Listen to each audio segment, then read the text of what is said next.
how many brilliant moves have you played? When do you play your best chess? How many games have you won by castling in the endgame? How many opponents have you played from New Zealand? And most importantly of all, how many Botez gambits has Alexandra Botez played? Find the answers to all of these questions and many, many more at chess.com/insights. Our new tool that lets you dive deep into all of the fun and instructive data behind your chess. Try it today.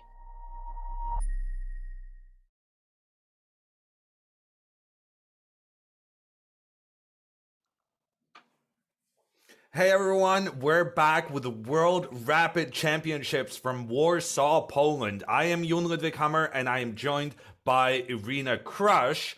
And we got two leaders from day two, Magnus Carlsen and Alexandra Costenuk.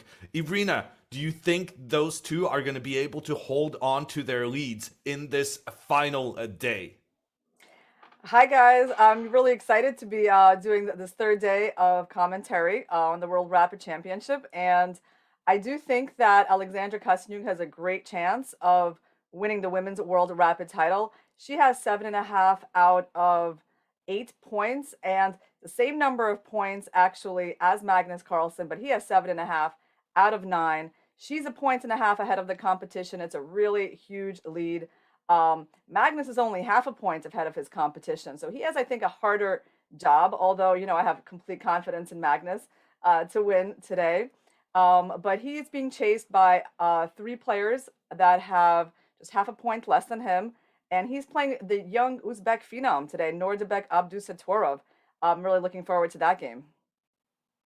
And we can see the standings here. Carlsen with the 0.5 point lead, but he can lose it all just in the first round today, like you mentioned, playing against the youngster from Uzbekistan. Also in the chasing pack, it's the 2 Russians, Grischuk and Nepomniachtchi. You just know Nepomniachtchi wants a revenge on Carlsen after having lost their classical world championship earlier this month. In order to do so, Nepomniachtchi will have to take down his Russian teammate and also win against Carlsen when that pairing happens coming up. In the women's section, as we mentioned, Alexandra Costenuk with a commanding lead, and there's only 3 more rounds. That means that she could potentially clinch this already in round 10. Seeing as how if she continues with that same form. Yeah, I mean, there is a surprising player up in the top of the standings from Kazakhstan, Asel Saragbai. I've actually taken a look at her games, and yeah, she's definitely playing way better than her rating. She's beaten players like Humpy Conero in this tournament, and she is in a tie for second place. Much more established players like Katarina Lagno, the women's world's Blitz champion, and the young Russian player Polina Shuvalova, who's rated over 2,500. And we have a very big pairing on board 1, actually, as the reigning women's rapid champion, Humpy Conero from India, who had a slow start to the tournament. She is facing off against the leader, Costenuk. And if Conero wants to keep her title, she's going to have to win that matchup.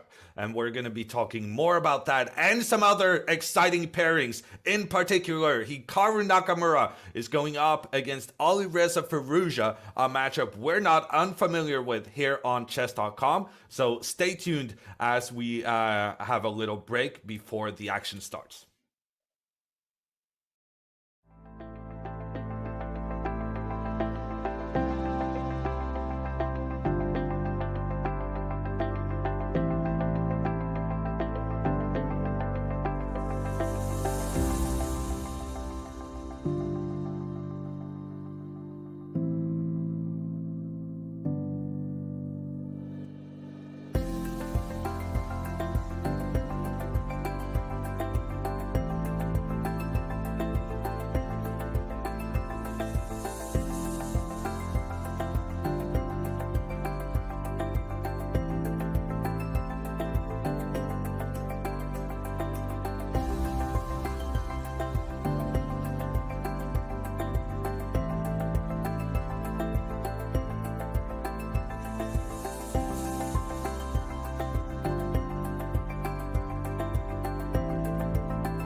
We're back from the World Rapid Championship.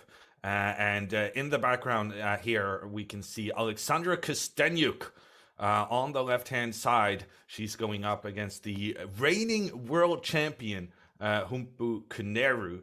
And Irina, what do you think about this this matchup? Yeah, this is a matchup of two players with very different styles. I do think that Kuneru will provide a good challenge for Costenuk, who is on a great streak. I mean, Kuneru is a very solid positional player. Good understanding of chess for sure, and she has the white pieces. So, Alexandra, sometimes she can get into dubious positions. We saw her actually yesterday get a really bad position out of the opening against Valentina Gunina. Then she was also losing to Saragbai. So, and there were even some games that we haven't had a chance to cover on in our commentary that I checked out last night. And so she hasn't had only good positions this tournament, but she's just been really good at fighting back from all kinds of positions. So I think it depends, a little bit on her as well. What if she is she going to kind of bring a more solid game? Because if she does get into a bad position against Humpy, I think Humpy's a player who will exploit that. And now also in the frame, the young Uzbeki player, it's Abdusattorov. And he will be going up against Magnus Carlsen on board one.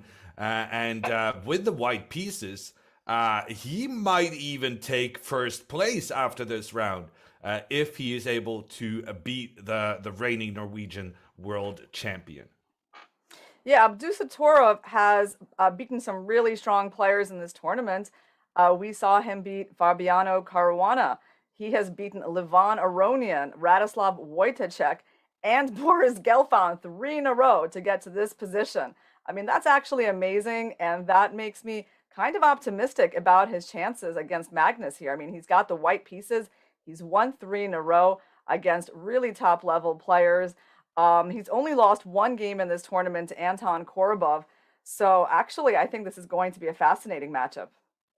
And one of the matchups we don't have on camera, but we know everyone is going to be excited to see, is the one between Hikaru Nakamura and Alireza Firouzja. And that's actually going to be our main matchup for this round. Yeah, both of these players have 6.5 points out of 9.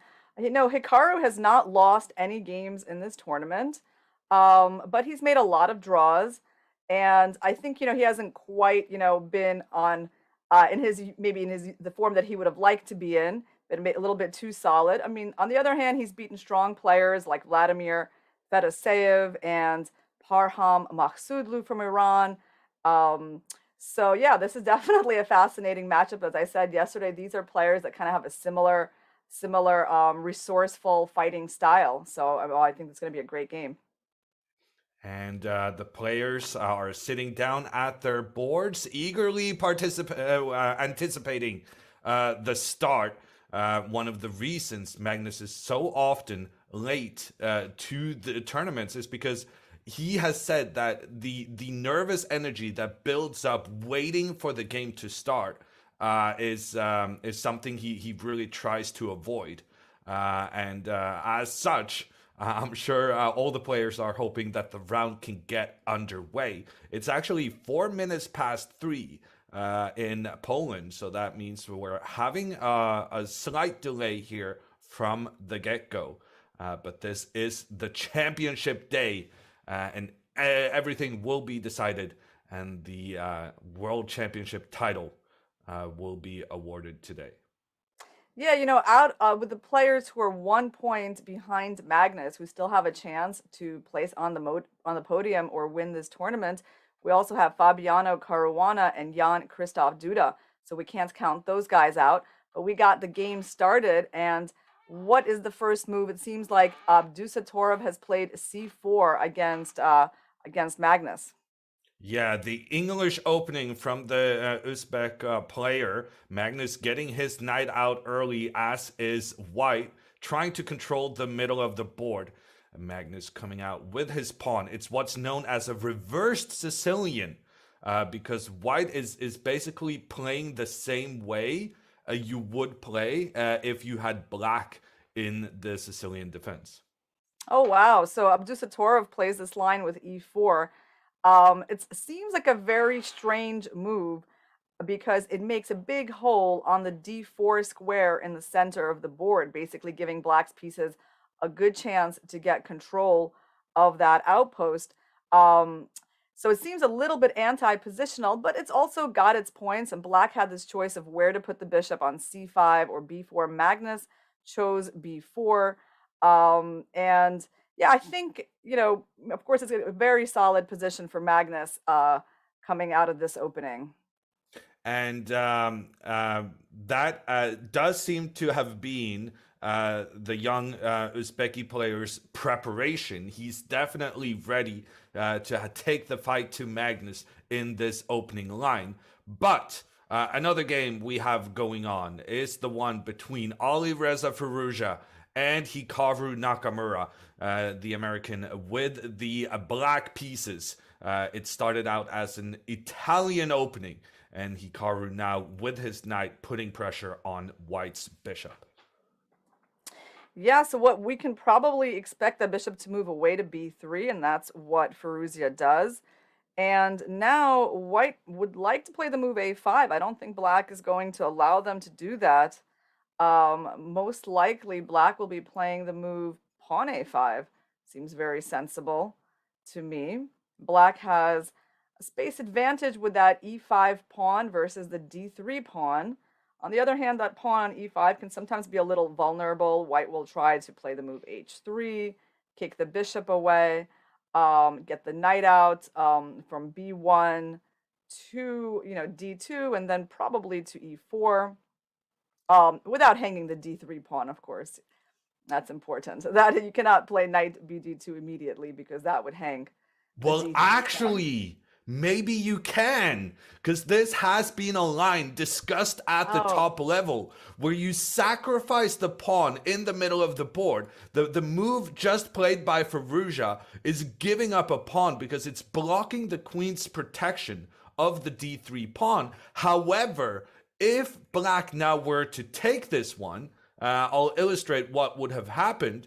Then Firouzja would have captured with his knight in the center, the knight then attacking black's queen while also opening up between the bishop and the queen. And while, yes, black could capture the queen in this instance, that would still be advantageous for white, who is just jumping around with this knight in a very peculiar fashion. But this knight actually ends up attacking both the bishop and the pawn, giving white a superior position. And for that reason, Hikaru instead chose to move his king away. The white knight then was able to come up in the center of the board. And to me, even though Hikaru initially was the one to have his pieces more centralized, this maneuver and initial pawn sacrifice from Alireza has really enabled him to get the pieces into good squares. Yeah, this seems like a really sharp position, actually. So right now, white played knight g3 attacking the bishop, and black has a big choice. Can he... well, I think he would like to play bishop g6. That's probably what he will do, because the move bishop takes f3 is super unattractive. You don't want to give up your bishop like that and allow white's queen to be developed to a great square.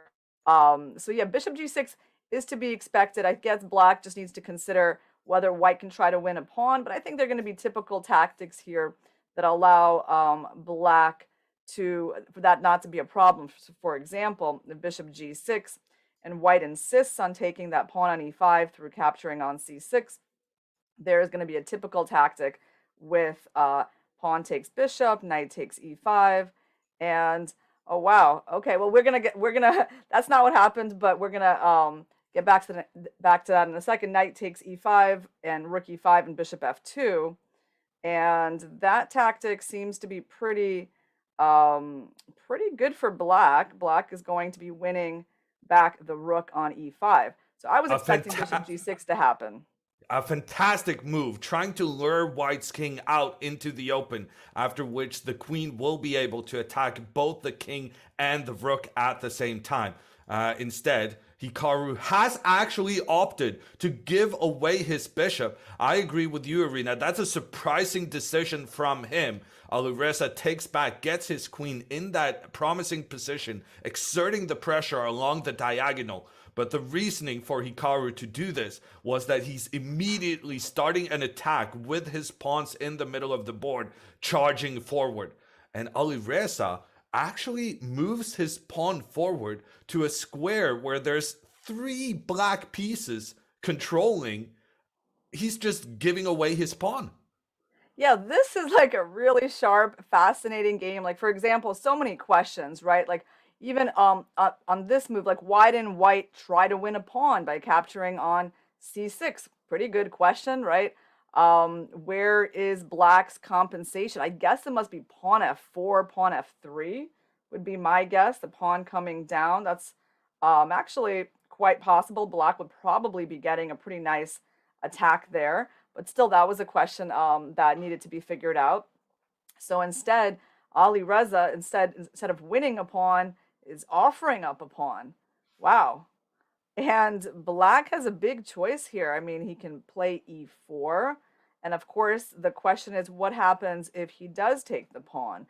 I guess white is just trying to open up the position for the 2 bishops and trying to say that maybe like this f-pawn advance will turn out to be a weakness. But I think that's a big question, right? Let's try to figure out like what happens if he does take the pawn on d4. I gotta say, I'm a little bit stumped. I'm gonna say that the idea would be to kind of break up.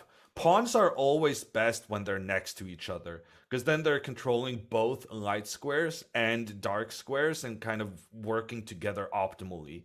By luring the black pawn forward, I think Alireza is saying that now that pawn charge is no longer a lot of very dangerous. And I think he's just going to develop his pieces. I think he's just going to get his bishop out and then get his rook in towards the middle. But personally, I like your solution. Yeah, that makes actually a lot of sense to me. You're not interested in taking back material. You just want to build in that beautiful harmony that you have.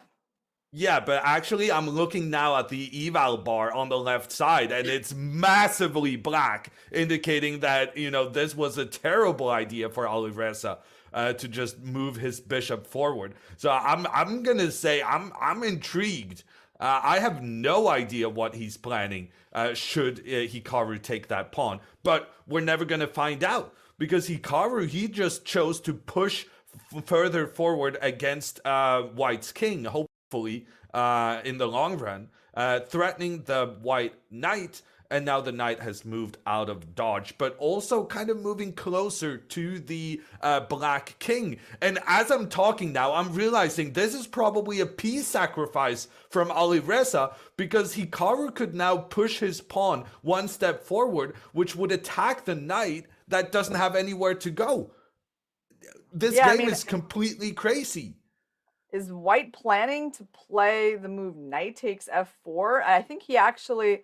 Well, I mean, in general, you would like to do something like that, but the problem is that after you capture back on f4, there's an annoying move g5, right? So like you get 2 pawns, and if only you could move your queen out of that pin, I think white would have had great compensation if his queen was already on g3. But here you're in a pin, and black can exploit that pin immediately. So that's a bit of a problem for white. That's clearly not his idea. So what is he going to do? Let's go back and see on g6. What is the plan here? And I think in some way, white's going to have to get that bishop on c1 into the game. Yeah, but also, I just noticed the time situation. Alireza actually has more time now than when the game began. For every move they make, they get an additional 10 seconds. And the fact that Alireza has more than the 15 minutes he started with, it means that he's actually been gaining time. He's been playing faster than 10 seconds per move, while that is certainly not the case for Hikaru Nakamura, who's now down 5 minutes on the clock. But on the other hand, who cares about the clock if you're about to win a knight? So yeah, I'm really excited about this one. Yeah, I mean, do you think he might play this move? It's very, very critical.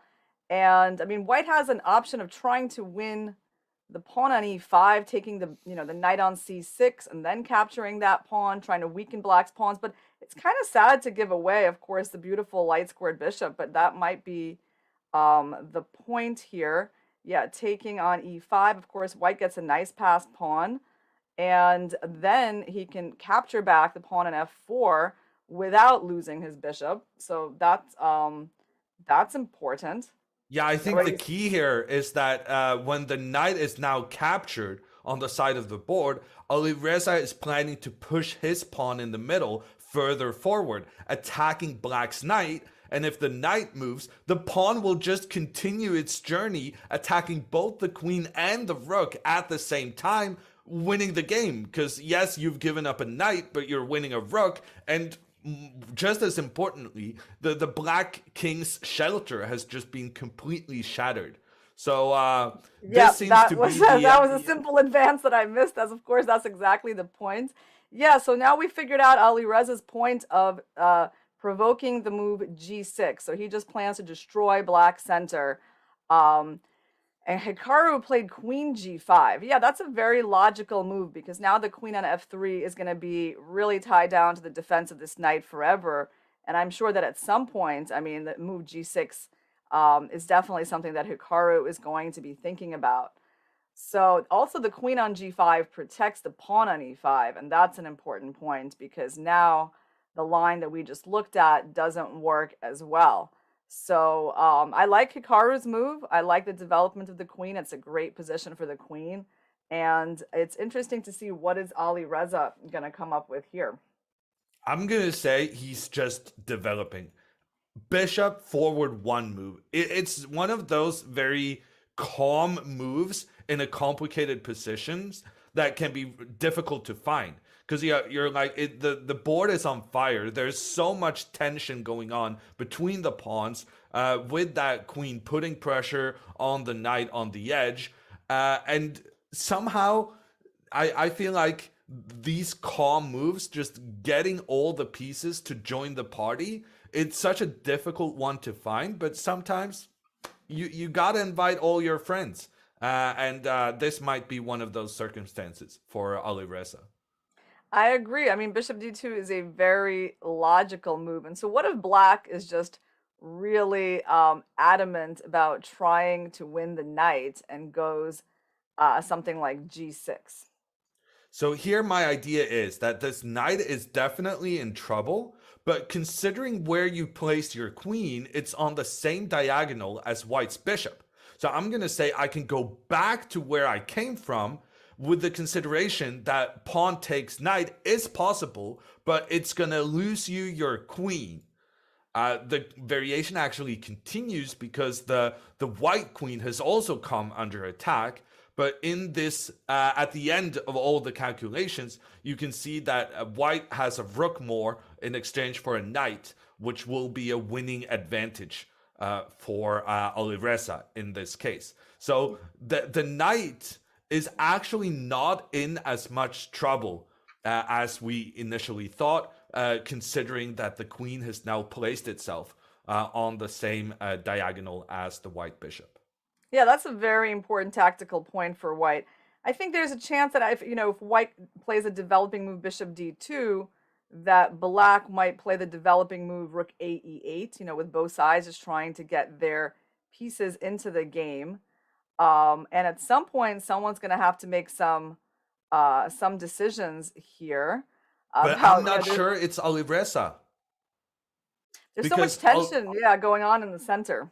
Yeah, Alireza had, with the bishop moving forward, the idea of moving the bishop forward is actually, it's all about this rook in the corner.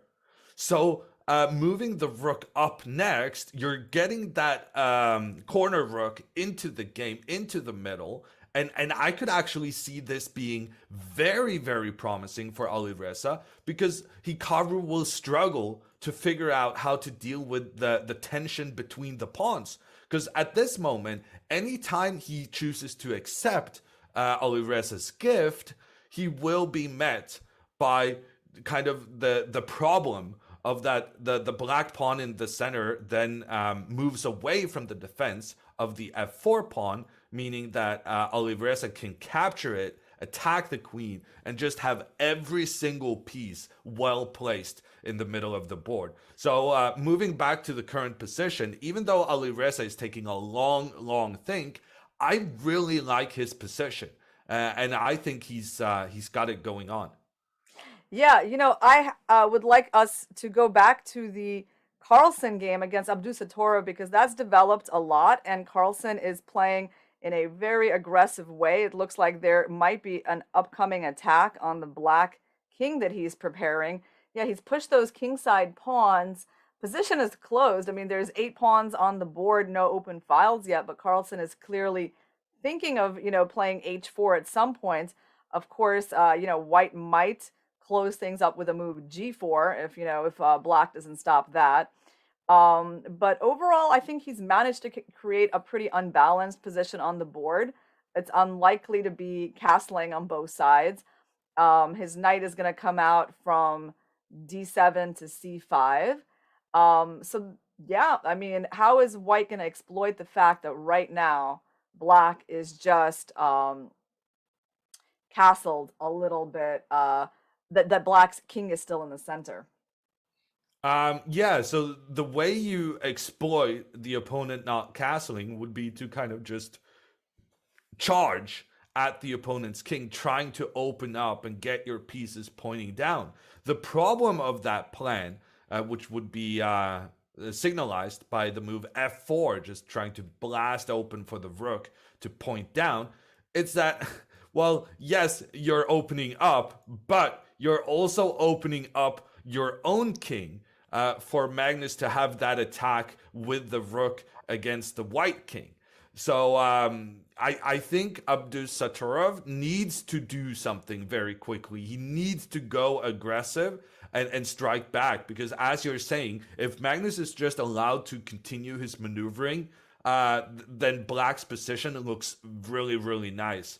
I feel like the Uzbeki youngster needs to strike now. And he did. He struck with f4. He actually went for this very sharp, a little bit unusual move, right? Opening up his own king. Magnus quickly took on f4 and developed his knight with knight d7.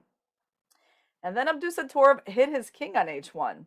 So he's making the bet that his king is going to be pretty safe behind that pawn, that at some point he's just going to play queen f3, rook g1, that his king is going to be safe. And if Magnus tries to castle long, then he has the very thematic plan of pushing up his a-pawn. So we could see castling to opposite sides. In fact, I'm going to say we're definitely going to be seeing castling to the opposite sides in this game. But we're going to also switch back to Alireza and Nakamura and their fascinating central struggle, where the big news is, and this tends to happen in chess, the big news is that nothing has happened. Yeah, well, and since nothing is happening, Yoon, let's go take a look at what is happening in Koneru versus Costenuk, the board one in the women's side, because it does look like Koneru has a pretty good position out of the opening. And, that's exactly what I was kind of afraid of for Costenuk, right? That she might not get such a great position out of the opening against a well-prepared player like Koneru. So let's switch over to that game. That game was a Rogozin variation of the Queen's Gambit. And actually, Koneru repeats Gunina's line of that queen out had come out early to a4 with a check. So she obviously had taken a look at that game. And she has the advantage of the bishop pair right now. She has her rook really nicely positioned on the b file, as Gunina did.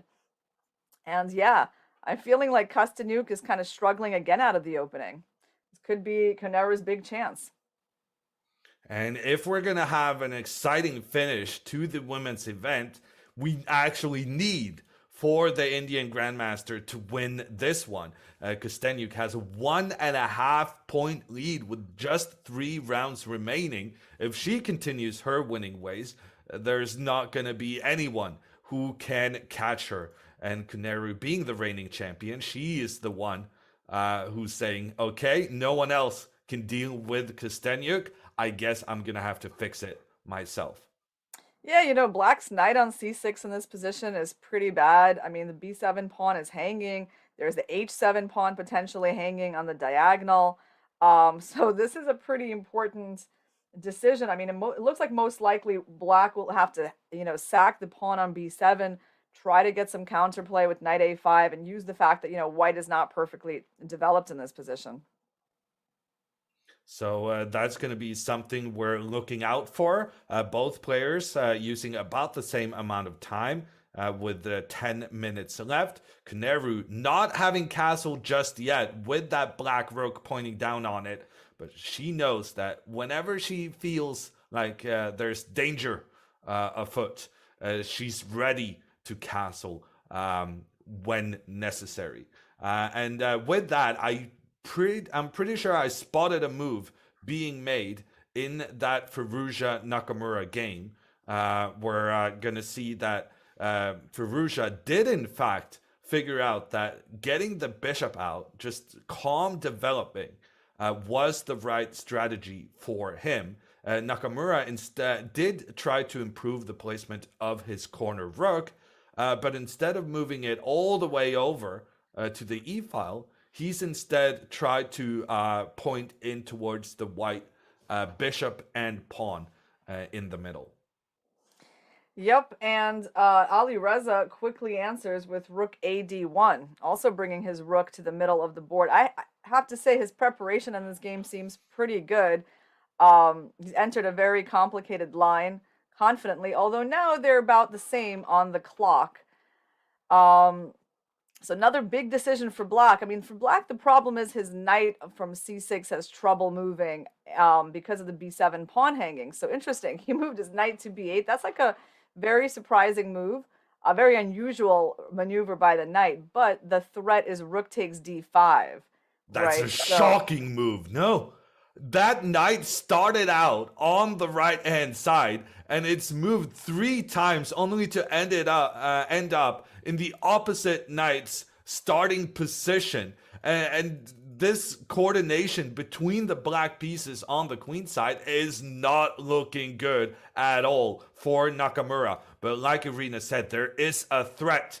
The white queen has 2 defensive tasks now. It needs to protect the knight on the right-hand side. It also needs to protect the bishop in the middle. And were it to be Hikaru's move right now, then Hikaru could take the bishop, forcing the queen to kind of choose between recapturing the rook and giving protection to the knight.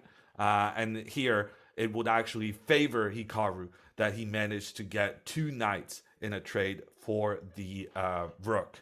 And we're following this game between Hikaru and Alireza as it's one of the most exciting and high-profile matches in this round. However, we don't have a camera on the game, so we're just sticking with our analysis boards. Yeah, I think Firouzja is gonna be moving this bishop because it's a lot easier to move the bishop than the knight. But the problem is if you move the bishop, right, there is actually this g6 idea, but again, the knight can go to g3 that we've seen before. So he can go to e4 or he can go to b3. Yeah, maybe go to b3 just to keep the e4 square open for the knight, something like that. That seems pretty, well, it seemed reasonable to me. I see the eval bar went down after bishop b3. Yes, I noticed that, and I'm looking now at the computer's recommended move. And this is the kind of tactics that's just these players are experts at. And in this case, Hikaru Nakamura would have the option of sacrificing his bishop in the middle of the board. And if that bishop is recaptured, the knight comes up, attacks the queen, attacks the bishop. But the queen also has that task of keeping the knight defended on the edge of the board. And that means that there's just too many threats right now against White's position, and that's why we saw that massive change in the evaluation bar. And that's also why Firouzja, having thought about it, he decides to go all the way back, avoiding that explosive b3 square and the tactics that would have ensued. Yeah, you know what's interesting is there, I think, is still possible to look at the move bishop takes d4, because once the queen is under attack, it seems like it has to go to g4, and after the queen trade, you can still play g6, right? You can still try to trap the knight. I mean, of course, White has the bishop pair, but the knight is trapped. Oh, how is he getting out? Oh, maybe there's knight takes f4 and bishop c3. It's an interesting idea. But then there's c5. So black is sort of, yeah. Then you have both bishops pointing in towards the black king. Black is temporarily a pawn up, but the question is whether or not those bishops are just too much of a problem in the long term. An interesting line, though, to be sure. And you just know that's the kind of thing Hikaru is calculating right now. We've seen that he's very attentive to this idea already. He was clearly setting that up with his latest move, the weird movement of the knight to the opposite knight's home on b8. And I'm starting to think that Hikaru could get pretty desperate at this stage. I don't think he's happy about the placements of these pieces. And as such, that bishop captures in towards the middle, I think that's pretty high up on the moves he's considering right now. Yeah, I agree. I mean, he's getting a little lower on time, and just the overall feeling of this game is that Firouzja has really been keeping him under pressure. It's not been easy for him to find maneuvers like, knight d7 to b8, and Firouzja just keeps the tension, not allowing Hikaru to really, force anything. Although it seems, right now, he just played. You said knight g3 and pawn takes d4. Is that on the board? That's on the board. The knight was chased back, but luckily the knight could not be captured for Hikaru, because then the black queen would be captured as well. So the knight, seemingly trapped, was able to jump in back to the game. Hikaru then feasting on that pawn in the middle.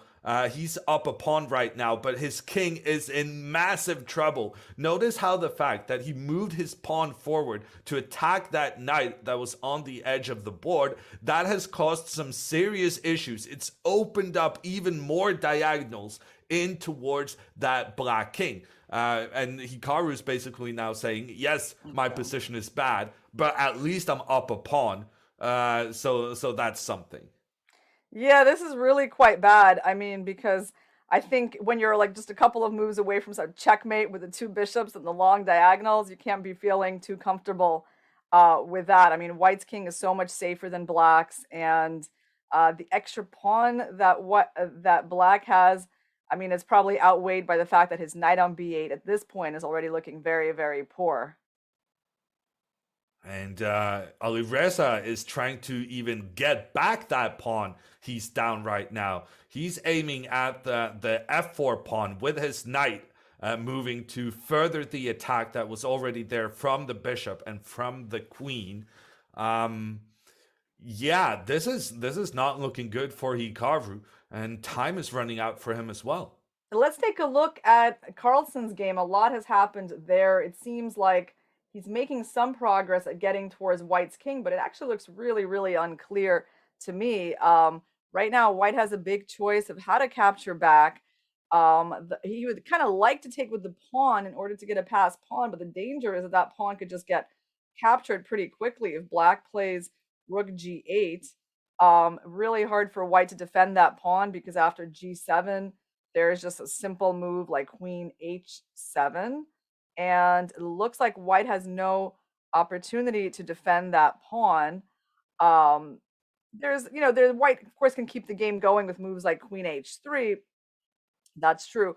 But he might be thinking, maybe I should not take with the pawn, take with the rook. He actually did just make a move. Let's see what he did. He did take with the pawn. Okay, so this line is relevant. He took with the pawn, and I think rook g8 is, yeah, it's very, very sensible. So let's keep going in that direction. G7 also very sensible. And you don't really want to let that pawn exist for too long. They're playing more moves. Yeah, g7, rook g8 is on the board. So the question is, well, Carlsen, oh, by the way, Carlsen has another interesting idea, but it's not quite working. I was trying to see if we could get the knight over it from c5 to e6, but it always runs into this queen h3 move. So this queen h3 move is white's big counter play in this position.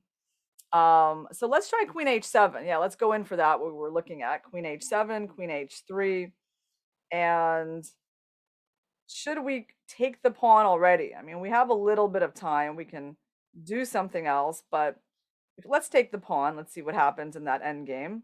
After the rook trade, white is going to win back the pawn on h4. Of course, black is super comfortable. White's king is a little bit weak, and black has the famous combo of the queen and the knight to attack. The bishop on b2 is not all that relevant. So I think Carlsen is comfortable here, but is it enough to win? I mean, potentially white does have that outside past h pawn for the endgame. Yeah, no, it seems to me like it's a it's a tricky position, right? Because just looking at it, you would think that the outside pawn on h2 can just be pushed up the board. But at the same time, one of the main concerns in this position for white is the fact that black has very easy access with his knight to attack the root of white's pawn structure. So this is an important concept. The pawn you have the furthest behind that's giving all that protection to your other pawns, that's the one that's a weakness and can be attacked. And here it's very easy for Magnus to target that one. And I think that's the main source of the problems Abdusattorov is facing here. Yeah, no, I mean, actually in this position, the knight is just better than the bishop, and combining, the weakness of the d3 pawn with possible threats against white's king. Yeah, I mean, it's kind of an unpleasant position, I would say, for white. But Magnus is thinking now.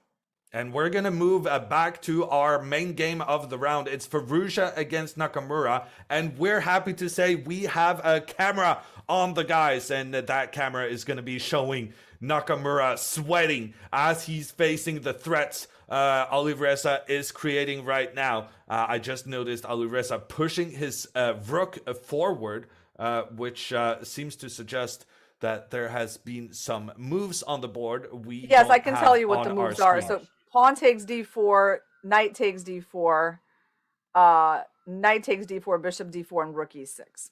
So there's been a big trade between the pieces in the center of the board. This has allowed Alireza to push his rook into the middle and chase black's queen away. Hikaru still has that advantage of the extra pawn, but we're concerned about the long-term safety of black's king. In addition to that, there is a pawn on a5 and there's a pawn on b7 that Firouzja can capture now if he so chooses. Yeah, there's a lot of tactics in this position coming up. So, for example, if white captures on f4, right, which is a pretty obvious move to try, they actually have to consider that there is the move bishop takes f2. I'm afraid to try any tactics, Yoon, but I'll probably get everything wrong. But this is what I see as being a pretty critical line. And so the problem is the queen can't take back as the rook will hang. When I say it can't, I mean maybe it can. I mean there's still tons of play there even with the open board and the bishops. But like if you take with the king, rook takes d1. There's also queen b2. But yeah, let's say rook d1. The queen takes, you lose your bishop with a check, and black is still up a pawn. So there are a lot of hidden tactics in this position, and they're involving the situation on the d file with the rooks lined up with each other. So, and I think one of the main things Hikaru can be hoping for in this situation is to get rid of that white bishop on d2. So in the line you were mentioning was some fantastic tactics, but at the end of it, white ended up losing the bishop on d2, which would immediately make black's king feel so much safer. So I think for Alireza, right now it's all about trying to get rid of the white bishop on d4, because yes, it's annoying attacking white's position, but it's also the piece that's doing a fantastic defensive job protecting that diagonal down towards Hikaru's own Can king. I chime in here? I got a cool line. So like imagine black takes the pawn on b2, right? Because that's also a pawn that he can capture. Now white can try some move like rook e7. Now trying a deflection on the queen that's protecting the bishop. So if the queen takes the rook, the bishop will hang, and that diagonal will get exposed with a possible bishop c3 coming, actually looking pretty dangerous for black here. And this reminded me, of the rook sacrifice that we saw Nepomniachtchi play against Jan-Christoph Duda yesterday in the brilliant game that he won. That's where I got inspired to do my own rook e7 deflection.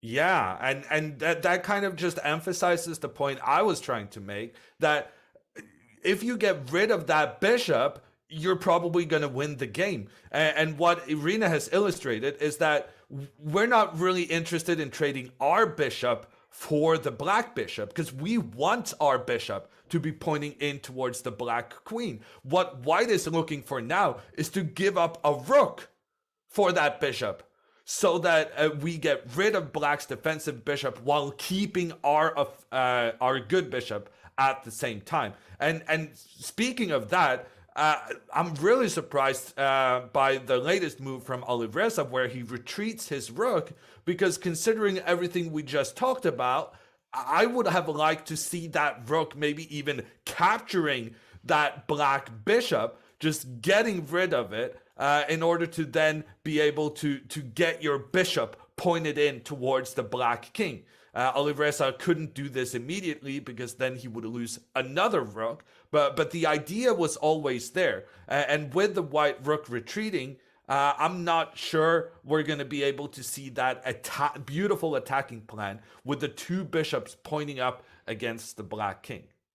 Yeah, it looks like the game has taken a different turn, and there is not going to be this major attack on the black king, because now the guys are in an end game. The queens have been traded off the board after black played c5, so there's a queen trade on g7, and white captured after king takes g7. White captures the pawn on a5.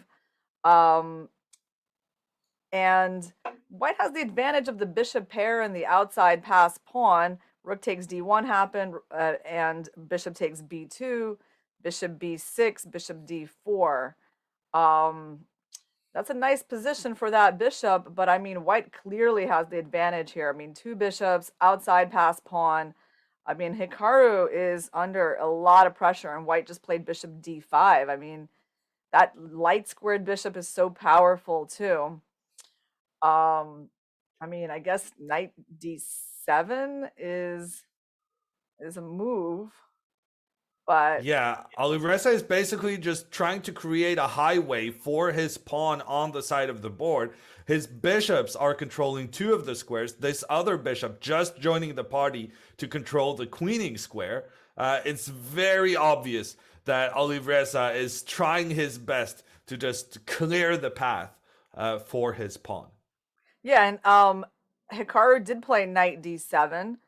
And Alireza chose to keep the bishop here and not protect the pawn with the bishop with a5, but play bishop c7 instead. And Hikaru is trying to trade off that bishop pair with bishop e5. I mean, both players are actually under a minute. So, you know, this is going to be a really big time scramble. The a pawn is annoying for black to deal with, especially because the queening square is controlled by the white bishop on d5, giving it making it so much easier to promote the pawn. So he did trade on e5 and pushed a5. How is Hikaru going to stop that pawn from advancing? He plays rook d8, okay, pinning the bishop. Is that giving him anything in particular? The pawn just keeps going. The pawn now 2 steps away from becoming a new queen. Knight c6 probably. Yeah, one square that was controlled on its path was the queening square with the bishop. But there was another square that is not controlled by white. And Hikaru uses his knight to get it back, to stop the pawn in its tracks. The idea here is that the knight cannot be captured, because then you're opening up between the two rooks. Instead, Alireza is going to have to involve his king, I suspect. He has played king f1, just trying to get all the pieces involved in this final onslaught. And as Irina has been saying, the term outside passed pawn, it means that this pawn is all the way on the side of the board. It's so far away from the black king, meaning that the black king will have to travel a long distance to get hold of white's pawn. And while the king is busy doing that, white can try to attack the area the king has left in its wake. Yeah, this knight, is about to be captured. It needs to move probably to a7. Yeah, that's where he goes, because really the only square to keep the pawn blockaded. Yeah, it's an unpleasant position, but like at the moment, at least, like he's holding on. Rook d3, played by Alireza. So I guess he wants the trade to happen with his king becoming better. This makes me think that he plans to move his bishop and just go into minor piece endgame. Yeah, he's preparing for the attack, so the trade is going to happen. This bishop will probably go, I don't know, b7. It's a pretty good guess.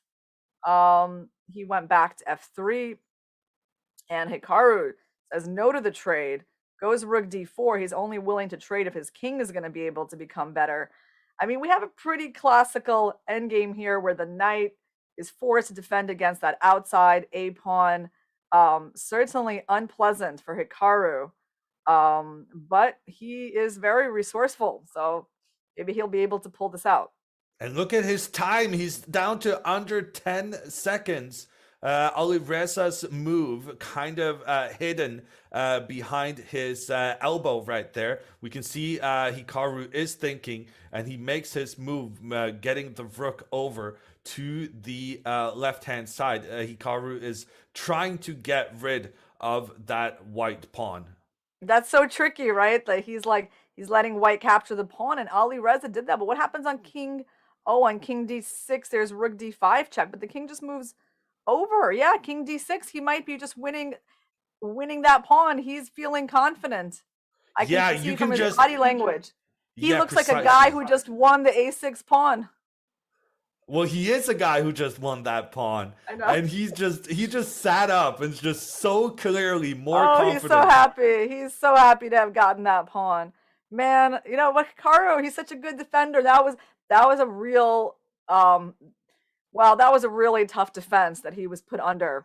I think he had to bring his absolute best defensive skills, and that's what he's known for. So he pulled out a really tough position. Now he is going to be getting that draw. All the pawns remaining are on the same side of the board. That makes the defensive task so much easier. But there's still some problems with these black pawns under attack right now. Hikaru might find out that he should go on the counter offensive, and that's what he's done. He's now going after White's king, getting his knight forward, attacking the white rook. Alireza moving his rook, giving check on Black's king, forcing that king backwards. Then Alireza, no, he doesn't capture the pawn on the side. Instead, it's yeah, I'm not sure how Alireza's rook ended up where it By is the right way, now. if Alireza plays rook e6, he might even lose because Black will go king f8. On the board is, well, okay, there were some tricks there, but yeah, the players have just agreed to a draw and discussing their game. Let's go quickly to Abdusattorov versus Carlsen because that is deep into an end game that I don't think Magnus is winning most likely. I mean, unless White blunders something, of course, there's the possibility for that. But White seems to be doing totally fine. Well, White seems to be much better according to the evaluation. This endgame is one of those where you have to calculate like 10 moves ahead, but with Magnus being down to just 10 seconds on the clock, he doesn't have time to calculate. And the computers having the computing power they do, they're saying Magnus is in tons of trouble. In fact, they're saying Magnus's only hope for survival is to move his queen back, but that's going to be a tremendously difficult move to find. He did find it. He played queen g6, h5, queen e8, and bishop e3, and that's the current position on the board. And yeah, White protected his king from all sorts of checks. The bishop is on a good square here. Of course, the h-pawn is super dangerous, and you know how the queen and the knight, we were really talking about it being a great attacking duo, but I mean, not so much in this position. So Carlsen played f5. So this is very similar. This is very similar to the situation we just saw with Alireza, and Magnus missed a huge opportunity here. Magnus could have captured that pawn on the side of the board with the queen recapturing. Then there would be the knight coming in with a check on the king and then getting rid of the queen. This would have saved Magnus in this game, but he missed that opportunity. And apparently I missed the current position on the board as well. We're getting it back now as Magnus played that f5 move instead. That has allowed the Uzbeki youngster to keep pushing his pawn forward on the right-hand side. And Magnus is struggling having to deal with this pawn. Yeah, I mean, I think he's trying to play for an attack on White's king. He went queen e5, centralizing the queen, king f1. Queen d5. So you're trying to make like lots of little king f1, queen d5, and king g2, queen g8, king h3. White is hiding the king. Knight g5. Okay, he's forcing a queen endgame. Bishop takes g5, queen takes g5. All right, Magnus, I mean, unpleasant, but kind of looks like he's defending. Queen c6 check by Abdusattorov. King takes a3, queen c3. Okay, I think Magnus is good now. I think it's going to end in a draw. I think Magnus defended. That white queen is coming over to the right-hand side, trying to help its pawn moving further forward. The thing about queen end games is that sometimes it doesn't matter that you have an extra pawn. It's just as important whose pawn is further along. The engines do seem to suggest that Magnus will be able to give checks on the white king. Even if white tries to help their pawn forward, the king will then be exposed to tons of checks. Yeah, I mean, one thought is that he's preparing to make a draw with queen g7, which is what he just does, and now allowing Magnus to get a perpetual on his king. Is it a perpetual though? Because this king is able to kind of move up and hide among the remaining queen and pawn. That is true. I mean, that king has a way up from h4 to h5 to g6, and maybe f7 or h7. So I agree that Magnus still has some defending left to do here. He tries giving a check, but the king is just moving up the board. The question is, will Magnus be able to just give tons of checks? No, he moves his pawn forward, a risky decision, allowing white to move their pawn forward as well. However, Magnus must be anticipating a lot of checks happening should Abdusattorov just push his pawn further. Instead, the youngster gives a check with his queen, trying to improve his queen positioning before pushing that pawn further forward. Magnus is still under pressure here. Both players just 30 seconds left on the clock each. Magnus has an extra pawn, but it's white's pawn. That's the crucial factor here, with just being one step away from becoming a new queen. Yeah, I mean, that king could run and try to hide on the f7 square. I could, we can totally see that. Like, if I mean, Magnus has only, he played queen e5, so he opted for not giving a check, just controlling that square. It's always very scary when you're playing a queen endgame and you're making a move that's not a check to your opponent's king, and you're just hoping this is going to be enough. And Abdusattorov played king g4. Magnus at the moment has no checks at all. Wow, that's pretty scary. So he's trying to give away the pawn. That makes sense. Yeah, a really instructive move here from Magnus Carlsen. Basically, this pawn was often the factor blocking his queen from giving checks on the white king. So Magnus is actively trying to get rid of his pawn so that the board is more opened and that he can give checks from more diagonals and files and ranks in the future. Yeah, I think this was a really good turn of events for Magnus, like finally losing that f-pawn. I think this should be a draw. I don't think white's king is going to have an easy time finding shelter here. I mean, where could it possibly go? I guess towards the queen side, somewhere hiding behind the b-pawn. That's true. That's where he's going. So once again, the Uzbek youngster trying to hide his king behind one of Magnus's own pieces. The pawn on b5 will stop Magnus from being able to give checks along the b file, and Abdusattorov is hoping that can help him get the king away, so that he can afterwards get that promotion he's been looking for. Yeah, look, I don't know. I feel like it's pretty hard for Magnus. I mean, there is a chance to hide this king, and if Abdusattorov wins, it's going to be like 4 in a row against the best players in the world. It's super impressive. I mean, even the fact that he's got this position against Magnus and he's pushing for the win is already super impressive. Magnus keeps giving checks. So this king could go to c8. The checks do run out at some point if, like, white, let's say, plays queen c7. So I think king c8 makes sense. He went to b7. Okay. Yeah, so the white king can even in some cases like hide on a6. That's even a possibility as well. So where is Magnus? He has one check, right, on c6, and now on f3, and now queen c6 is not maybe a great block. Where is Abdusattorov gonna go? I'm not sure. Queen endgames is just the most horrible thing ever, in my opinion. Okay, you can never calculate all the checks.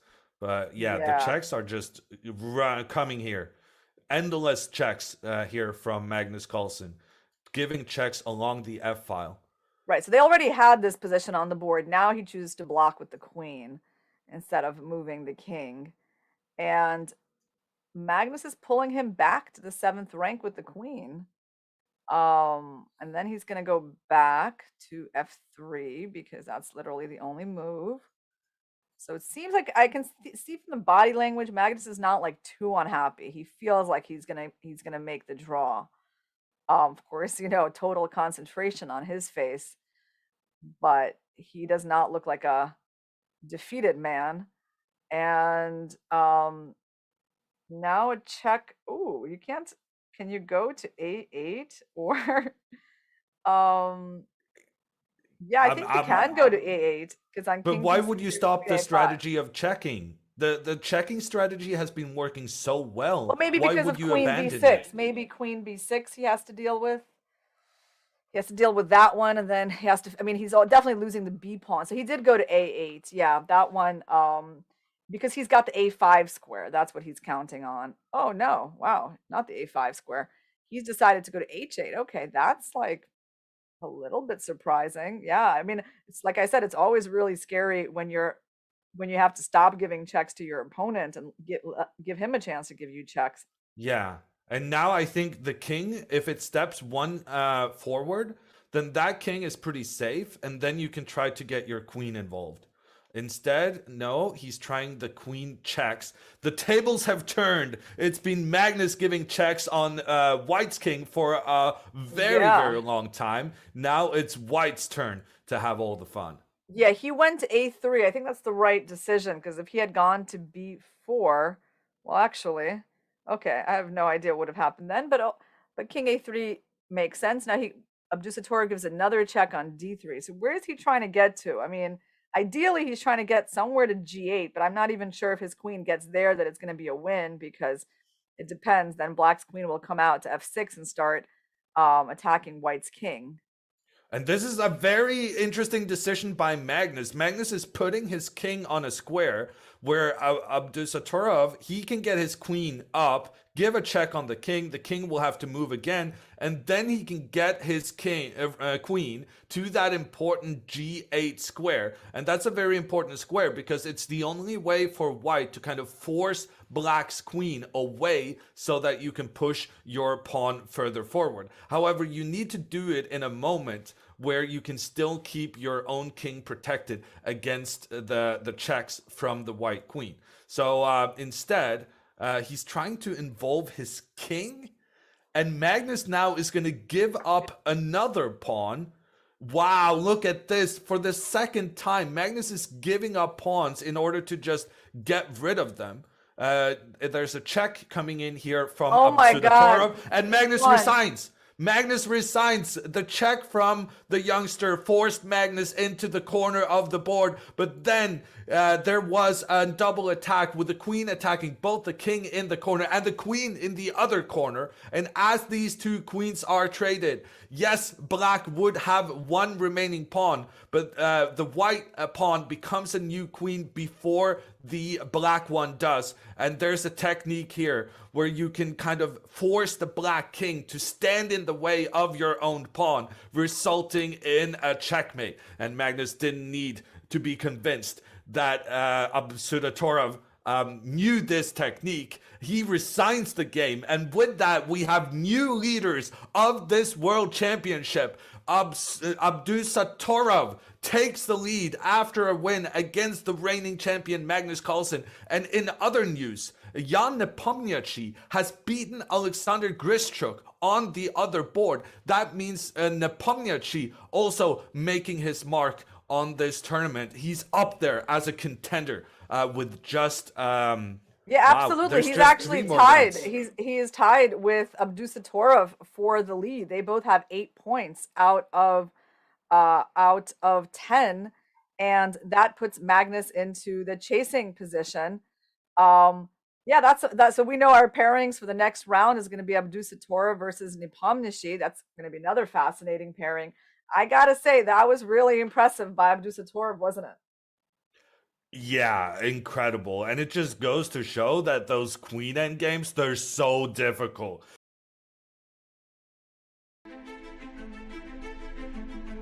Because you think you can never get away from the opposing queen's checks, but there's like some very nuanced play where he managed to get his queen out of dodge, his king away, and then he was able to, he kind of had to use his own king to get rid of the blockading queen Magnus had.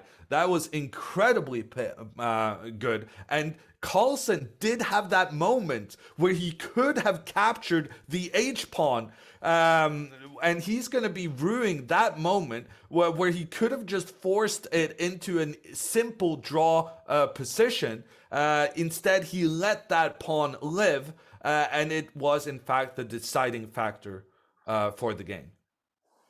Yeah, and that allows players like Fabiano Caruana to actually, because he won his game, he actually caught up to Magnus. So we really have a very tight pack over there. Two players in first place, and then a few more players just half a point behind him, behind them. And in the women's side, Koneru Humpy did not manage to defeat Alexandra Costenuk. Costenuk defended a dubious position once again. She is on 8 points out of 9, and looks like the next person chasing her is Bibisara Asobayeva, young player from Kazakhstan who beat her compatriot from Kazakhstan, Asel Saragbai. So she's on 7 points out of 9, and I think that pairing is likely to happen because Shuvalova and Lagno drew against each other. So that means Costenuk could decide this championship already in the very next round. So you're going to want to stay tuned when we return after the break.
As we wait for the games to resume from the World Rapid Championship, we have a replay from Magnus Carlsen versus Alexander Morozovic from the World Blitz Championship in 2010.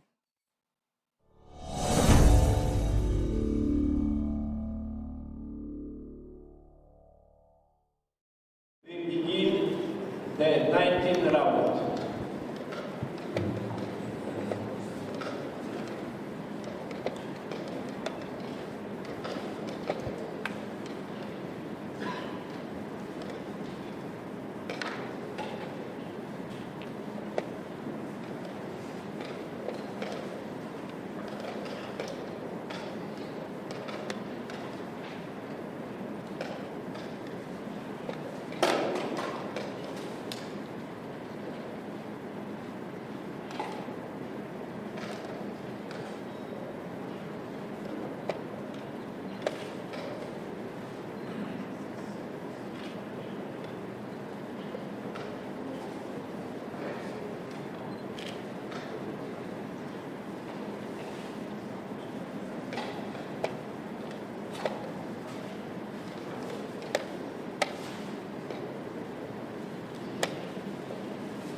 Don't miss a very special puzzle speedrun edition of Chess Played Quick.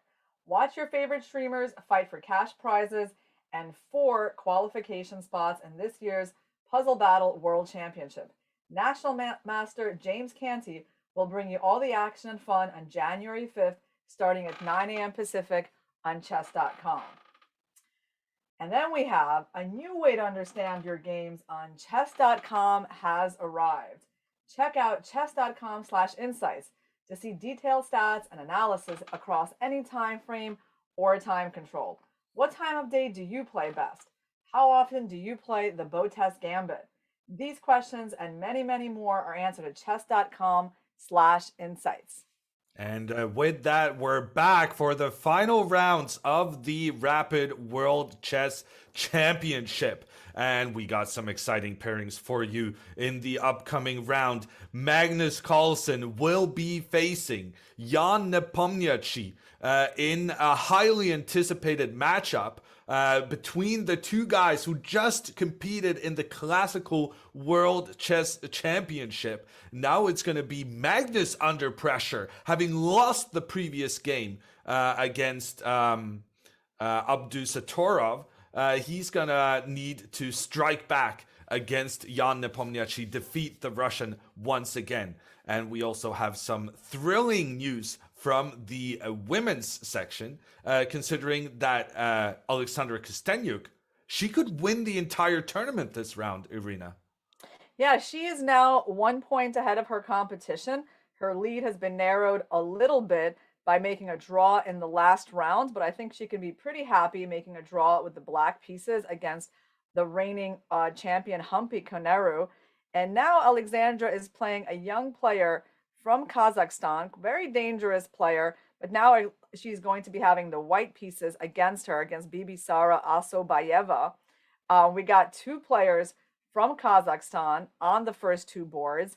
Jansaya Abdumalik is now at 6.5 points out of 9, and she's playing with the black pieces against Katerina Lagno. So I think in the women's side, on the first 6 boards are extremely recognizable names. Like, you wouldn't be surprised to see any of these players here. And yeah, Anna Muzichuk, I mean, she's playing on board number 7, so she's already getting quite close to the top boards as well, but maybe not close enough to medal. And with just 2 rounds remaining in the women's section, that means that 1 point lead Costenuk has. If she wins her game, she's making sure to keep her closest rival away in the standings. And that means a win now with the white pieces will give her that world championship title. Yeah, no one will be able to catch her if Costenuk wins this game. She will have at least a 1.5 point lead over her nearest competition going into the last round of the day. So it's a really big game from her. I'm sure she's going to want to capitalize on having the white pieces. Yeah, so that everything could be decided there. The open section actually has 1 more round, more than the women's section. So they still have 3 rounds remaining, which means some like Magnus Carlsen will have the opportunity to strike back after a devastating loss. But leading this tournament, it's Nepomniachtchi and Abdusattorov. And who's your favorite to get the gold medal now, Irina? Well, I don't know who's my favorite to get the gold medal, but I have to say that I really like the play of Abdusattorov. I mean, I think it's just amazing what he's been able to do over the last 4 rounds to win 4 games in a row against such elite players. He's only 17 years old. We've heard about him for a long time. I mean, he is what we consider a chess prodigy. So, I mean, certainly his name is not new. And I think he is trying to compete with Firouzja as the top, young hot player. I would like to see him do well. Right now, he's tied for the lead with Jan Nepomniachtchi. He's playing black against Vladimir Fedoseev. And I definitely have, I think, a preference in that game. In terms of who I would like to win the tournament, I certainly wouldn't mind seeing a a tiebreak match between Magnus and Abdusattorov or Nepomniachtchi or Firouzja or Nakamura. I mean, I think a tiebreak match would be the most interesting way for me, in my opinion, for the tournament to finish. And that's a very important point.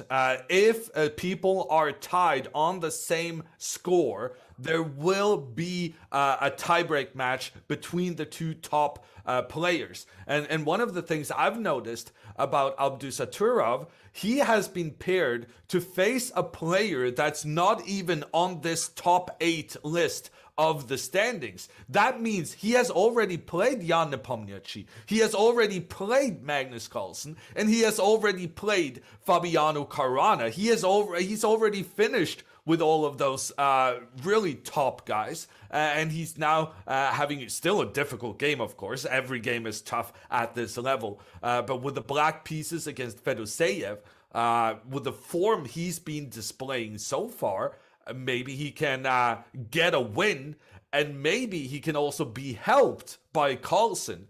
Carlsen with the white pieces against Nepomniachtchi can put a dent in Nepomniachtchi's keeping the race with the Uzbek kid.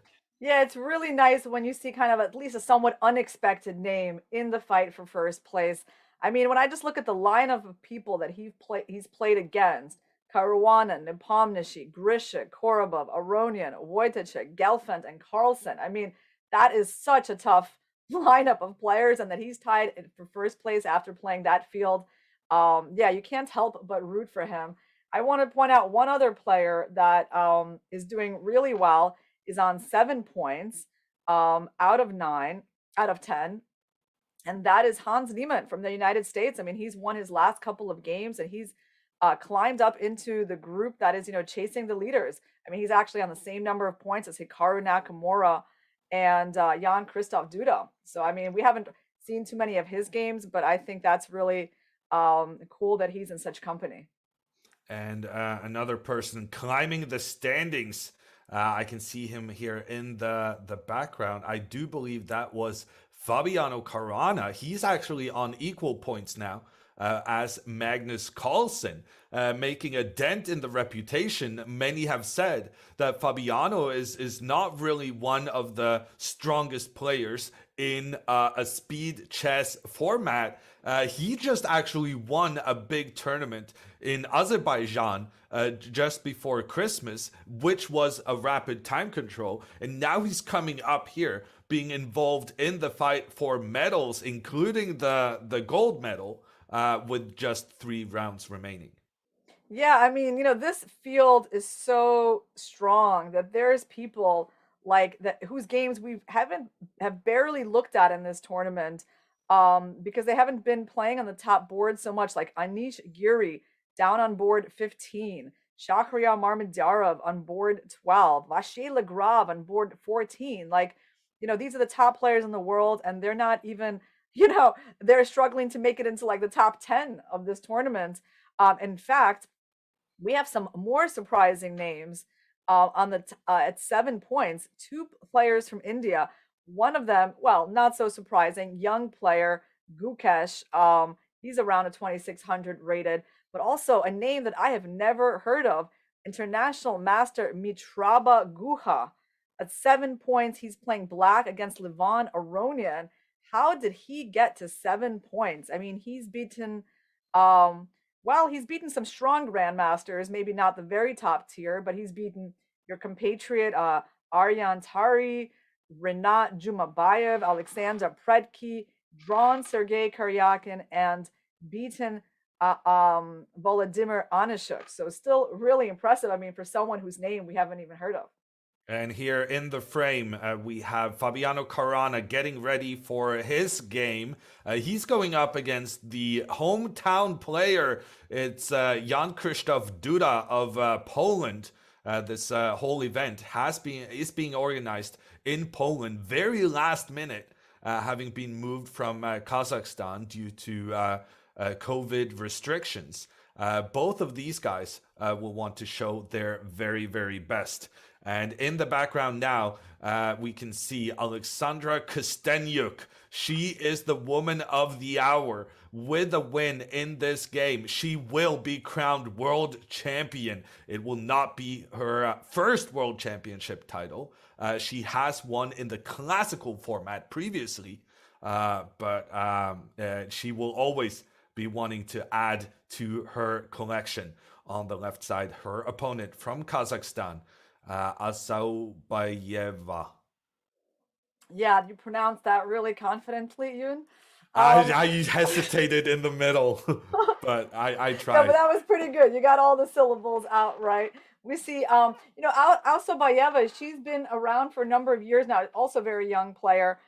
She actually beat me very easily a couple of years ago in one of these World Rapid Championships. I can't remember where it was. It might have been like even Saudi Arabia.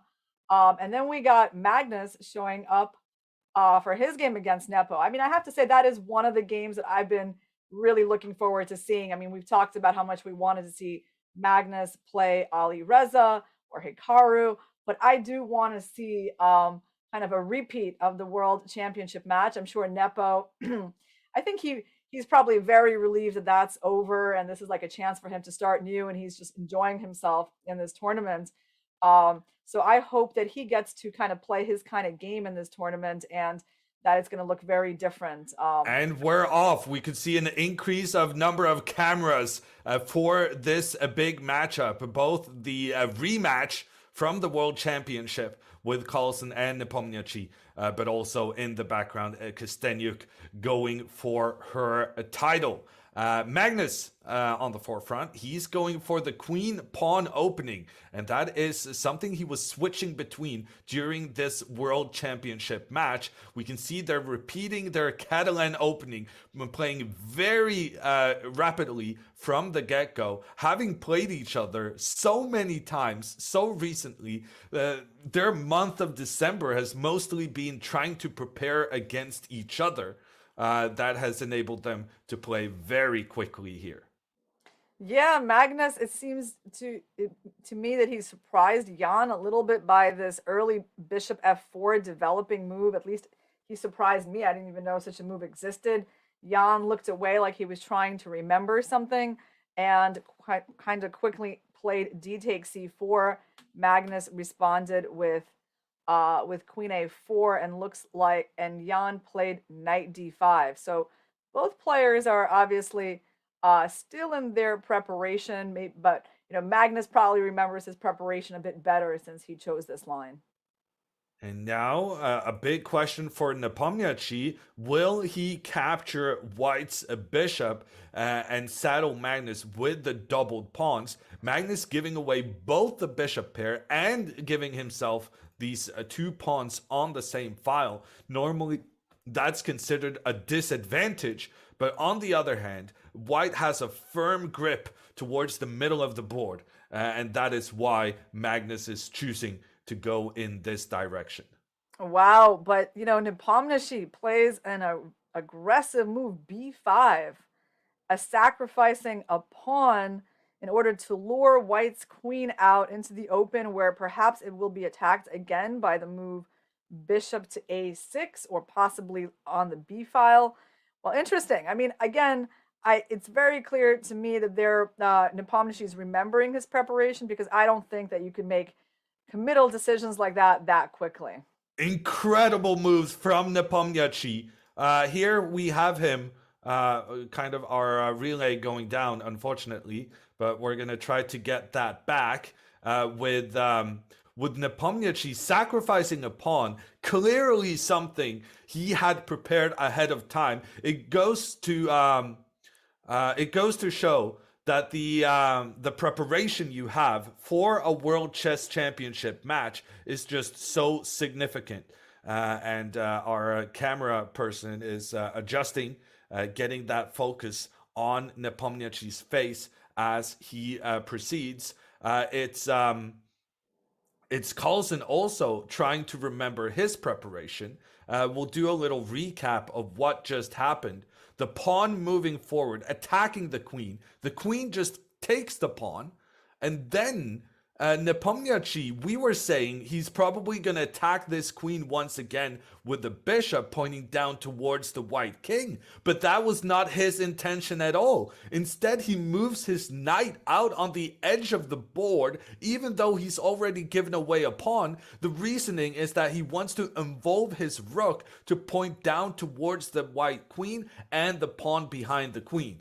Magnus moving his pawn one step forward, taking control of the b4 square, making sure that black's knight cannot move further forward from its now dubious position, I would say, on the edge of the board. The rook comes in, attack white's queen. Magnus retreats the queen, and Nepomniachtchi captures back the pawn he gave away initially. I gotta say, it seems to me like Carlsen is still in his preparation. Nepomniachtchi certainly is. And this is a fight between the opening helpers of these two players, more so than their brains right now. Yeah, Magnus slowed down a little bit for the first time after that knight a6 move. He thought for a little bit on the move pawn to a3 to stop that knight from coming in to b4. I think they're getting to the point where they're leaving their preparation. I mean, now Nepomniachtchi is thinking. He hasn't had such a long thing so far. And it's a super unbalanced position. Black has certain advantages. He's got the bishop pair. He's got very safe king position. On the other hand, he has a knight on the side of the board that at the moment is not so good. White's got some space in the center due to those two fourth rank pawns. Black's c pawn still needs to be, well, I would say ideally traded off. So it's very unbalanced, but there's definitely some questions to black now. I would say I really like White's position, and I really like the plan Magnus has going, that he's going to try to get his knight up into the middle. And if he can just kind of place this knight in the heart of Black's position, supported by the bishop and the queen, and making tons of threats towards the queen, bishop, and a pawn on the side, that would just be devastating for Nepomniachtchi. So it's really on Black to act very quickly now to deal with this maneuver of White's aggressive knight. Yeah, and I was just thinking, if Black plays a move like bishop b7, which is fairly natural, but it didn't happen. But if it happened, like knight a4 would be a big problem for Black. Their rook is actually on the verge of getting trapped. So even the strong looking rook could actually be a liability. And that's why Nepo did not do this move and he played c5 instead. Of course, makes a lot of sense to try to get rid of this pawn. I would be thinking about Magnus castled. Okay, makes sense. And if the pawn is captured on d4, he obviously plans to capture back with his knight and get to that c6 square you were talking about. And I gotta say, I'm liking White's position.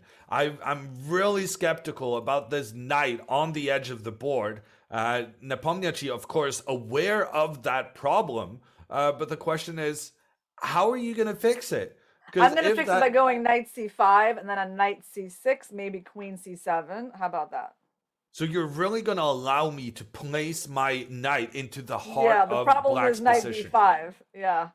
It seems like that could be a bit annoying. Yeah, my queen is just getting attacked too much. Yeah, these knights are wreaking havoc on Black's position, and the evaluation bar raising up its white part indicates that White would have a winning advantage here. So instead, well, not instead, Nepomniachtchi is following down this line, and he is trying to improve the placement of his knight, but at the cost of allowing Magnus to infiltrate. So he's probably just has a different idea in mind for where he's going to put his queen on knight c6, because he will probably be going to e8. Well, actually, I'm starting to think maybe you don't even have to move the queen. What other, is there bishop a6? Is that? If you go bishop a6, you're starting a counterattack on White's queen, and in fact, the White queen does not have a safe square to go to. Well, that is a game-changing move. I mean, yeah, that's a huge resource for Black, being able to develop that bishop with a tempo. And White's queen, as you're saying, is actually trapped. I mean, you're gonna have to take on d8 or on a6, but yeah, you're not gonna have much of an advantage left. So, wow, a queen in the middle of the board. You would think that such a powerful piece could always get away in one of the 8 directions it can travel. But this seems to be an exception. And Jan Nepomniachtchi really finding the right moves here, countering Magnus's plan of infiltration. And with that, I'm changing my mind entirely. I'm now going to say I like Nepomniachtchi's position because I really like the fact that White's queen it's going to be hit by the bishop next move, no matter what you do. Yeah, I mean, White might have to start looking for either equality very, very soon, because bishop a6 is in, regardless of whether White plays knight c6 or not. I mean, it's a huge threat. You're actually threatening to trap the queen. So knight c6 is very logical, and I think it's very likely that this game is going to end in a draw, actually, from the way it's heading. Like, I don't think Magnus is going to be in any danger.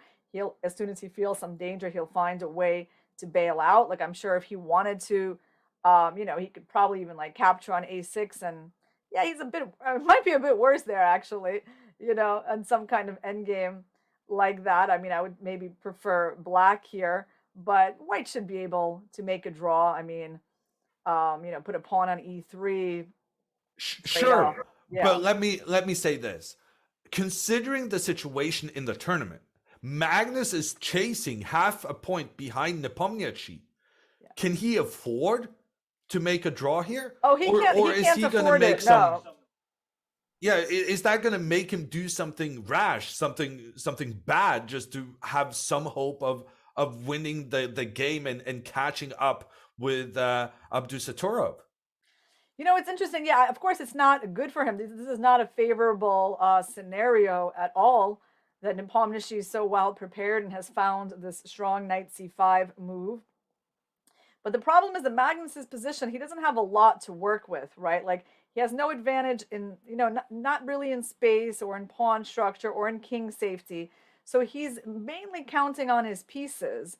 But out of those pieces, it's really the knight on d4 that was supposed to be really good, right? Because Black has also nice pieces, a rook on b2, the knight on c5, the bishop on e7. All those pieces are fine. Once Black plays bishop a6, he's not going to have worse pieces. So, like, we can talk about how Magnus would like something else, but what I'm seeing in front of me, it's like he doesn't have lots of options, and that's why he's, kind of sinking into thought here. Yeah, and he's not looking happy. His hopes of retaining his world championship title might be dwindling away here, as Jan Nepomniachtchi finds a brilliant way of activating his knight and then his bishop. And with that in mind, we're going to be switching over towards what could be the championship game for Alexandra Costenuk. She will, with a win, she will be crowned world champion 1 round before the end. And we're going to jump over there to try and see what is going on with her game. Yeah, she chose a pretty solid line in the Sicilian. She played bishop b5 check early on. That's not her normal stuff. She's really more of an open Sicilian type of player. She's always played the open Sicilian against me. Okay, that has one exception. Once she played a c3 Sicilian, but generally the open. So she, for this very critical game, I think she tried to pick a more solid line. She's played very quickly, and I think she got the kind of solid position she wants, and she's a little bit better. She has some space advantage.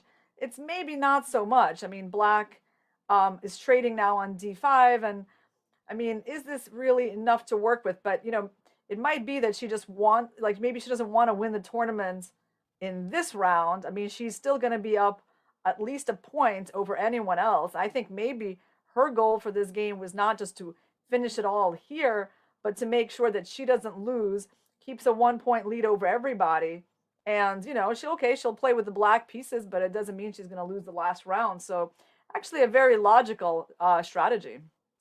Yes, and I was agreeing with you about her choice for opening, but I think as the position has developed, she has gotten more optimistic because right now that rook on d5 is such a dominating piece, being able to control both flanks of the game, and Costenuk really showcasing her natural instincts right now. She's an attacking player, and she's pushing her pawns forward towards the black king. I agree that she initially chose this variation to play it safe, but now, considering what has happened, I think she's gonna go for the title right now. I think she's gonna be pushing those pawns up towards the black king and say there's really nothing black can do, considering the fact that this rook is just such a dominating force, controlling in both directions. Also, so, of course, being helped, as you say, by the fact that these pawns are doing a great job of taking a grip in towards the black half. Yeah, this is a beautiful rook. Really, that rook is holding the whole position together. I mean, it's even helping the c4 pawn be protected. And I was just thinking, like, where can black gain some counterplay? Maybe, move up the pawn to a5, but that creates a lot of weaknesses, and it gives up the b5 square to the rook. So that's not perfect, but black can play the move pawn a6 because, also this pawn is constantly hanging. Or maybe black will just play rook c7. You know what? Rook c7, rook c8, and try. Okay, she did something similar. She played rook c6, yeah. And try to double up and start attacking because black is looking for a place where they can get some counterplay. And the question is, will Costenuk feel there's something that needs to be protected, or is she just going to keep rushing forward with her pawns? She chooses to improve the positioning of her queen, the queen now giving protection to the pawn that black was definitely trying to aim towards. In addition, this queen is also pointing down towards the black king. And for me, I gotta say, I've played this opening before, and I have won so many games, even though there's no knights and no bishops. The dominating force of these rooks, and especially how these rooks can suddenly go over towards the right hand side and start that attack towards the black king, I think Costenuk has come off to a great start, and I would say she's looking pretty good to take the title. Yeah, here I mean, a rook AC. I mean, first of all, she has a lot more time than her opponent. That's something that actually reminds me of my game against her in the online Olympiad in the finals this year. I mean, she played super, super fast against me. And that definitely put the pressure on. And at some points, you just, yeah, it's easy to crack under the combination of your opponent playing quickly and well. And her opponent played an interesting move here, rook c5. So she moves that same rook again somehow. A little bit of an unusual concept to move it to c6 and then to c5. Obviously, white does not want to capture that rook, and because black's whole point is to distract the queen away from protecting the e4 pawn. So we don't want that trade. On the other hand, maybe she's trying to provoke the move b4. Maybe she wants white to go b4 and kind of extend herself a little much, but I mean, b4 seems like at least like a reasonable move to me. It doesn't seem like a bad idea to be provoked into doing that. And that would really showcase those aggressive pawns. To me, this move is all about the white rook. It's simply too good. The white rook is too good. You have to try and eliminate it, and that's what Sobayeva is doing right now, and I think that was actually a really, really clever strategy, because if you just let this rook control both the left flank and the right flank, you're just in for torture. So I think that was a great defensive move by by Sobayeva, and it gives me reason to think this game will be quite long. It may be a grind, an end game, having to decide this. So we're going to switch back to the Carlsen game in order to check out how Magnus has dealt with the threats being made when Nepomniachtchi was about to bring his bishop out to attack towards the white queen. Now, Carlsen, he chose to rush his knights up into the attack, and as Nepomniachtchi developed his pieces, he continued moving forward with his knights, and the question now becomes, will these knights manage to kind of do something, or are they actually a weakness in the position that you're having trouble defending them, as Black is going to make some threats with his excellent bishops? Yeah, it's kind of scary that Black is still threatening this move bishop a6. And, you know, the a7 pawn is hanging, but that just is not a very important pawn, I think, in this position. Although maybe he could consider... Yeah, the problem is you can't even consider taking it. I'll just show you one line that I was looking at. Knight c takes a7, and bishop a6 and a4. So at first glance, you sort of think, oh, I protected my knight. And then we find that there's another knight. That's actually a problem, right? There's queen takes a7 tactics, and you might lose a piece. At least that's something, yeah, quite problematic that needs to be calculated. So Magnus... the idea is that the knight was protected by the other white knight. However, if you go through with that protection, it has opened up between the bishop and the queen, with Black at the end of this ending up with an extra bishop and a winning position. Yeah, there's lots of tricks here that Black has, you know, because two bishops, as we know, are very strong on an open board. And this is a very open board, and I just feel like it's so much easier, actually, for Black to play. I mean, Black doesn't have that issue with hanging pieces. Now, okay, like if we try to find a move for White, I mean, right now, his knight's hanging on b5. Yeah. Yeah, so actually I have some intel here from the chess engines. The chess engines say there's only one move Magnus can play to survive. Wow. The position is so dire that it's only one move Magnus has in order to not lose the game. Rook So AB1? his tournament is unwinding right now. He needs to find the rook to b1 move. He has successfully found that. But afterwards, Jan Nepomniachtchi immediately getting his bishop out, pointing it in towards the white knight and the white queen. Magnus is under some very, very big pressure right now. Yeah, I think Magnus is probably regretting this, you know, this knight cb5. I mean, he could have made a draw, you know, but that's it was not in the tournament situation to do that, and it's not really in his nature to do that, right? But now he's definitely forced to be playing for the draw. The question is, how does he even save this knight? Oh, I mean, is he gonna have to play rook b1? Well, he has made here? he has made the trade between he's played a4. The rooks. Mm-hmm. He has made the trade the rooks between and played the rooks. a4. And then he's continuing up with his pawn to protect his knight.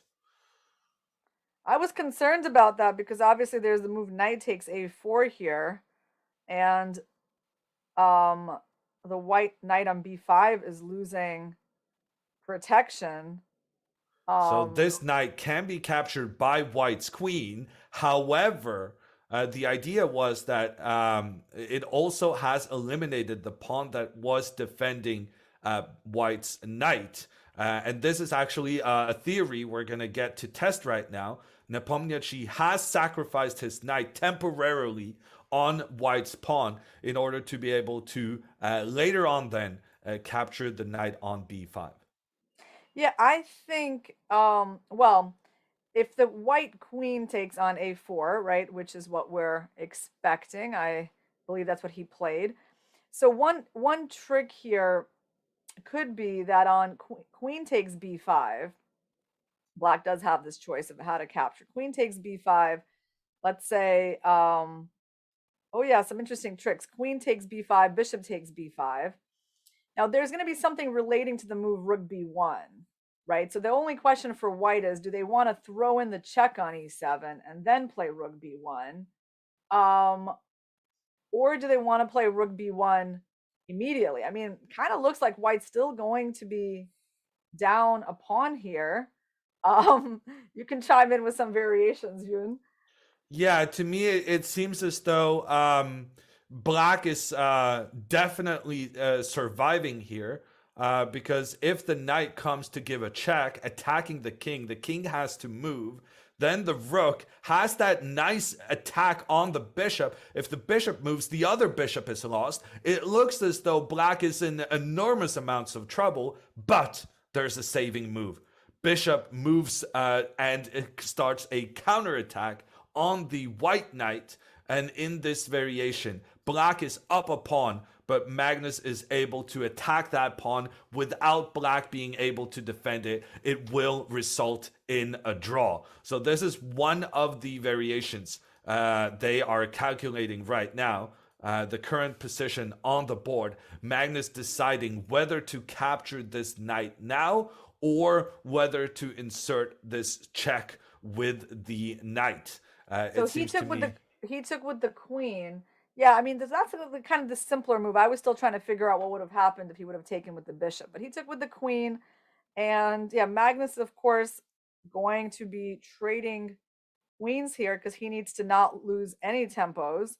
Actually, the variation we just studied is 100% gonna happen. I am certain. Very likely. Except I would have put the bishop on f6 instead of a3, but it makes no difference.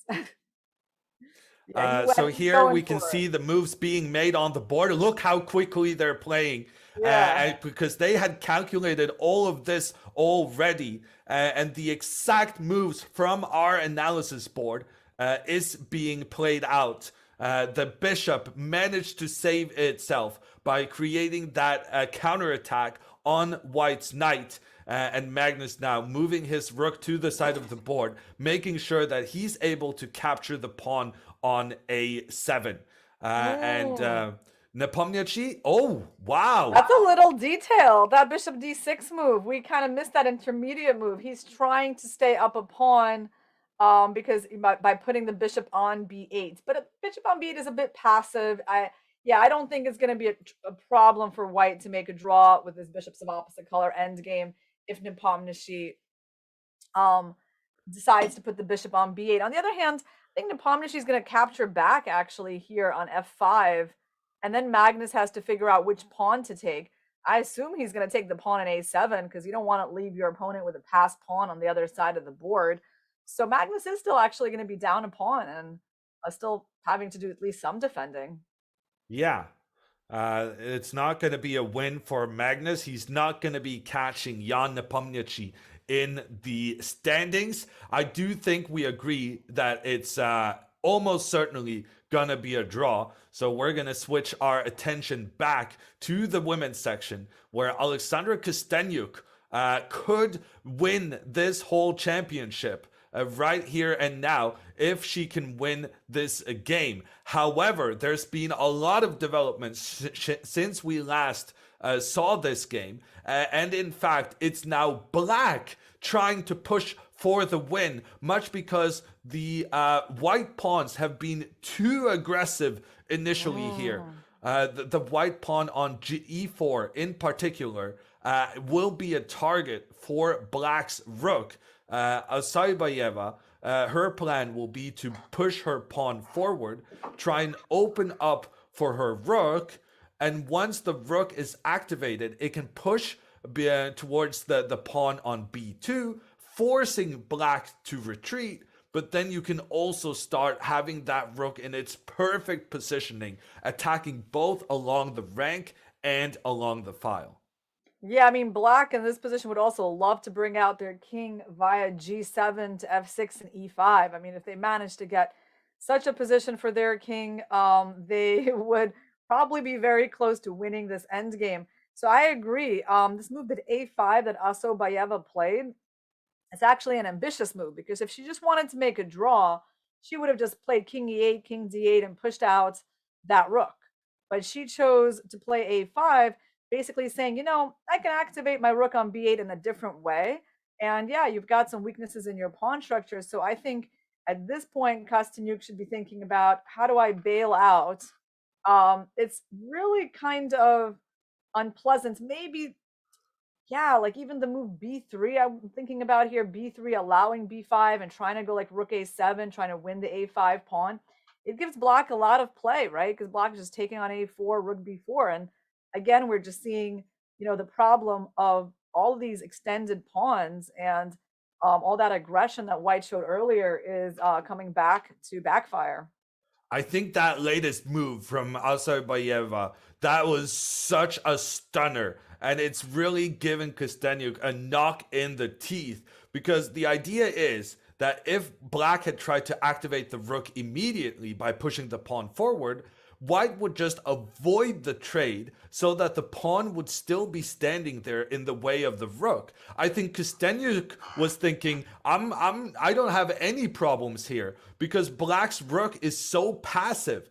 But this a5 move has showcased how that black rook is going to get back into play. And I'm actually ready to make a prediction already. I'm going to say that I think Bibisara, with the black pieces, she's going to win it. I think that's a move that turns it all around from a position where we liked Costenuk's chances to win it to actually being a huge problem where Costenuk is not going to be able to find the right defensive moves. And as I say that, she found a great move. She found a great move, Yehun, yeah.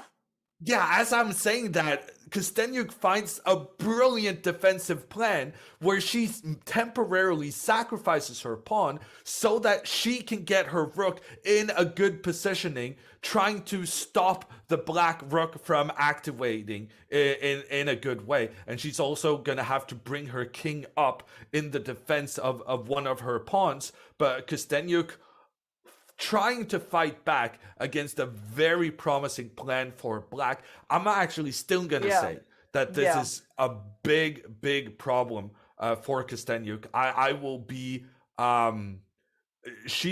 if she saves this, that's an achievement with the white pieces. Yeah, this rook a8 move was an important detail. I mean, black just didn't let white capture the b2 pawn. It was just like white was one move too short on carrying out this very nice plan. By the way, Carlsen and Nepomniachtchi just drew. They're getting up from the table. Magnus looks a little bit, frustrated with how that game ended. He didn't really get too much of a chance to play against Nepo's good preparation. I do think, however, he still has a chance to win because there's still 2 more rounds left in the open section. That's not one game, right? If he wins his next 2 games, we could definitely see a tie break. He's only half a point behind Nepomniachtchi. And by the way, in terms of what is Abdusattorov doing, I would love to find his game. And he has a really interesting position against Fedoseev, some kind of an end game. Maybe we can just go to that for a minute. Yeah, I'm trying to find it on my screen. It's number 16, a little further down. Yeah, okay, I got it. So we have Fedoseev. They're having like an end game with many pieces still on the board. Pawns are even, pieces are even, opposite colored bishops. Abdusattorov having a little bit more time, not much. Seems like actually a pretty balanced endgame. I see the computer prefers white in this position. Why does he prefer white? Probably because the c4 pawn is a weakness, isn't it? Yeah, definitely. That pawn is in trouble. The white knight ready to capture it at any moment. In addition, that knight, should it be able to capture the first pawn, is also ready to capture the next one afterwards. And I'm also kind of concerned that maybe white can get that pawn forward in the middle. It's such a tricky position though, with the pieces coordinating in what I would call uncommon fashion. But yeah, that pawn on c4, I Yeah, this do rook not see. f5 move was very interesting. He's trying to stop him from playing bishop d5, right, to protect the pawn. Yeah, and now I think Abdusattorov made a huge mistake. He moves his knight to attack white's rook. Obviously, Fedoseev was ready for that because that was part of his plan, having an idea on how to deal with the threat to the rook. And I'm thinking maybe Fedoseev now can capture the pawn because he then also opens up a threat towards the knight and towards the rook. The idea being that after knight takes white's rook, I wanted to take with the pawn so that I have the threat against two rooks at the very same time. However, I then realized that actually this is a trap from the Uzbek youngster. He is really on a good form today. He's actually thinking that he wants to give away one of his rooks so that he can get his rook in conjunction with his bishop to create an attack against the white king. Despite not having queens, despite only having a bishop and a rook, he's actually still able to cause lots of trouble for that white king. So actually, the trap was mine. Oh my gosh. And then Fedoseev responds with an even more shocking move. The rook coming into the middle of the board, that's a square protected by the black pawn. But if the pawn captures, there's a checkmate. The smothered mate comes and strikes with the king being caught in the corner of the board. And in fact, this rook move is being categorized by the computers as a winning move. Fedoseev might win this. In that case, the field in the open section just keeps being closer and closer. Last round, Abdusattorov managed to beat the leader, Magnus Carlsen. Now it seems as though it's him as the leader of the tournament that's being defeated, really crunching down, narrowing how close it is with just wow. 2 rounds. Costenuk and Sobayeva, they just finished their game. Let's see. I'm a little surprised. Why is it over already in a draw, it seems? Why?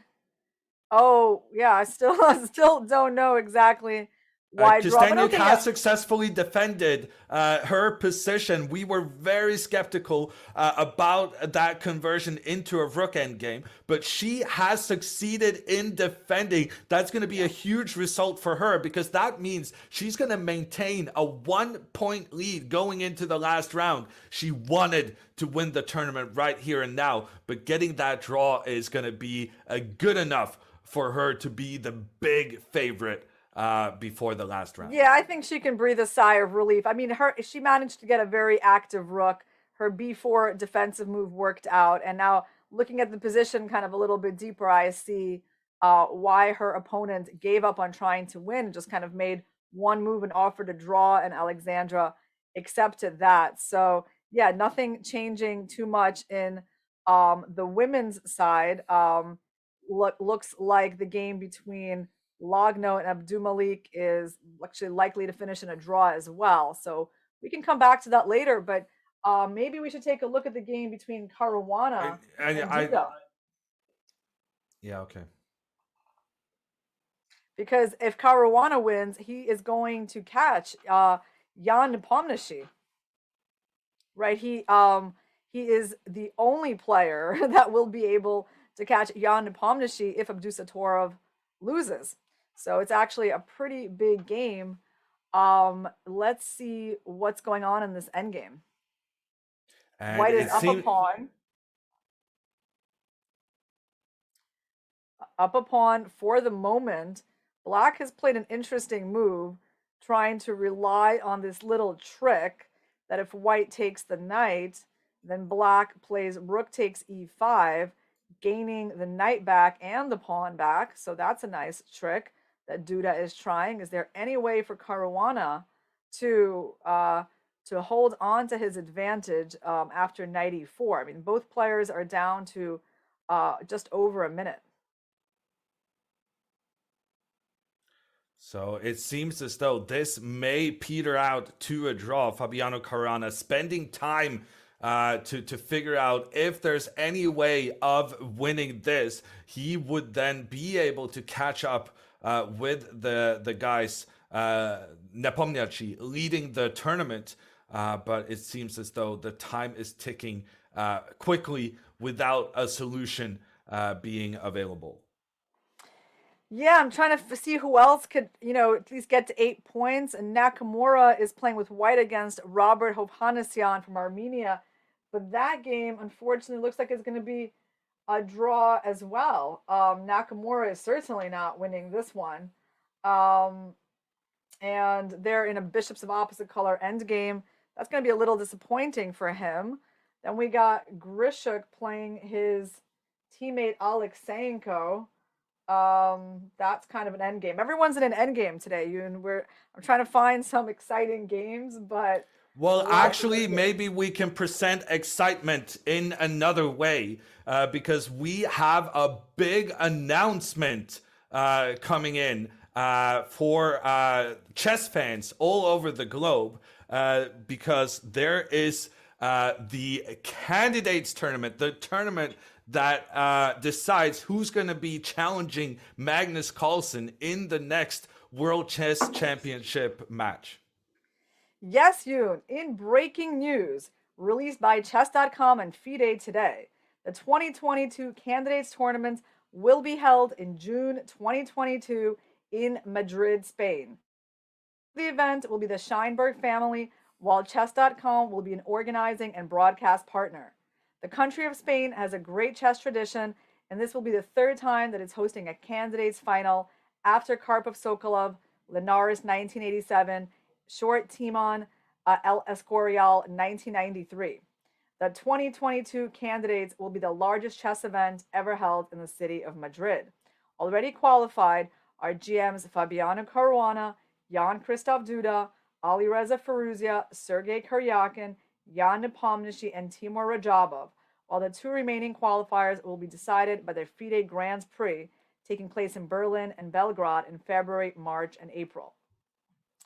The winner of the candidates tournament earns the right to a world championship match against the reigning world champion Magnus Carlsen. That is super exciting. It's very nice for such a big city like Madrid to be hosting the candidates tournament. Yeah, and actually two of the players participating there, Caruana and Duda, whose game we just noticed kind of petering out to a draw, that has indeed ended in a draw there.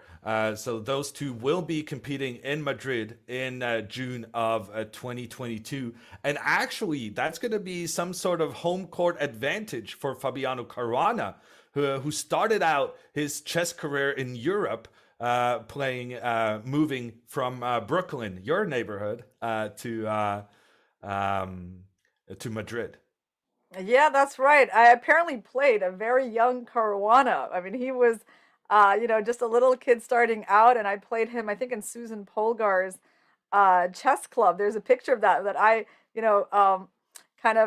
did not remember at all. So, by the way, going back, I think we can try to go back to the Abdusattorov game because he might not, maybe he's not completely losing, but most likely he is. He's about to go down 2 pawns after white captures on f6.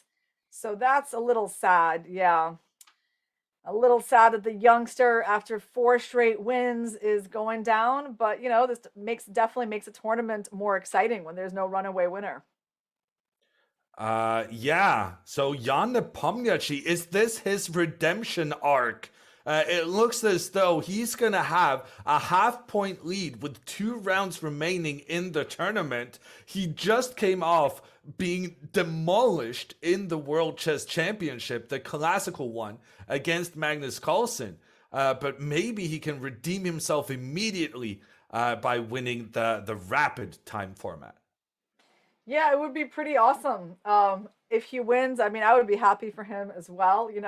There's a few people that are kind of my favorites in this tournament, and he's definitely one of them. And for Hans Niemann, the youngster from the United States that was on 7 points, unfortunately looks like he's losing to Salim Saleh from the UAE. Another endgame, bishops of opposite color, but black has a lot more pawns.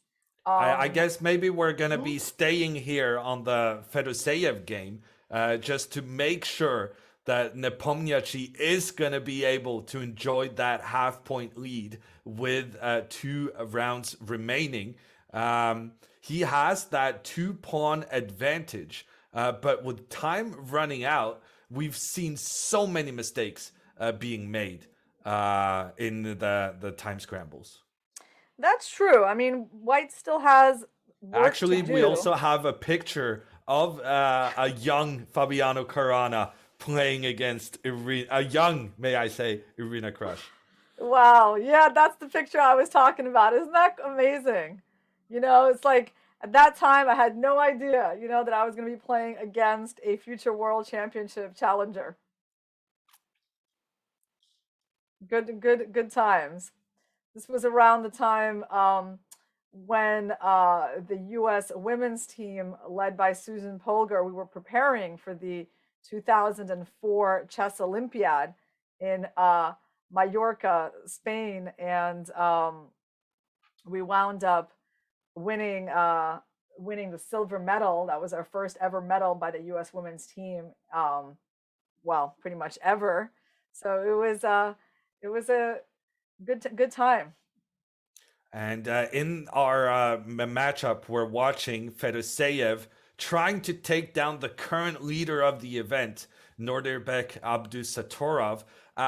There's not a lot of pawns remaining on the board. And that means as long as there's a few pawns, there is hope for the Uzbek youngster to actually salvage a draw out of this. Because the fewer the pawns, the higher your chances of making a draw. For instance, if you have like a rook and a bishop against a rook with no pawns, even though you're down a bishop, you can be able to salvage that game. And that's Doesn't it definitely seem like he's winning at least the C2 pawn? He's winning the C2 pawn, but I guess, I mean, white has some kind of a check on E7. Maybe white wants to take the bishop on G6, but his rook will feel a little bit trapped in. Yeah, I'm actually starting to feel, from a practical point of view, black's position seems to be getting better, isn't it? Yeah, right now that rook has gone up into the attack. It has captured an important white pawn. And right now, look at the evaluation bar. It's completely went back to calling it an equal position. White is still up a pawn, but let's just say 1 pawn is not as good as being 2 pawns up. In addition, look at this black rook creating all sorts of trouble on the left side of the board, while white's rook has been completely locked out of play. Notice the coordination between the bishop and pawn. The bishop is protecting the pawn, the pawn is protecting the bishop, and both of those pieces are making sure white's rook is not coming back into this game. The bishop was such a problem that Fedoseev now using his knight to actually just take that bishop out. Oh wow, interesting move by Abdusattorov. He is seemingly giving up his knight on E2, but that move has a So what point. you're talking about is rook takes A3. Exactly, that's what he played. He chose that move, and the point is that after king takes E2, we would be capturing on E3 and winning back the rook on H6 with a totally fine endgame. In fact, this did happen, and we're going to see a draw in this game. This is amazing stuff. So all of this happened. King h6 happened. Knight d5 by white. They just got up from the board. Knight d5, king g7, knight c3. Draw agreed. Wow. He is looking so relieved. Look at Abdusattorov's face. Like, he cannot believe that he got a draw. He was down, like, advantage for white was +5. And he is actually still tied for the lead. Wow. No, this is very good that you decided to stay on this game. I thought it was all over, but it's never over, is it? No, anything can happen when you're short on time. You can see the disappointment in Fedoseyev's face. You can also see the excitement there for Abdusattorov, and the guys are friends afterwards, exchanging some pleasantries, discussing the games and what chances were missed. In the background there, we could see that there's still lots of fighting being done at the top boards of the women's section. I saw Katarina Lagno and Nana Zagnidze both still playing there. So we're going to switch over. First, Lagno with the white pieces, having to deal with another one of these young Kazakh girls. When I was a kid, there was like this thing that Georgia had all the best girls in the junior section. It seems to have shifted to being Kazakhstan having that honor. However, Lagno here, she has 2 pawns more than her opponent. And those 2 pawns are so far away from each other that she's going to be able to push one up the board on the right side. Then she's going to work her king over to the left side and start pushing that pawn. This is going to be a win for Lagno. Yeah, wow. This didn't seem like, a while back, it didn't seem like she was doing that amazing. But you're right, because what's really important here is that the H pawn is the right color for the bishop. And that's it. Now it's obvious that the game is over, because white's king is just going to be able to approach the queenside pawn to help it advance. And the corner, the H8 corner, is a dark corner, which means that later on, white will be able to use the bishop to help that pawn promote. So this is a very trivial win at this point for Lagno. Yeah, really big win over a very strong player from Kazakhstan, Jansai Abdumalik. Nana Zagnidze has won her game against Maria Muzichuk. She's up in exchange in this final position with 2 fine rooks on the 7th. And then we have Stefanova versus Koneru. So this game looks like it's heading towards a draw. At some point, well, Black could have taken that pawn, given up the knight. But she doesn't even want to defend rook and knight versus rook. So she's just trying to win that pawn without paying the price of a knight. Yeah, but let me show you this. Knight here from Stefanova. What if now Koneru tries to attack that white pawn? There's a check to protect it. The king comes up. The king is attacking the knight. If the rook tries to defend the knight, then you have to watch out for the knight making the double attack on the king and on the rook. Yeah. White's probably not going to blunder into that, but that's a good point. But I guess my point is that we've saw Anish Giri winning when he had just a queen against a queen and 2 pawns. So like there has been some incredible blunders happening in this event when both players are very low on time. I'm just saying those possibilities are very much still alive. Yeah, I'm trying to figure out like who is going to be pursuing Costenuk. So Costenuk is going to be on 8.5 points, and actually Gunina won her game, so she's going to have 7.5. They've already played. Lagno is going to have 7.5. And I don't believe Costenuk has played Lagno yet. Can you recall that game? I don't think they've played. I know they're good friends. They probably don't really want to play each other. But I think that is a very possible last round pairing. Or perhaps Costenuk Zagnidze, since Zagnidze also won. And so now that's going to be interesting. And now we do have the result here. Stefanova did make a draw in the end against Koneru. And that was one of the final games of the round.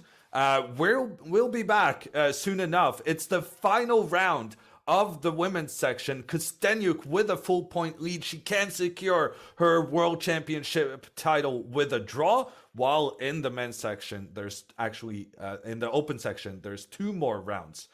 So there's lots more excitement to come. We'll be back after a break.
Welcome back to the World Rapid Chess Championship. I'm Jon Ludwig Hammer. I'm joined by Irina Krush, and these are the results from this round. Irina, anything that stands out for you? Yeah, well, of course, there was a big matchup between Carlsen and Nepomniachtchi.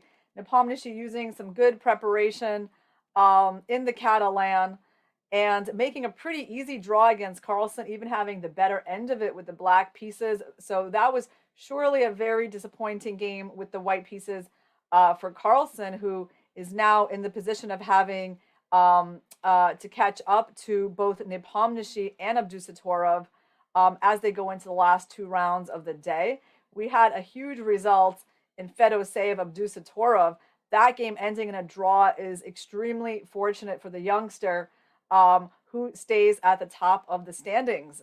And Caruana could not manage to beat Jan-Krzysztof Duda. So Caruana is still at the same number of points as Magnus Carlsen. They're both half a point behind the leaders. There's only two people in the chasing group. So we got two leaders, two people chasing them, Carlsen and Caruana, and then lots of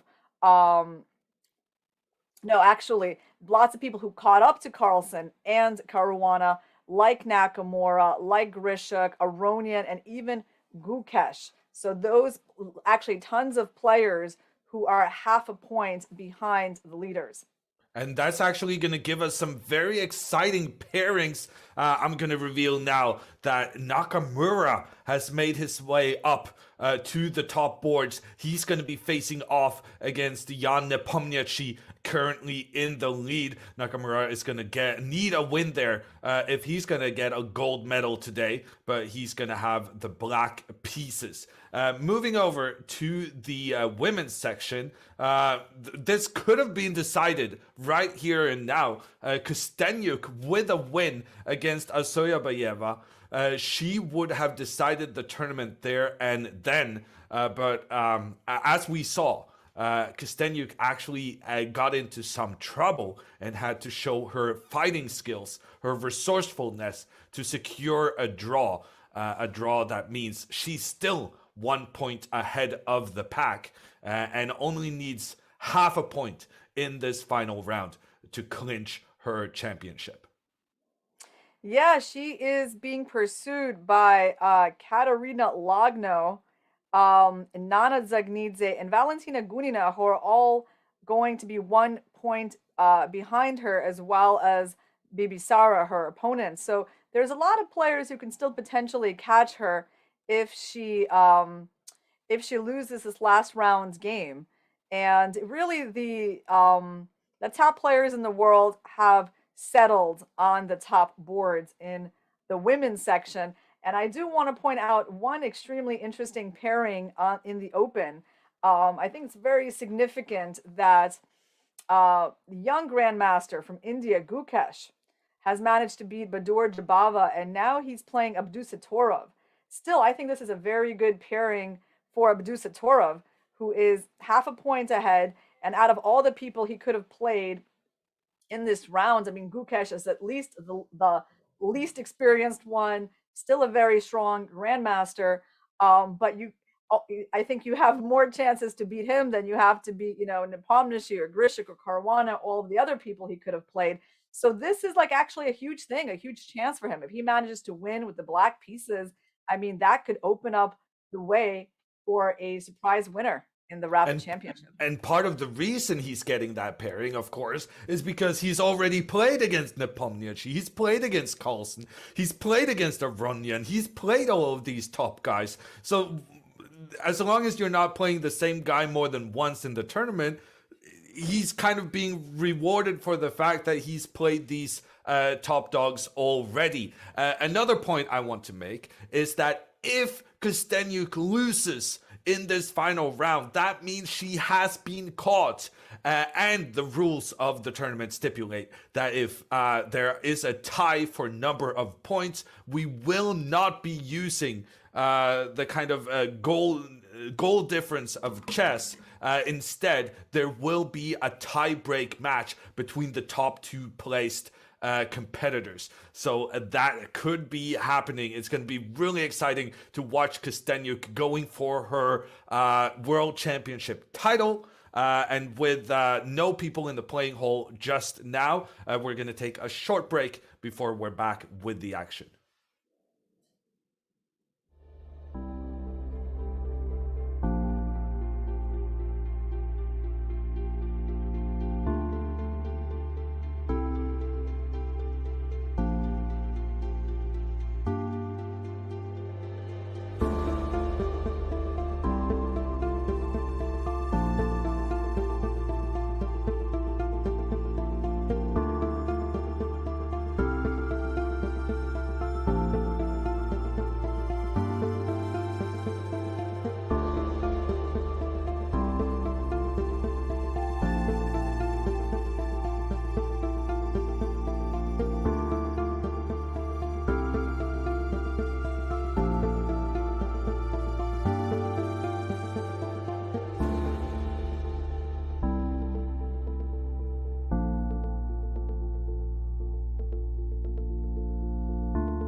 Hey everyone, and welcome back to the World Chess Rapid Championship. I'm Jon Ludwig Hammer, and I'm joined by Irina Krush. And on the screen right now, it's the big matchup of this round. Katarina Lagno with the white pieces playing her Russian teammate, Alexandra Costenuk. And if Costenuk makes a draw with the black pieces, she will be crowned world champion. Yeah, this is a battle of two friends who are both living in Moscow. Or at least I'm not sure where Alexandra resides now, but she's originally from Moscow and still spends a lot of time there.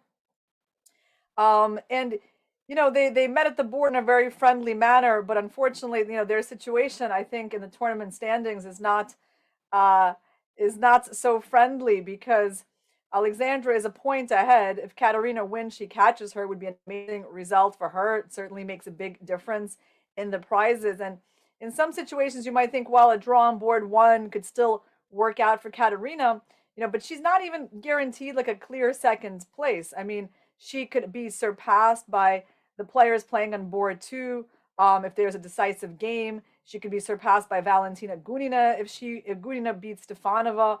So for Lagno playing white, I really think, she probably should be quite ambitious in this game, notwithstanding her friendship with Costenuk, because even second place is not guaranteed in the event of a draw.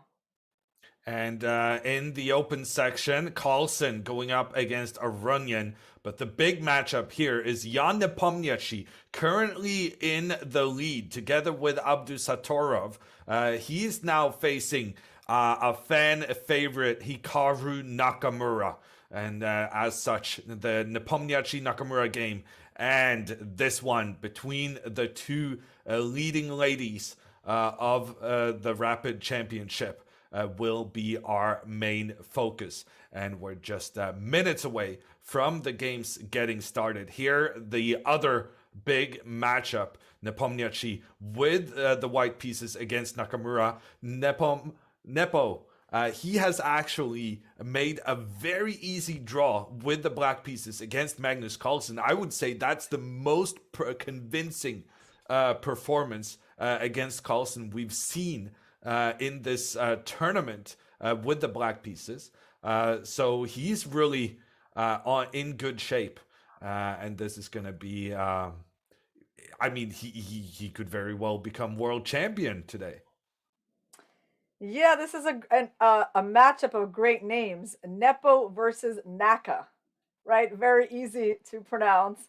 Both players playing really fast. I think both players very confident in themselves, kind of having that confident attitude. And yeah, I think this is a great matchup to watch. Behind them, we see Nana Dzagnidze sitting with Bibisara Asobayeva. That's also a big matchup on the women's boards, as Nana, if she wins, she could, if things go well, even have a chance to tie for first place. And we have Jan Christoph Duda sitting down. He is going to be playing Salim Saleh, who just beat Hans Niemann. And I think behind Jan Christoph Duda, that looks in the blue jacket, that looks like Alexandra Garyachkina, who is having kind of a very mediocre tournament. I guess she must be considering it's not going very well because she hasn't really been able to make much of an impact on this tournament after losing on the first day to Anastasia Badnaruk. And Badnaruk, by the way, after winning that dramatic, beautiful game that was our recap highlight of day one, she's also kind of slipped down and can barely find her in the standings at all, despite that brilliant game. So things have certainly changed since that first day. But yeah, we have a lot to look forward to in this round. And here with the standings of the open section, it's Abdusattorov in the lead together with Jan Nepomniachtchi. And chasing those two, there's a big pack of great chess names. Carlsen, Grischuk, Nakamura, Aronian, Caruana, and Gukesh, a youngster well known from the Junior Speed Chess Championships on chess.com. He is he's going to influence who becomes the world champion now, because he's playing against actually the leader, Abdusattorov, in what is a fight between teenagers on the top board. And here we are, ready, and the games have started. Costenuk with the black pieces opting for a Sicilian defense, which is known as one of the most aggressive openings you can play.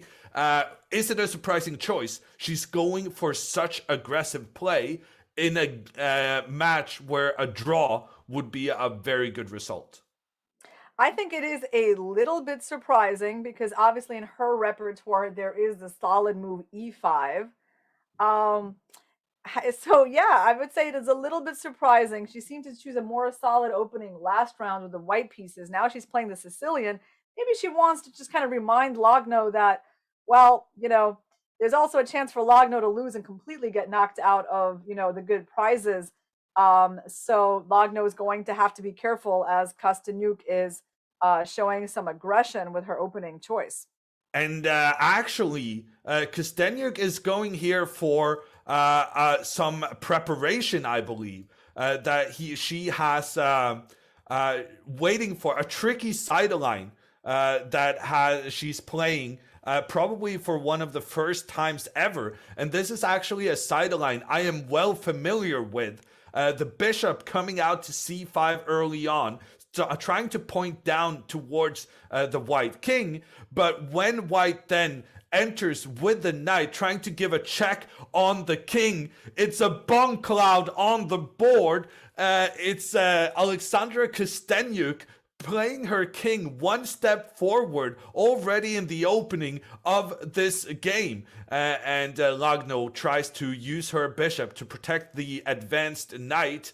Costenuk still in her preparation, pushing her pawn forward to knock the bishop back. The white knight giving another check, escaping some trouble. It was attacked by both black's king and bishop.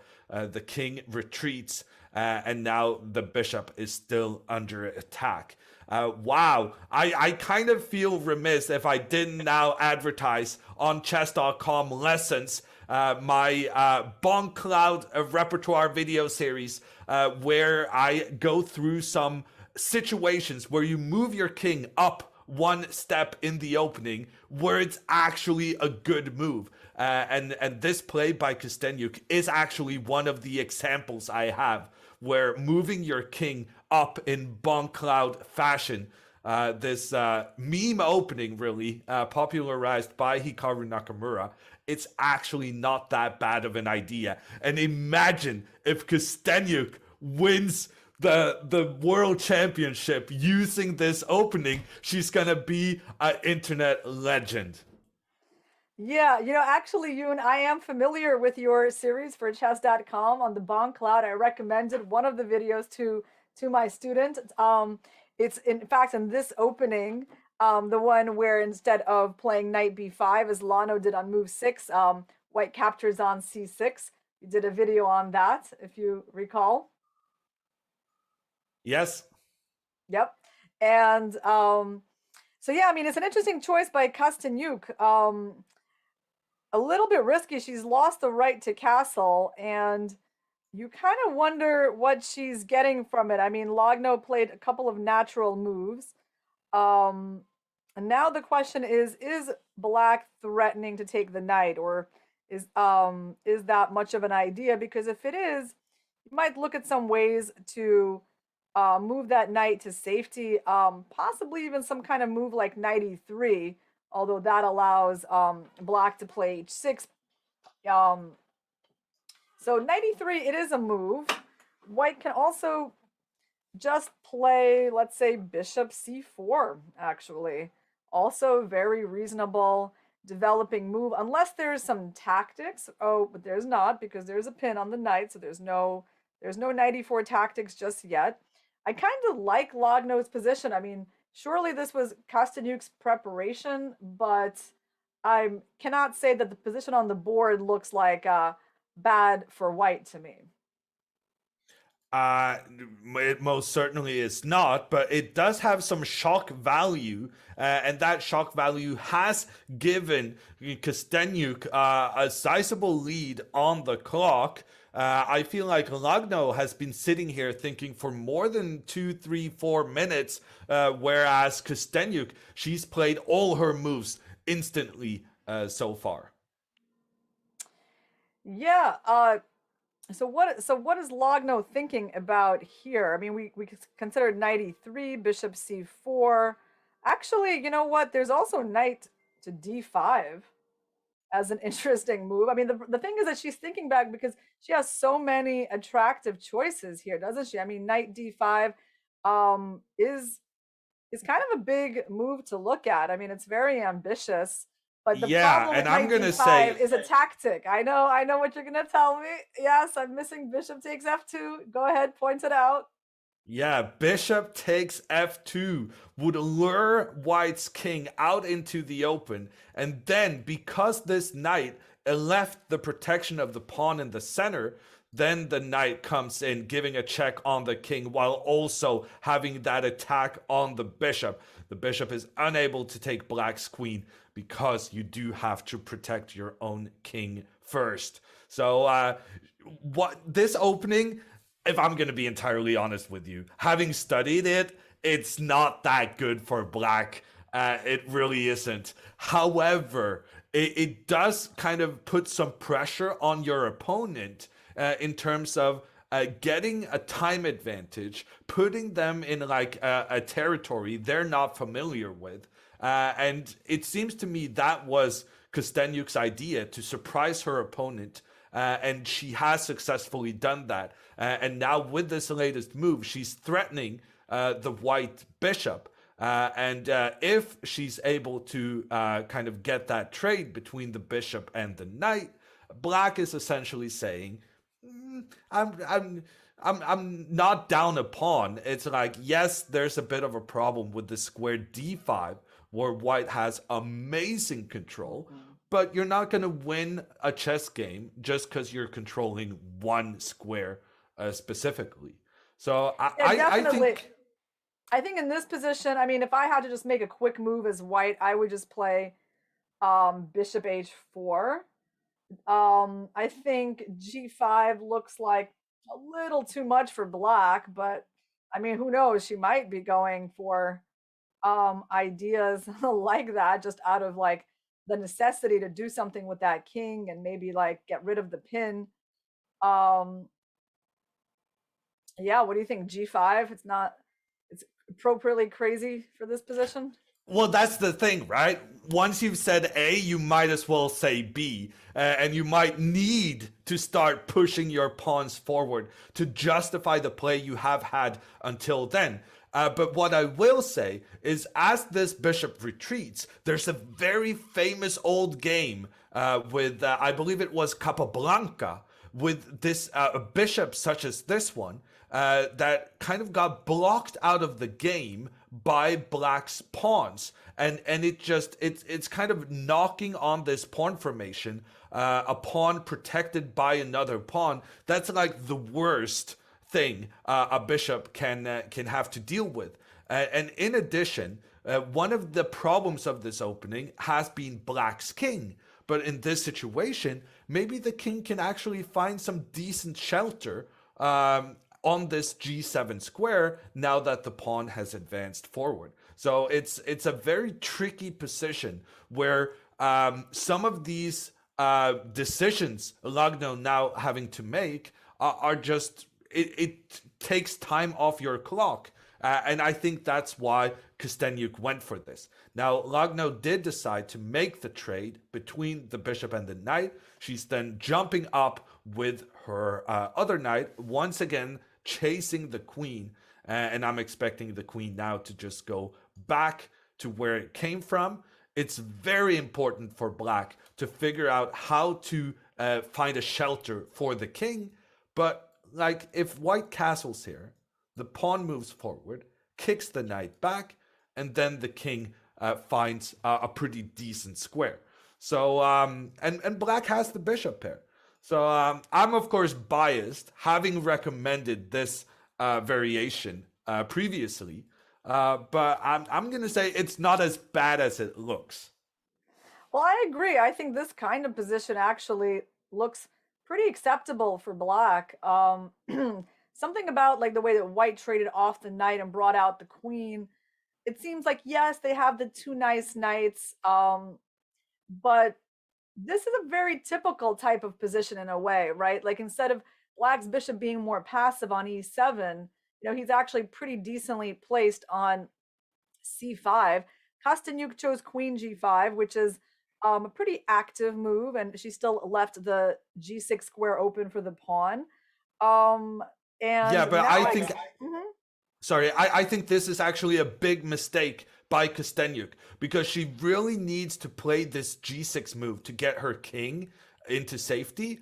But now the fact that she placed her queen quite aggressively, She's that missing means h4, white. yeah. Yeah, white is able to push the pawn forward, chase the queen, and then keep pushing the pawn forward, creating some attacking chances against those pawns that were supposed to guard black's king. And this kind of assault with the pawn along the h-file wouldn't have been that easy to accomplish if Kostenjuk just had retreated her queen immediately. So I think agree that with was you, and I think maybe black will be trying something like h5 here, actually, to stop your idea. yes, I h5 agree. and then g6. But yeah, that's a really good point. I mean, that queen is kind of vulnerable, and if she goes g6, it could be like a positional disaster for black. So h5 is, yeah, I think h5 is a move that she'll want to look at. And she is doing something else, I believe. Wow, okay, interesting. Not afraid of knight c7. Okay, yeah. I can What was the certainly move? believe that. A bishop e6. And white is not interested in any sort of calculating anything with knight c7. She just believed her, probably right, and she castled. So hey, well that took the h4 idea off the table. But black just does need to pay attention to knight c7 as a theme. So I kind of wonder, is she gonna be calculating whether knight c7 is really a threat, or will she just play rook c8 to just like stop it? I mean, I would probably want to play rook c8, just I don't want to constantly have that hanging over me.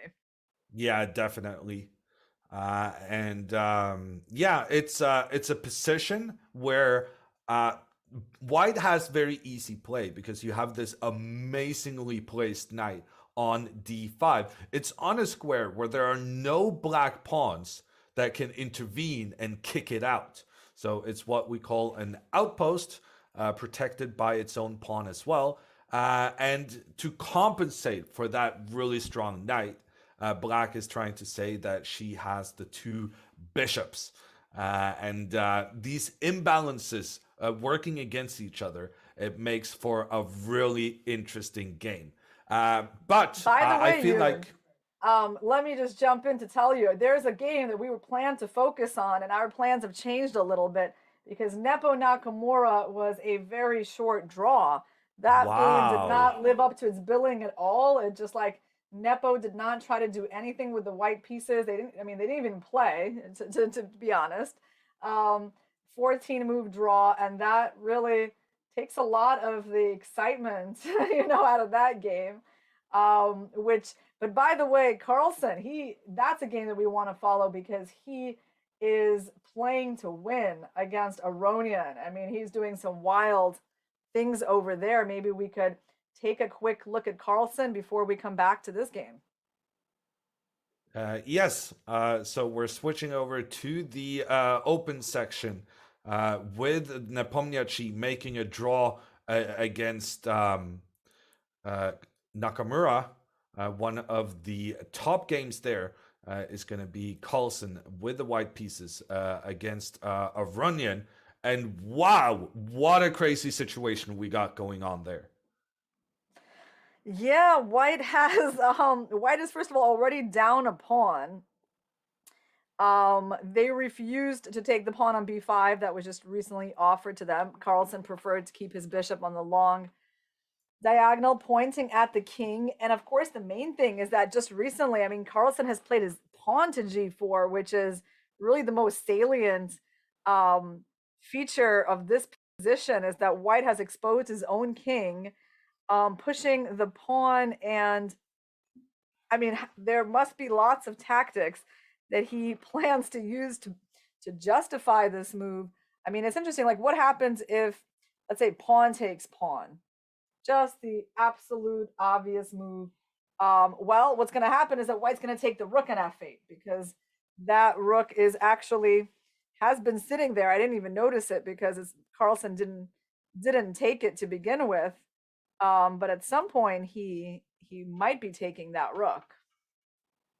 And then as the king takes back, it's not actually that bad of a trade for Aronian, considering that in exchange for a rook, he's gotten a bishop and 2 pawns, in addition to the white king seemingly being in a bit of an airy situation. However, there's also a lot of open files and diagonals down towards the black king, and being helped by the evaluation bar on the left side indicating that this is actually a very promising position for white. That's definitely not something I would have been able to figure out looking at this position. So there is some very tricky captures that needs to be calculated for both parties. And then after you calculate the tactics, you also have to correctly assess the situation. And for me, it's not at all obvious that this was super good for white. And then you can only imagine how Aronian is feeling as his clock is ticking down, looking at Aronian this has made a move, and a lot has happened. So Aronian decided he didn't want any part of that g4 pawn. He captured on c3. And after pawn takes c3, he played rook a3. And then Carlsen captured the rook in f8. Rook takes b3. I mean, crazy stuff happening, right? So many captures. Let's see if we can get some moments of clarity. Bishop takes e7, queen takes e7, and Carlsen just took on f5. So he is up in exchange. Pure exchange. Black doesn't have any pawns for it yet, although he can capture, the c3 pawn. I mean, of course, what black is counting on here is white's very exposed king and that long diagonal. So yeah, we see the eval bar giving this as equal. It's very tricky, to play with this open king. I think Aronian will be kind of pretty satisfied here. Giving up a rook for a bishop, known as an exchange sacrifice, that is kind of one of Aronian's big specialties. In fact, Aronian, originally from Armenia, he was the compatriot of Tigran Petrosian, who was infamous for giving away rook, this exchange sacrifice, in order to create defensive constructions, whereas Aronian, he took it one step further, and when he's making these trades, he's actually doing it for very aggressive intentions. And you can see some of that aggression here with the bishop pointing down towards the white king. A very tricky situation to deal with for both players. And I just gotta say, one of the biggest shocks for me thus far is that they haven't spent more than 5 minutes each on the clock. How is that possible, considering all the trades they have made and all the difficult assessments? How is it possible that they don't spend like 5-10 minutes just on a single decision? The pace at which these top players make such impossible choices just really astounds me. I agree. That game has had such a level of complexity that I don't know how they waded through all of that. But we have another game, Yoon, that I think we want to take a look at. It looks to be really kind of blowing up. It's Gukesh versus Abdusattorov. And if you can locate that, that would be awesome. Because in this game, it's very unbalanced. We have opposite sides castling. Yeah, Um, I'm struggling to find it. yeah, okay. Well, I'll just tell you that it is a really interesting game, very unbalanced. Certainly, it's like a draw is not probably the likely result from such a position. I Hard to found it. even I say, found it. yeah, great. Very happy. We're gonna take a look at this. But it looks like, yeah, it looks like Gukesh. I mean, it's just gonna capture the knight on d3 and take the pawn on f3, and it's gonna be a nice little extra pawn for him, and also improving his rook. So yeah, that would be quite the upset if Gukesh, 15 years old from India, even younger than the 17-year-old Abdusattorov, if he manages to knock him out of the lead, and basically would be helping out Nepomniachtchi a lot, unless, you Well, know. Mhm. yeah, well, Nepomniachtchi has already made a draw. So if Gukesh manages to win this or at least avoids a loss, we could have like a traffic jam of players on the same score before the last round. Yeah, I mean, because there's a good chance we're gonna see decisive results in Carlsen Aronian, and Grishuk versus Caruana is, by the way, very sharp position as well. Again, we have opposite sides castling in that game, so I mean, there really could be a lot of players tied for first place at the end of this round. So And with by the way, Gukesh decides to play Queen C4. He did not take the knight. Okay, that's sure. That's interesting. He's just attacking the knight. And the knight will probably capture the pawn on c5. And we will see rook takes f4 at some point soon, because that's a very nice pawn to take. Yeah, and putting pressure on even more of Black's pawns, even though they have the equal amount of pawns, knights, bishops, rooks, and queens. The engine is giving a massive advantage for White, as indicated by the eval bar on the left side. So this is another one of those situations where it's like, well, you're not down a pawn, but you're still in just a terrible situation. And Gukesh is way down on the clock. He's actually down by 6 minutes. But on the other hand, he spent that time well, finding good moves. And it looks as though he could be coming in to the shared lead with just one game remaining in this championship. I'm just going to switch back over to Carlsen against Aronian. Good Because choice. in that game, we've had a development that Aronian, he chose not to capture the pawn on c3 with his rook. Instead, he maneuvered his knight forward, saying that I want to take this pawn, but I want to take it with my knight so that my knight can come in and start attacking both your queen and rook. Magnus, in the meantime, has made an exchange so that he opens up for his rook to try and infiltrate along the f file. Well, I And can see, Yoon, why Black was tempted by this, because not only he's trying to get his knight to c3, but it's actually Queen g5. That's quite an annoying threat. Yeah, that's coming at the White King. So I think Magnus now needs to think about how is he dealing with Queen g5. I mean, he doesn't have time to play anything like Rook f7, because Queen g5 is just too powerful. I have an interesting idea, but no, you can't. I mean, you can't put the queen on e4 while the bishop on b7 is still protected. It was kind of an idea, like, because if they gave a check on g5 and the king moved over, then maybe you could utilize that pin.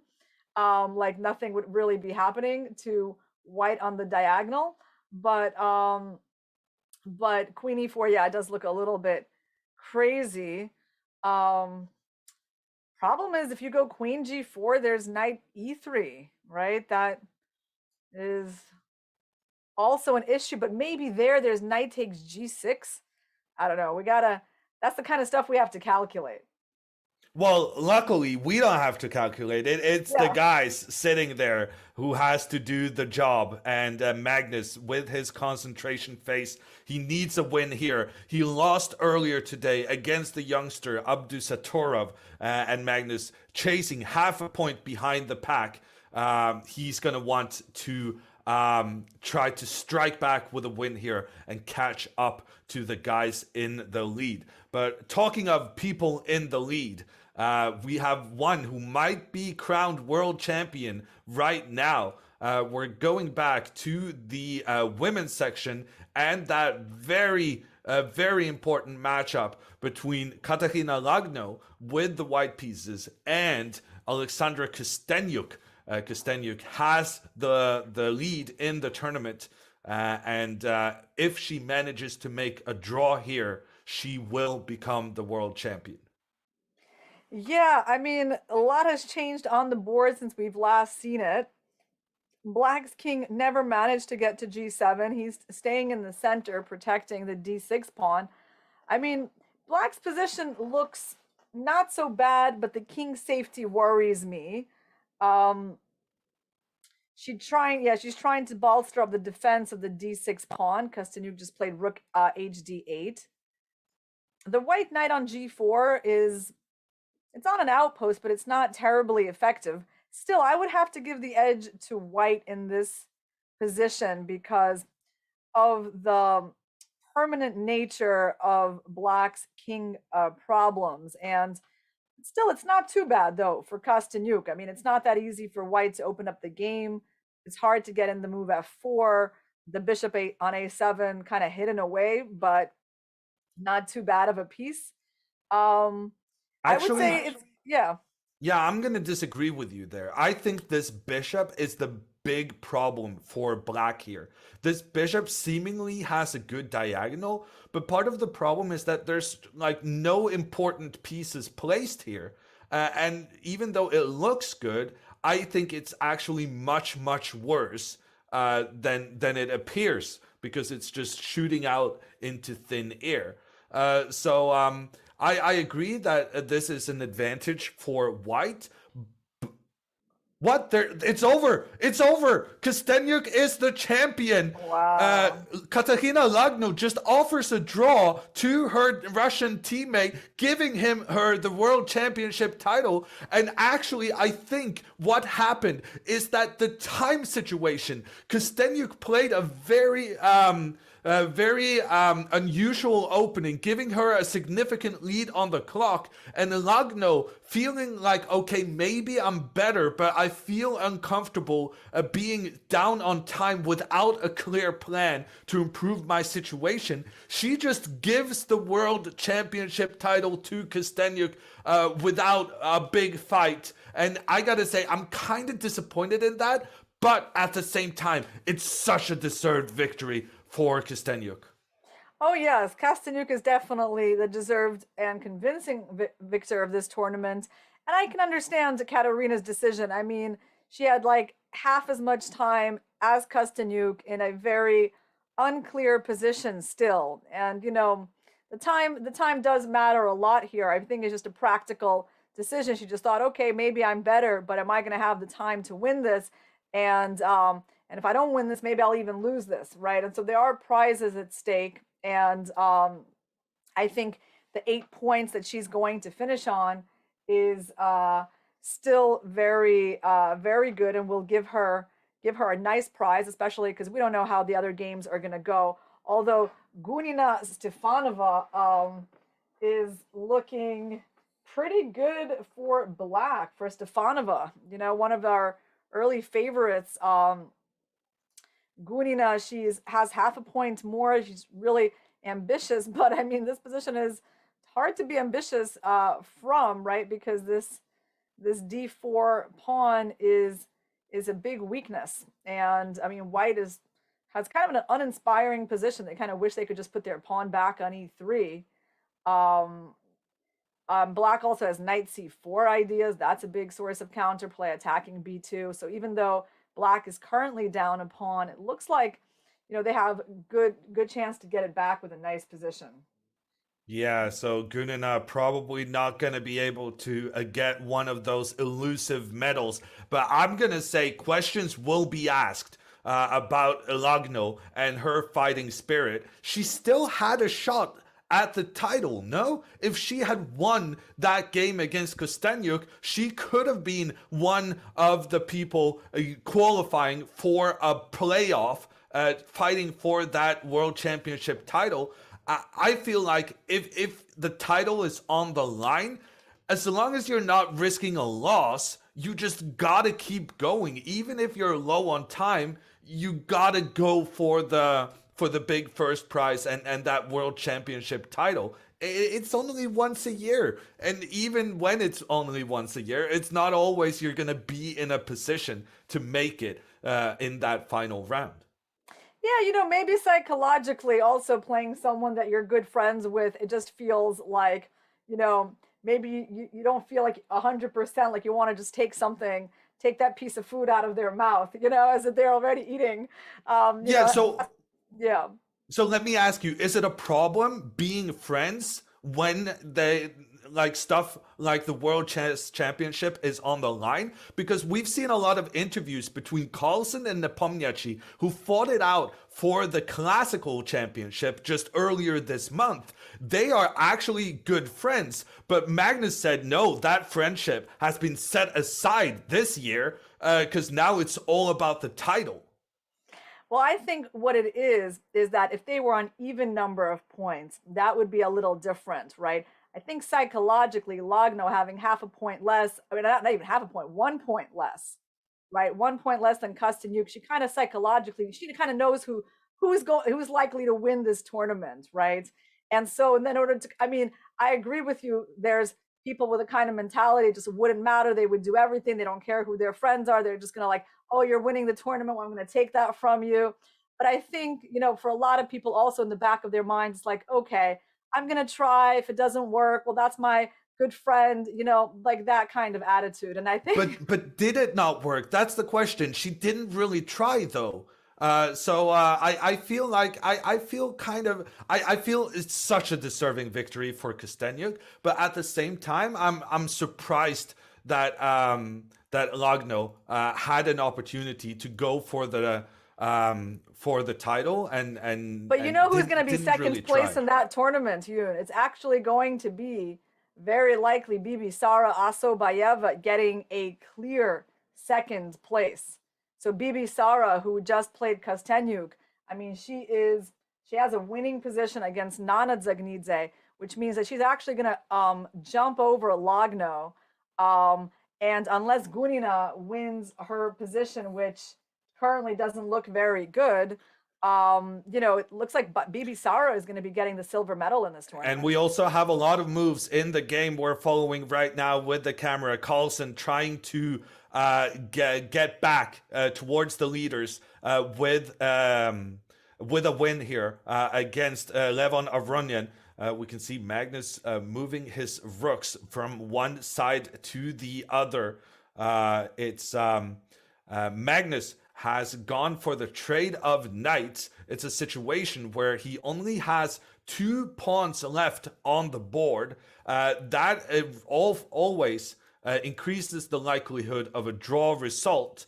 But the question is whether or not Avronian can get rid of this pawn in the middle before it starts its triumphant run towards becoming a new queen. Yeah, well, I think he should definitely try. And the first move that I would think about here for Aronian would be rook d3, and that's what he does. The rook now trying to control the pawn, trying to capture the pawn, but importantly, the pawn cannot just step forward because then the rook is still in a position to capture it. That's why being behind the pawn is such an effective placement, because you make sure it cannot run away from you. Yeah, so Carlsen goes to attack the bishop. Bishop will probably go to f5. You gotta look for a nice solid square for him.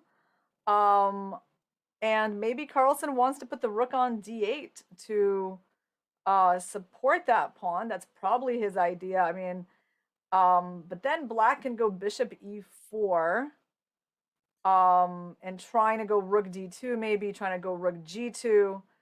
That's certainly a pretty active option. It has a good chance of picking up the h2 pawn. Things are looking sharp. I mean, I don't feel like Aronyan's doing too badly at this point. I think he's got decent drawing chances. And Magnus, he's taking his time to think here. I'm gonna say that if he doesn't manage to protect his pawn on d4, I don't think he's gonna be winning this. I think if he loses this guy in the middle, there's just not gonna be enough to win the game. However, it's actually Aronyan still thinking about where he's going to put his bishop. I thought just putting the bishop up to a square where it's protected by a pawn, I felt like that is such an obvious move. I just made it on the board as if it had happened. But Aronyan instead choosing to go with the bishop all the way out to the side. Magnus gives a check with his rook, forcing the black king out of protection, and Magnus might now try to get both his rooks pointed towards the h7 pawn.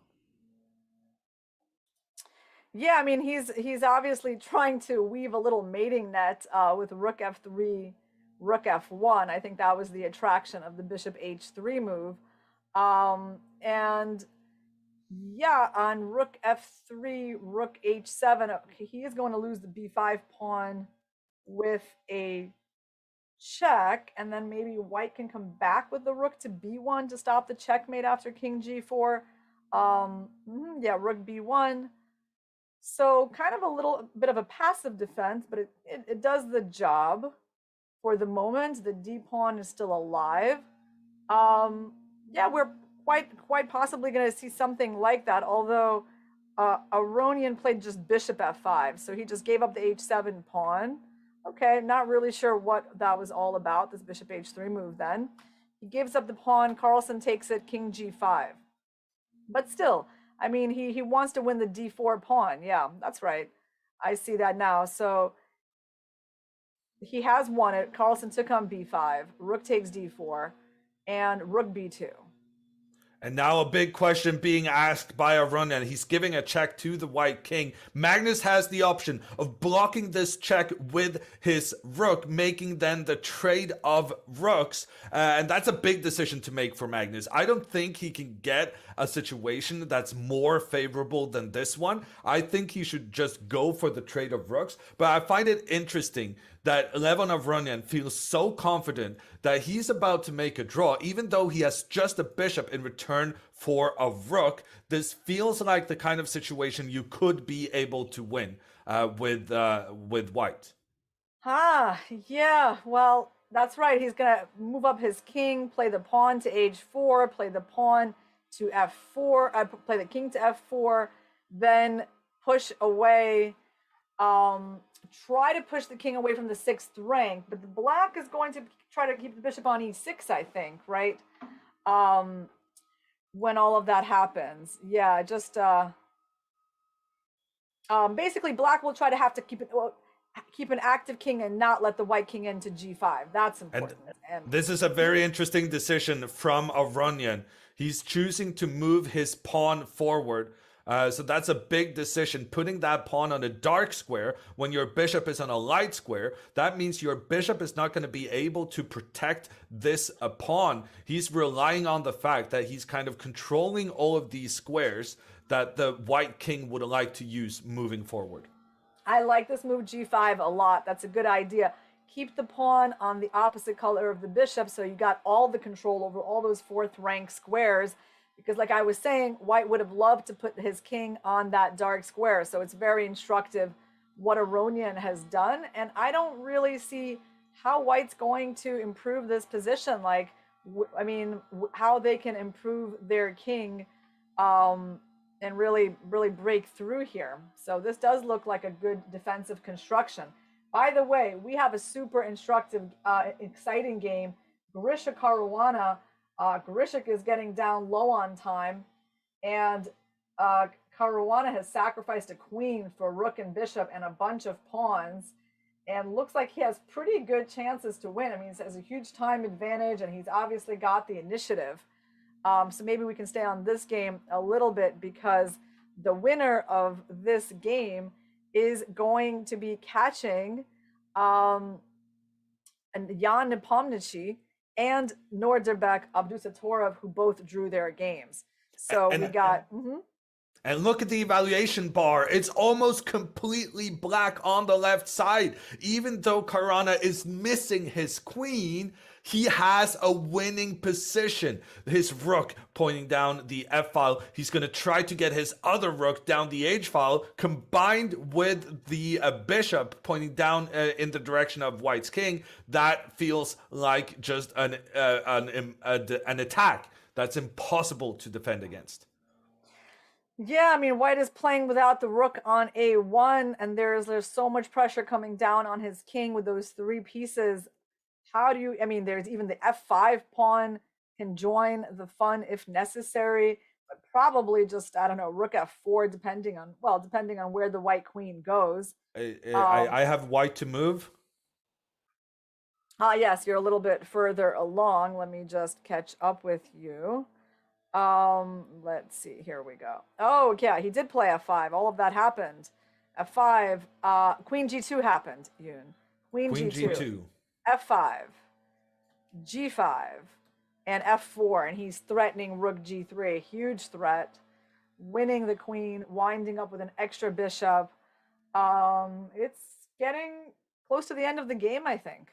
Yeah, a fantastic game for Caruana. And he's going to catch up with Nepomniachtchi with this win. What an amazing game to do it with.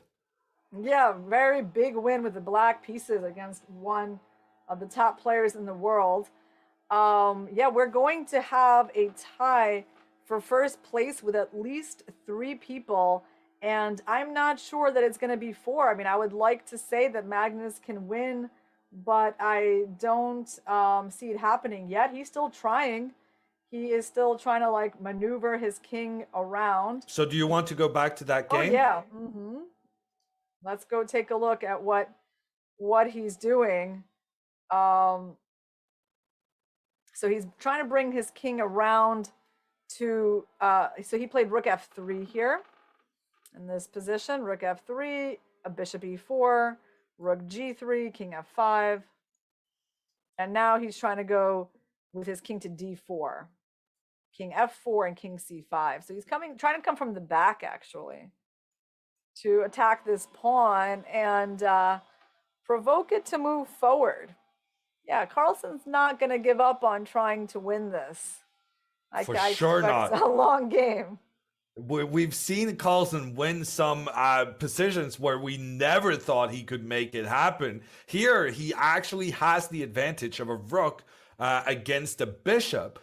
So here we're kind of expecting him to make something happen. But as of yet, Aronian seems to be pretty confident that with his bishop, he has enough resources to hold on to to making a draw.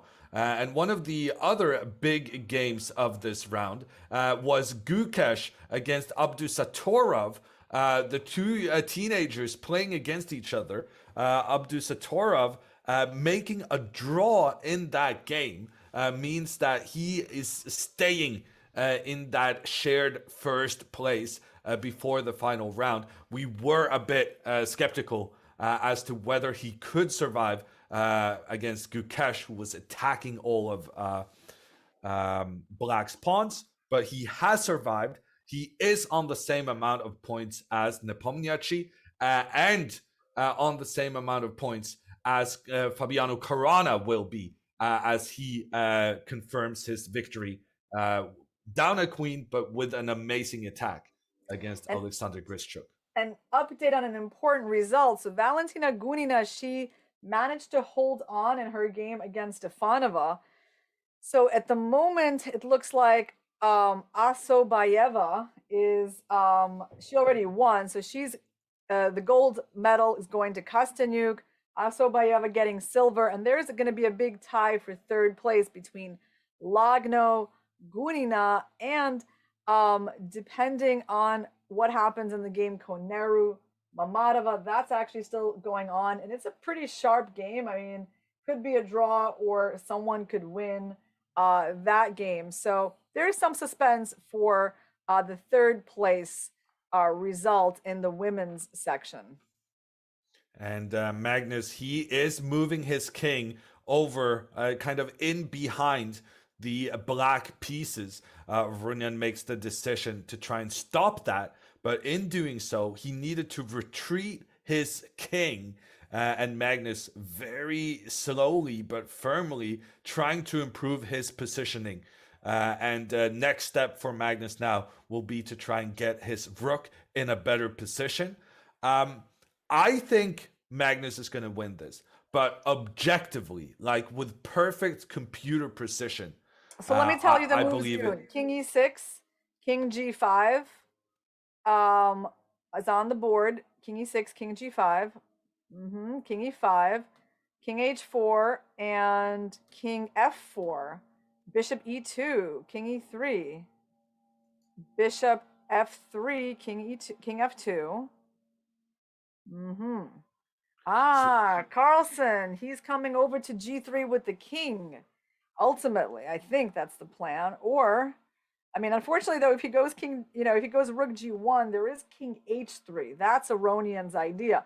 Like, Carlsen really wants to put the rook from g3 to h8. And now he's going to be trying to do that. He wants to put the king on g3.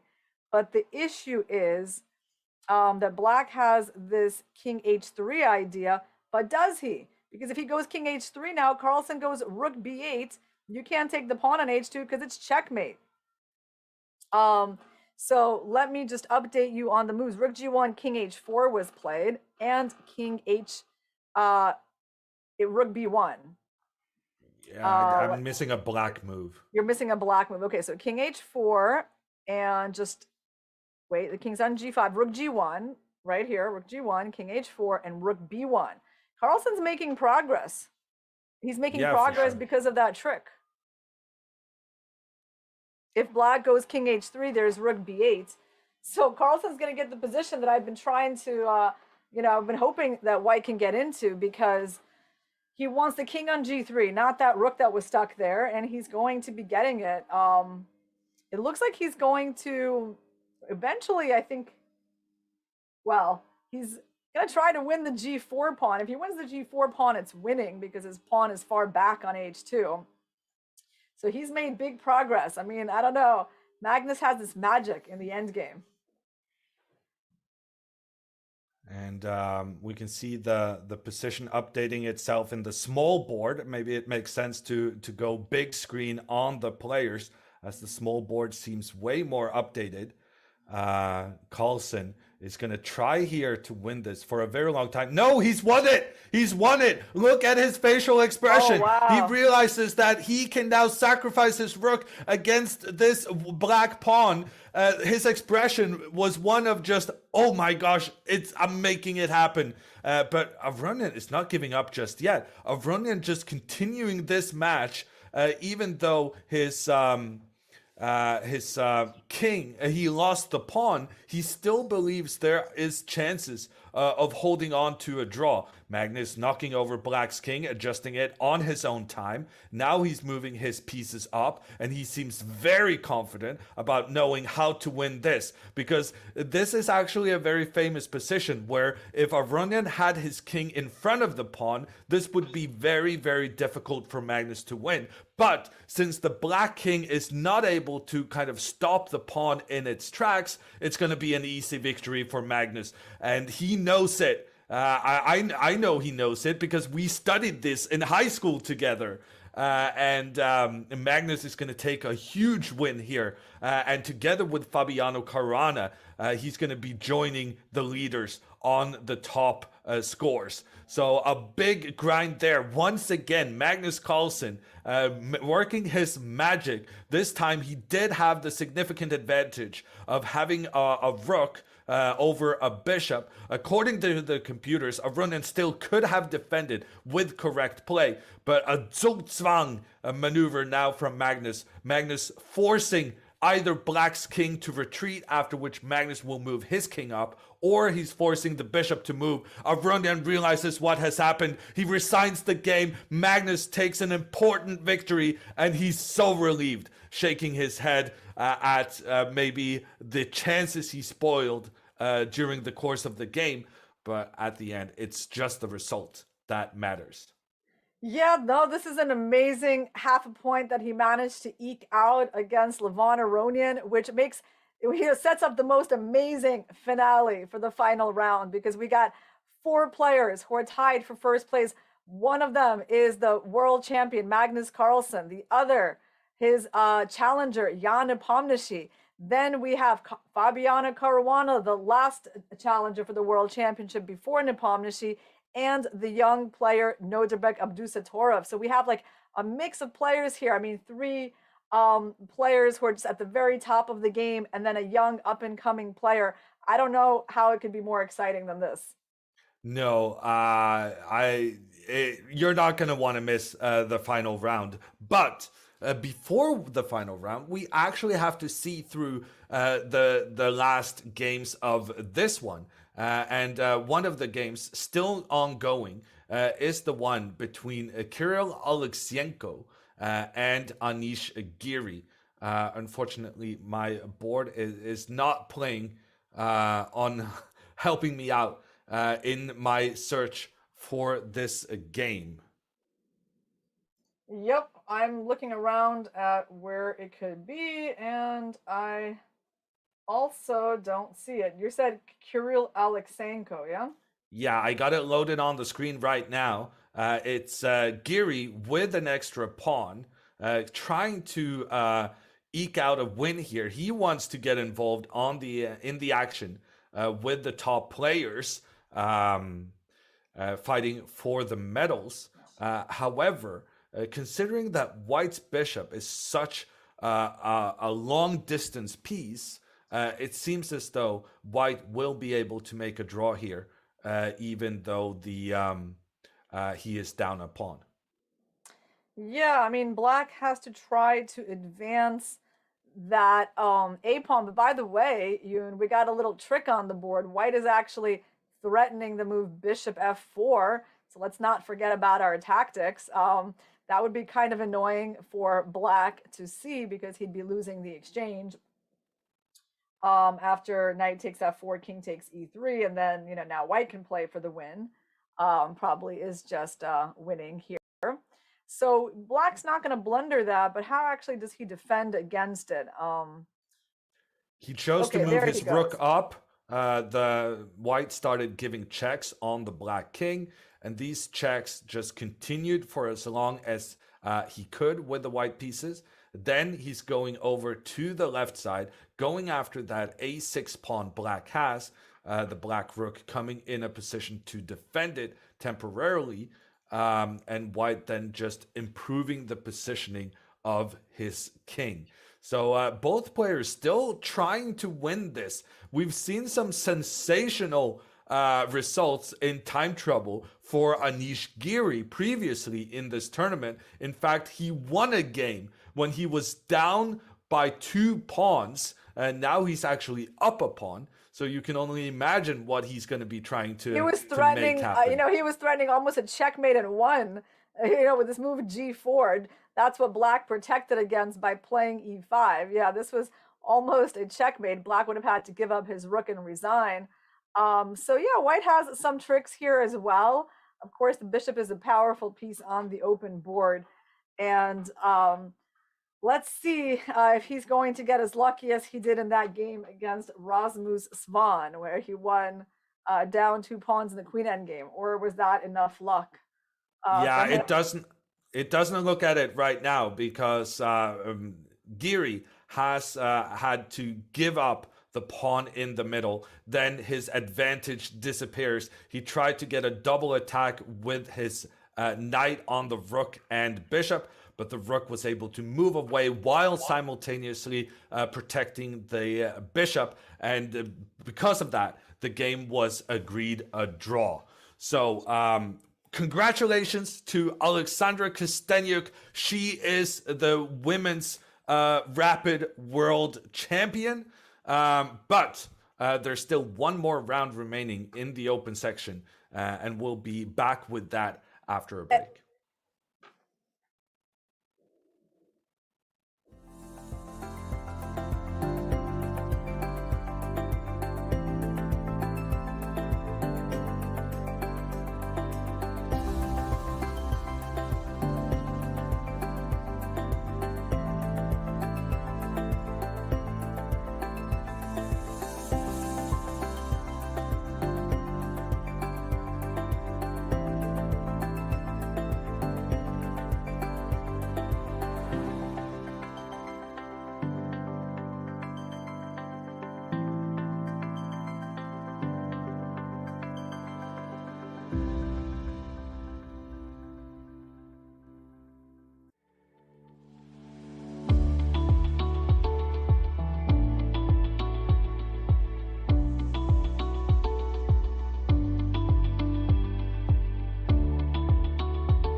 Welcome back from the World Championship in Rapid Chess. I'm Jon Ludwig Hammer, and I'm joined by Irina Krush. And we are congratulating Alexandra Costenuk as the new Women's Rapid World Champion.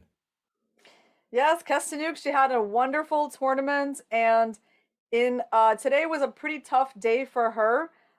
In the last few rounds, I mean, she saved a game against Bibisara Asobayeva that was going a bit wrong. So today she did not win all of her games.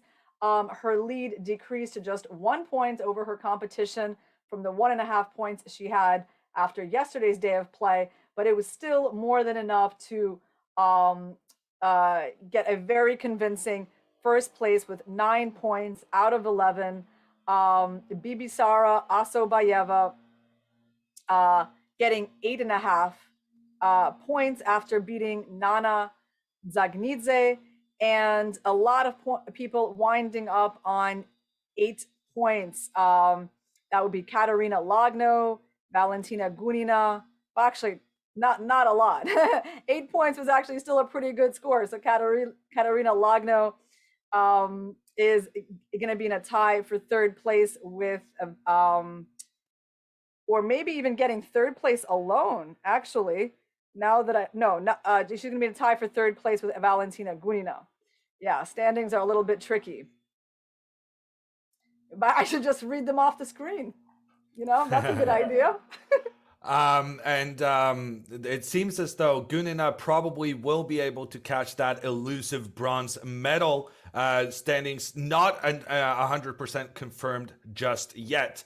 And over in the pairings for the results, for the open section, it's a big result for the ones who managed to come out with a win. Carlsen and Caruana winning their games, which enabled them to catch up with Nepomniachtchi and Abdusattorov, who made a draw in their bouts. That gives the following standings, where it's now 4 people tied in first place. And among them, Magnus Carlsen in third. It's Fabiano Caruana in fourth. Nepomniachtchi, the World Championship challenger of this year, in second. But number 1, it's Abdusattorov, the teenager from Uzbekistan. Yeah, he is the one who kind of excited us with his amazing win in the Queen Endgame against Magnus Carlsen.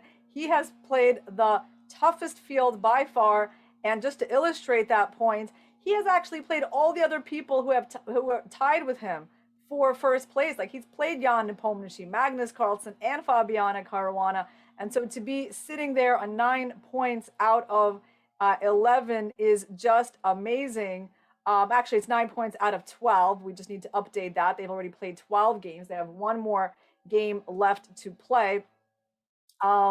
And so even the pairings are kind of up in doubt. Like, who is he going to play? He has to be paired with someone who has less points than him. And in fact, he's playing. He's got a tough pairing in the last round. He's got Jan Christoph Duda, who has half a point less. And we have the pairings we've been waiting for. It's Hikaru Nakamura versus Magnus Carlsen in the last round of the World Rapid Championship. You know, we have been waiting for this pairing the whole tournament. It's finally here. Amazing to see that pairing in the final round when everything is at stake. But this round is all about Alexandra Costenuk. The women's event finished with her as the World Rapid Champion. And we congratulate her, and we're going to be back with that exciting last round pairing, Nakamura against Carlsen, after a break.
And we're back with the World Rapid Championship. I'm Jon Ludwig Hammer, and I'm joined by Irina Krush, and we are both super excited about this final round. And here are the pairings. We got Hikaru Nakamura facing off against Magnus Carlsen. We've been waiting for this pairing from the beginning of the tournament, and it couldn't have happened at a better time when everything is on the line. Hikaru with the white pieces. He's half a point behind Magnus, so it's a perfect situation for him to push for the win. I mean, he's been so successful in online speed chess play in the last few years. I mean, he's always been successful. He's certainly been successful recently. So that's a matchup we're going to be following.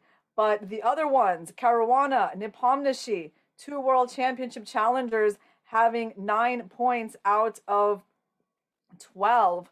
And they're going to be fighting for the first place, as well as Abdusattorov, who's on 9 points. And this youngster from Uzbekistan is going to be playing Jan Christoph Duda, who's also on 8.5. So these are, the biggest names in the game of chess are on the top boards of the World Rapid Championship.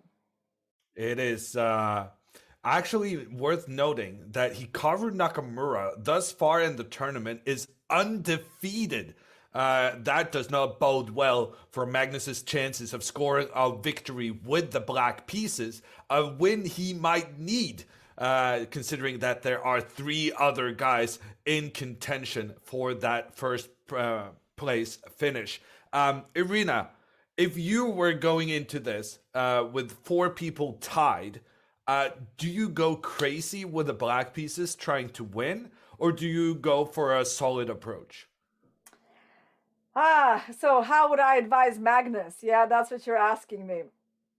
I think he's got to try to push for the win. I don't know if you want to use the words exactly, the strategy called go crazy, but a draw, I don't think it is good enough for him in this situation. I mean, he doesn't want to be in the situation where he finishes his game and he's hoping that, the other guys make a draw too. And he definitely doesn't want this title to escape him without at least having a chance to fight for it directly in a tiebreak. So I think he's going to do everything he can. It's a good question. Is he going to play, I don't know, a solid opening like the Queen's Gambit declined if Hikaru opens with 1d4? Or is he going to venture with something more unbalanced? I honestly don't know. It depends a lot on Nakamura's first move, which is also, up in the air. And I know Magnus, a draw is not good enough for him as black, but how much risk he takes in the opening is a question that I'm less sure about. I would say that, yes, Magnus needs a win, but the person who needs a win the more is Hikaru Nakamura. Because he's actually half a point behind Magnus. If he wants to get a medal, let alone maybe try and tie for that first place, nothing but a win will be acceptable for him. So if I'm Magnus, I'm going to think that, yes, Hikaru is an incredibly solid player. Yes, he hasn't lost a game so far, but he needs to win. He needs to take risks. So sometimes it's playing chicken against each other. Both players need to win, and both players are hoping that the other guy is the one playing risky, so that they increase their chances of going for the win. They're in a little bit of a different position psychologically, because Carlsen is tied for the lead, right? Nakamura is half a point out of the lead. Psychologically, Nakamura knows that even if he wins, he might not get first place. It's out of his hands, right? So he's not necessarily, I don't know, feeling like he's playing for first place just yet, because there are results that he just has no control over that could still take it out of his hands. But Carlsen knows he's playing for first place. He knows if he wins, he's going to at least have a very good chance of playing a tiebreak. So the situation, in a way, it's even harder, but he's so strong, psychologically so motivated that I think, I don't know, I think he will try to unbalance it, even though he's playing with the black pieces. But are you now saying that Hikaru is motivated more by spoiling Magnus's chances of winning the world championship than trying to get the medal for himself? No, it's not, and I don't think and he's necessarily. Well, he might be thinking about that. I didn't go far enough into his mind to know if that he's really that interested in spoiling Magnus's, chances for a title. I just mean that I feel like Nakamura, maybe there's a little less pressure on him. Of course, he wants to win, right? But like he knows that even if he wins, he might not be the champion. But Carlsen, if he wins, Carlsen, I think, is feeling like he probably will be the champion. He's going to have excellent chances in any direct tiebreak against anybody. So I feel like Carlsen's position is just kind of a harder position psychologically to be in. And actually, with Hikaru here making his getting ready for the game, I would like to go back to the standings because we actually need to talk about the rules of this event. If we could go to the standings, we will see that how they are placed in comparison to each other actually matters a great deal. Because in case of a tie in the final round, after the final round, the top two players will be playing a tiebreak against each other. And right now, that is not Carlsen. So if Carlsen makes a draw in this game, he knows he's not going to be even making it to the tiebreak because he's not going to be among the top two in that case, even if he is so fortunate that none of the others on that same score win their games. So actually, having thought about it, for Magnus, it's about winning or nothing at all. I think he's going to go out guns blazing to win this and get his retain his championship title. I agree, and I think, psychologically, I mean, Hikaru is a great fighter, right? But I don't think anyone can sort of beat Magnus in terms of motivation. Like for Magnus, it really is first place or nothing. For a lot of other players, like second place is still excellent. I mean, it's still like $50,000 or $40,000. But Magnus only plays for one result. And that's why I think that he's just in a tougher position. By the way, it looks to me like Hikaru has opened up the game with d4. I think that's a pretty good choice in this situation. And Magnus, okay, Magnus is sticking to the Queen's Gambit decline. So I couldn't really answer that question, whether he was going to stick with the opening he's been playing so far or try to do something sharper. But it looks like he went for what he's been doing this whole tournament. I'm really surprised by that decision from Magnus. He's going for solidity in a situation he needs to win against a player who hasn't lost a single game this tournament. I am shocked that Magnus is playing such a solid opening. Yeah, I mean, maybe he's counting on Hikaru to spice it up. I mean, right now they're in a main line of this Bishop F4 Queen's Gambit, and I don't know. Like I look at this and I'm like, how is Carlsen going to manage to win? And he's already looking at the other boards. I guess he's interested in what kind of openings are happening with his competitors as well. By the way, Abdusattorov versus Duda, I mean, they have a much more unbalanced opening. It's actually pretty crazy off the bat. So, I mean, that's like when I see their opening, I'm thinking that's a much better chance for a decisive game than, for example, in Carlsen's game. By the way, Caruana and Nepo, they're done. Oh, no. I mean, no, for us, the fans, like they're done. They didn't even try. That was why Carlsen was turning around, probably to see the other players getting up from their board. It's after 6 moves. Are you surprised by that, Yoon? Yes, definitely. Nepomniachtchi making a quick draw in the 2 final rounds. He basically hasn't been playing chess right now. He's relying on Hikaru Nakamura not to lose this game. And Nepomniachtchi is hoping for a tie-break situation. There's no circumstance in which Nepomniachtchi now can get this title without also having to play a Blitz playoff. But if Carlsen wins or if Abdusattorov wins, they will finish ahead of Nepomniachtchi. So a really surprising result there. I'm curious, who had the white pieces there? Oh, it was Caruana. It was Caruana who had the white pieces. And apparently from the moves on the board, Nepomniachtchi is the one who made the last move and probably just offered a draw. I mean, it is really surprising. And that's what I mean. Like, you don't really see Magnus doing something like that. Would he really put his fate in the hands of other players?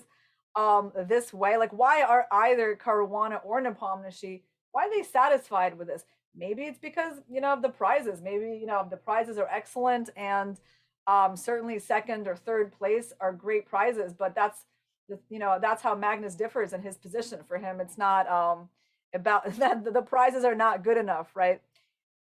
Sure, but Caruana is doing very well, and he doesn't need the difference between a third prize and a fourth or fifth prize.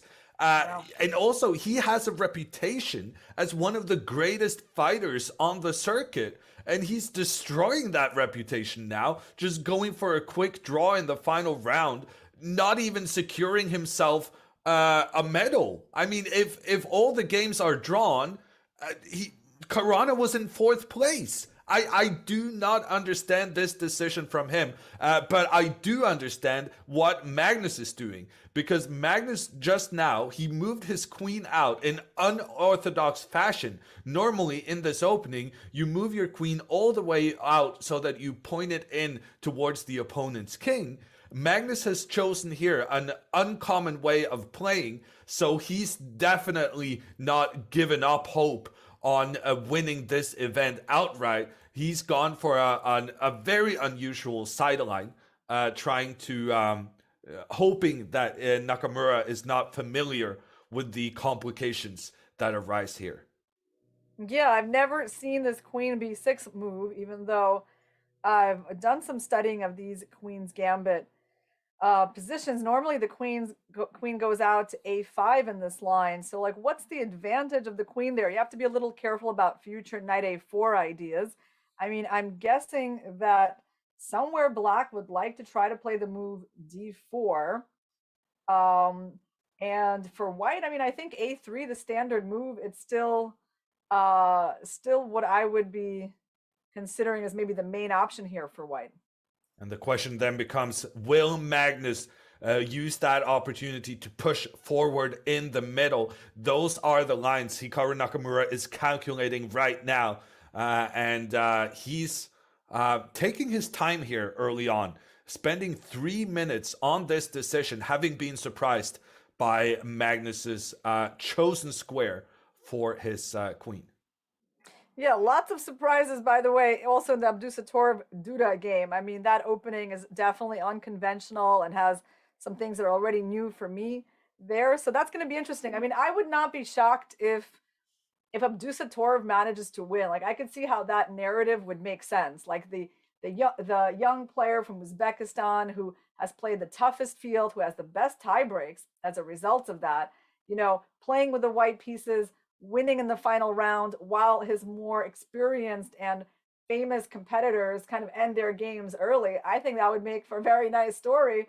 But of course, that's just my hypothetical speculation. I mean, that's still a long way from taking place. And my preferred scenario would actually be for there to be a tiebreak between Carlsen and Abdusattorov. I think that would be super exciting.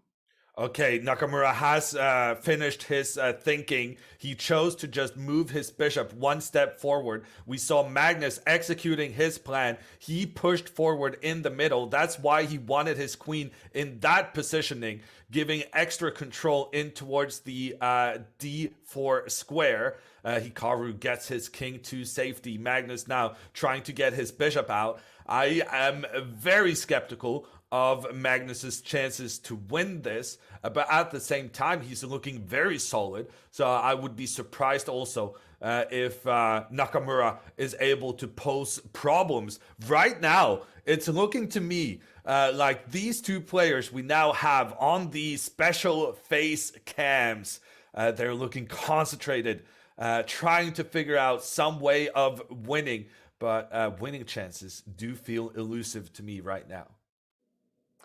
So yeah, Hikaru just played bishop f3, lining up the bishop on the long diagonal. The nice thing about Carlsen's move, bishop d7, was that it controlled the a4 square. That was really important because white constantly had ideas of jumping in there with his knight and pushing the queen around. Carlsen does have a very nice bishop on d4. And that's really his best piece. And I think now, what can we expect from Magnus? Is this his first real think of the game? Because he was playing instantly up to this point. I think move like rook f d8 We're on makes the sense. same wavelength here. That I Oh, you have highlighted that? that move before you even said it. Good, good, good. Yeah, right. Going for the open file, I think bishop c6, yeah, you don't want to do, in fact, it loses a piece. Perhaps we might show why the move bishop c6 is not a good idea, because after bishop takes c6, the queen can't capture back as you lose the bishop. And if the pawn takes, there's that knight a4 move that I've been talking about, and the queen gets hit, she has to leave and lose the bishop. So black has to constantly watch out for that knight a4 move. And maybe actually I'm underestimating Hikaru's chances here. Those bishops working together, pointing in the same direction towards Magnus's queen side. Maybe I'm saying too early that Hikaru isn't really gonna get anywhere here, because those bishops do look quite intimidating. Can I say another plan for white that I just thought of? I mean, ideally, white would love to set that queenside pawn majority in motion. So an additional plan for white is a3 and b4. Yeah, I mean, if white gets that and pushes to c5, you can see how they would really be pushing black back. And black has the extra pawn in the center, but that's a little harder for him to use, because every time he plays e5, the d5 square becomes weaker. So I agree with you that it's still the ball is in black's court in terms of how to equalize. Like that, even that first step of equalizing hasn't yet been done. The more I'm looking at this, the more I'm liking Hikaru's position. And Magnus, he needs to win. I do not see a circumstance where he gets into the playoffs if he doesn't win. Because we saw from the standings, he was behind Nepomniachtchi on tiebreak. He was behind Abdusattorov on tiebreaks. And honestly, what the first thing I was thinking when Magnus played the Queen's Gambit is that Magnus may not be familiar with the rules. I have seen that so many times before, that Magnus is kind of unaware of the specific regulations for this event. And often when there are a lot of people on the same amount of points, they all have to play against each other. But in this event, it's only the top two players, according to the tiebreaks, that go into the playoff. And I'm starting to think that, for instance, Fabiano Caruana, with the white pieces making that early draw, is he aware that only the top two go to tiebreak in case I don't know of... if he knows that, because Caruana's tiebreaks are not that good at all. So Caruana has the worst tiebreaks of anyone in that leading group. With Magnus, it's actually very close, because I'm looking at his tiebreaks, and I guess it's the first tiebreak number. He has a number of 84, and Nepomniachtchi is 85, and Jan Christoph Duda is 83.5. So they might even change depending on how the last round finishes, because it's so close, right? I'm not sure that they can really know. We know Abdusattorov has the best tiebreaks by far. Like, no one's going to catch him. But between Carlsen, Nepomniachtchi, and Duda, if Duda wins and beats Abdusattorov, it's actually really close. Yeah, so there's tricky calculations to be made, both on the standings and on the board. Carlsen has chosen to get his rook into the middle, but he uses the other rook than the one Irina and I were advocating. And it seems to be that the computer engines approve of Magnus's choice. They say it's completely equal now, and that puts the onus back on Nakamura to kind of illustrate what he has planned for the future. And I gotta say, Irina, I really like the plan you highlighted with pushing the pawns up on the queen side. The only comment I have is that I'm not sure you need to prepare it. If I'm Hikaru now, I'm just going to push that pawn up immediately, exploiting the fact that this pawn is undefended, but if the queen captures it, I'm going to be able to capture the bishop in the center. So these pawns are just ready to fly up the board right now. Yeah, that's a nice tactical point. Yeah, why prepare something that you can just do? While b4 threatens, well, it doesn't, I don't know, does it threaten c5? Because if you play c5, then maybe black will actually capture the pawn on b4. That's a possibility because that keeps the bishop protected, right? So maybe c5 is not an immediate threat. Of course, a3 in general is like a useful pawn move. Maybe white will make it later. So what will black do after b4? Will he then go bishop c6? Because now his rook is protecting the bishop. This is at least a better moment to play this move. And Hikaru went with b4. So we're probably going to see these moves played out on the board. I think bishop c6 is very logical because otherwise white's bishop is simply better than its counterpart. Yeah, but there is a point here. Now, Magnus does have the option to push his pawn forward in the middle. That pawn is attacking the white bishop, but it's also giving protection to the black bishop.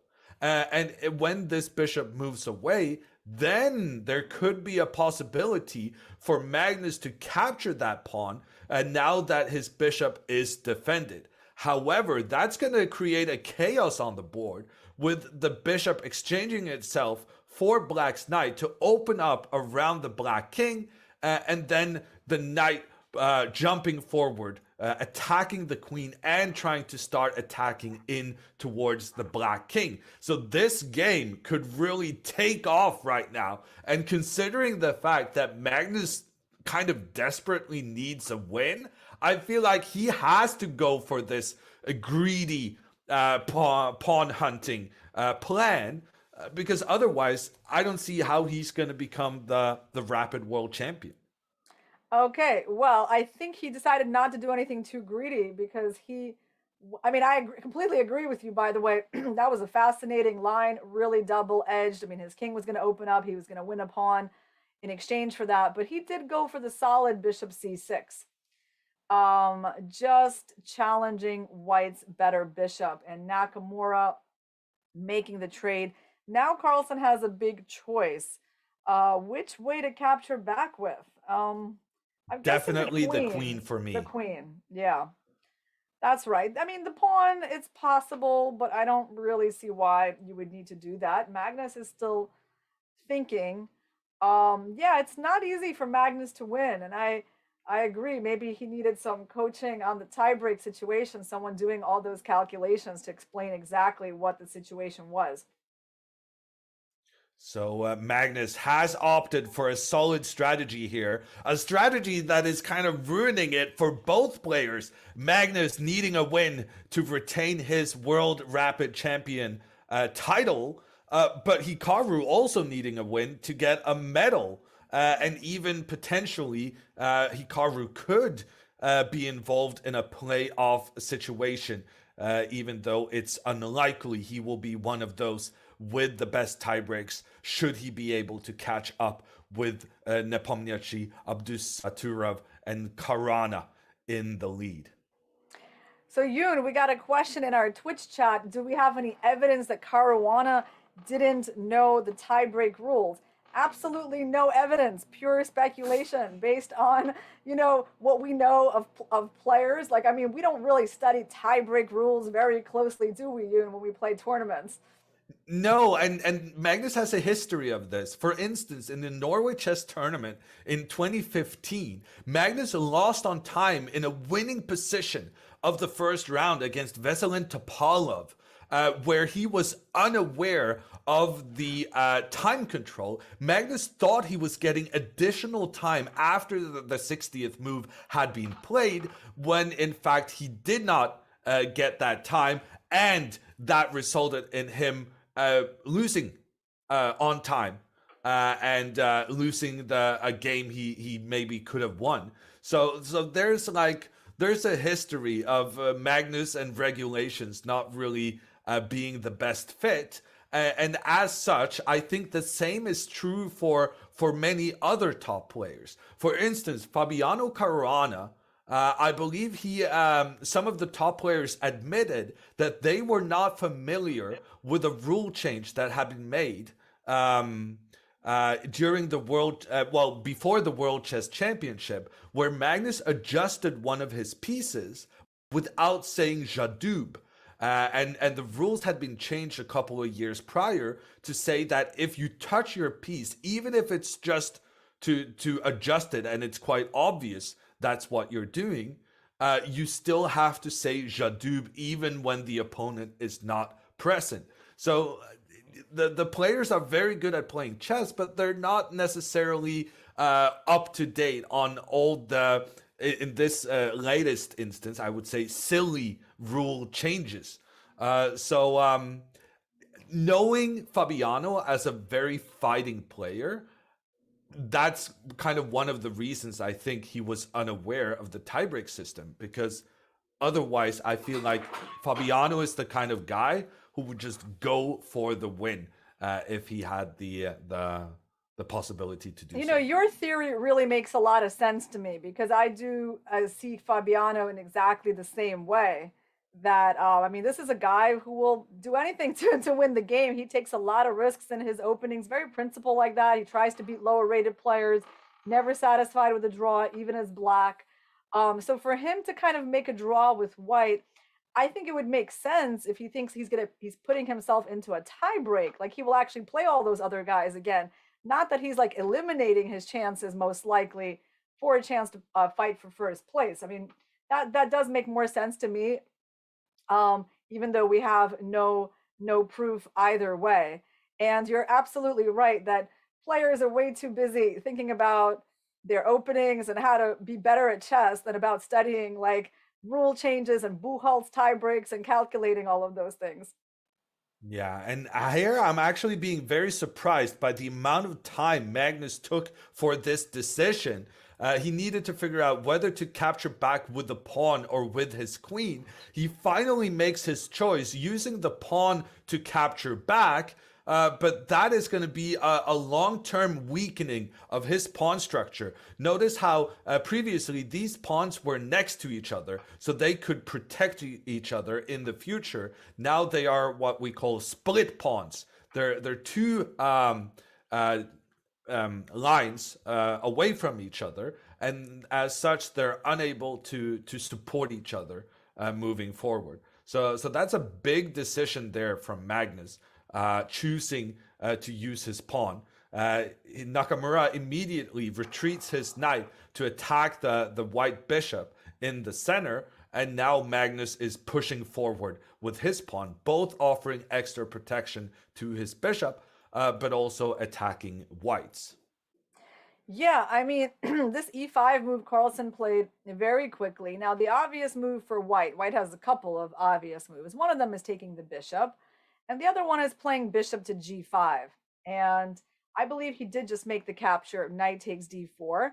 Carlsen took with the pawn, so he's trying to get into an unbalanced pawn structure, but the problem is, I mean, isn't bishop g5 in general kind of an annoying move here that white has? Of course, it is like a little bit of a pawn sacrifice, and Hikaru needs to calculate whether he wants to give up the b4 pawn. Perhaps a black is not doing too badly there, having snatched that pawn, even if his king gets opened up. And Hikaru, he's about to make a move. You can see him picking up his hand and then hesitating. What else can he do here? I mean, a3, of course, is a move, but then black will probably go c5, right, to try to support that pawn. Is my guess. C5 or even a5 is a move you can look at. There's an incredible move here suggested by the computer engines. Hikaru Nakamura could try the move bishop to d6, which would attack the black rook on f8. If the rook moves away, the bishop is able to create a double attack on the queen and on the pawn. So this is not acceptable for Carlsen. If white tries to move his bishop forward, black will have to capture the bishop immediately. Now, that may seem like a free bishop, but you're immediately hit by the white pawn attacking both the queen and rook. And in this situation, we get a scenario where white has a rook, but black managed to capture 2 pawns and a knight in the process. So that's the kind of really tricky stuff that's lying under the surface. As wow, look at Magnus's face right now. If we can switch to our face camera, I think Magnus has noticed this possibility of a bishop to d6, and I'm not sure he's too happy about it. I thought that was one of Magnus's what is going on here faces. There's some tension, real tension underneath the surface of this position. Yeah, and I wanted to give you a little update on another very important game. So it looks like Abdusattorov Duda, they're in a complicated end game. Black, it's so unbalanced that actually Jan-Krzysztof Duda has his chances to win as well. And by the way, if he wins, there's a very good chance he will, he will be in a tie for first place if Magnus draws, and his tie breaks are pretty good. So I mean, that just introduces like a whole other element that, it's not just these 4 guys that are playing for first place. Like Jan-Krzysztof Duda, half a point behind. If he takes out Abdusattorov, he can actually join them. And we saw Nakamura earlier. Earlier it was Magnus who took a long thinking break, deciding whether to use his pawn or queen in capturing a white bishop. This time it's the American's turn to take his time on this decision. And as we have analyzed, there are some very tricky lines that can arise. And most of them are about the fact that the black queen is currently pointing towards white's pawn. And Nakamura needs to decide whether or not that pawn needs defending or if he can go for something else, maybe an attack against the black king. Let's look at that line again. So bishop d6, rook takes d6, pawn c5, and queen b4. Now, so black is getting 2 pawns for the exchange, right? How do we evaluate this position? Because it seems like not bad for black. No, to me, this looks like a great position for black, actually. As long as those 2 pawns in the middle, they're next to each other. So when black manages to get this pawn up, it's going to be defending its buddy. And that's the kind of cooperation between pawns you want to see. So to me, this whole variation kind of, I'm going to say it's not going to be an option for Nakamura because it just feels like those pawns in the middle are so powerful. So Naka went for bishop g5, this move that we mentioned earlier. That is a pawn sacrifice. I think Carlsen will be taking the b4 pawn because what else can he really do? I mean, he might as well get a pawn out of this damage to his pawn structure. Queen b4, bishop f6, and pawn f6. And we need to see what's going on there. Carlsen, look at him. He looks so unhappy. He looks so unhappy because he knows that his winning chances are not going to be that great with this open king. And all of this is happening on the board. This is the current position. Let's see what Hikaru has in mind here. Is he gonna I mean, you can't just, well, you can't. Well, I'm gonna say that I would say Magnus's winning chances has gone up because now he's up a pawn. And yes, his king has been weakened, but if you're gonna win a chess game at this level, you're gonna have to take some risks. And Nakamura now is the person who has something to prove. Well, what about rook d3 and proving that you're going to get a huge attack on the king? Rook d3 threatening, essentially rook g3, rook h3 seems rather logical. It seems like he played queen f5. I wasn't so sure about that move. That's a really a natural move as well, but I was thinking there he's also offering up the c4 pawn. Yes, D4 and we're pawn. going to see a big change now in the eval bar as the engines feel this was not the correct solution for Hikaru Nakamura. Nakamura is sacrificing his pawns in the middle to start an attack against the Black King. Even though we had a calm opening from the start, it's now spicing up with both players taking risks in going for the win. Magnus Carlsen eating one pawn after another to get that material advantage, while Hikaru Nakamura is trying to get an attack against Black's king. Okay, wow. So Carlsen did not take the pawn on c4. I was thinking he would like take that pawn, try to bring the queen back to e6, e8 instead. Huh. So I guess he wants to defend after queen f6 with rook d6 or queen d6. Queen d6 most likely, right? Queen d6 and and then using that queen on g6 and well, I mean, pawns are even. Certainly black doesn't seem to be having any trouble. He has a nice pass pawn on d4. Still, some, definitely chances to play this position and possibly win it. And that's the position on the board. Yes, he chose queen d6. Of course, when your king is weak, you want to trade queens, and you always want to remember that the queen is not only a great attacker, but a great defender. And all of this is happening. I mean, we're going for an end game. I think Nakamura can say goodbye to his winning chances, from the way that this game is going. But the only question is, I mean, does Carlsen have enough to work with here to at least make it interesting? And notice how Nakamura is not, he's saying a trade of queens is okay, but we're going to have to do it on the way I want to do it. So Nakamura is saying, I don't want to take your queen. I want you to capture my queen so that I can open up for my rook to join the party. And right now, Magnus is the one with the scary pawn. This is what we refer to as a passed pawn. It does not have any other pawns from the opponent in its path on becoming a new queen. So like, for instance, this white pawn on the other side of the board, this one cannot push forward without being captured on its way. But that is not the case for Magnus's pawn, which is why Magnus's pawn is so much more dangerous. And Magnus getting his rook into the game, attacking the pawn on the side of the board. Nakamura trying to attack the black pawn in return. But Magnus has a nice strategy for defending that guy in the middle. I assume he's just going to move his pawn up and keep his crown jewel, the pawn on d4, defended.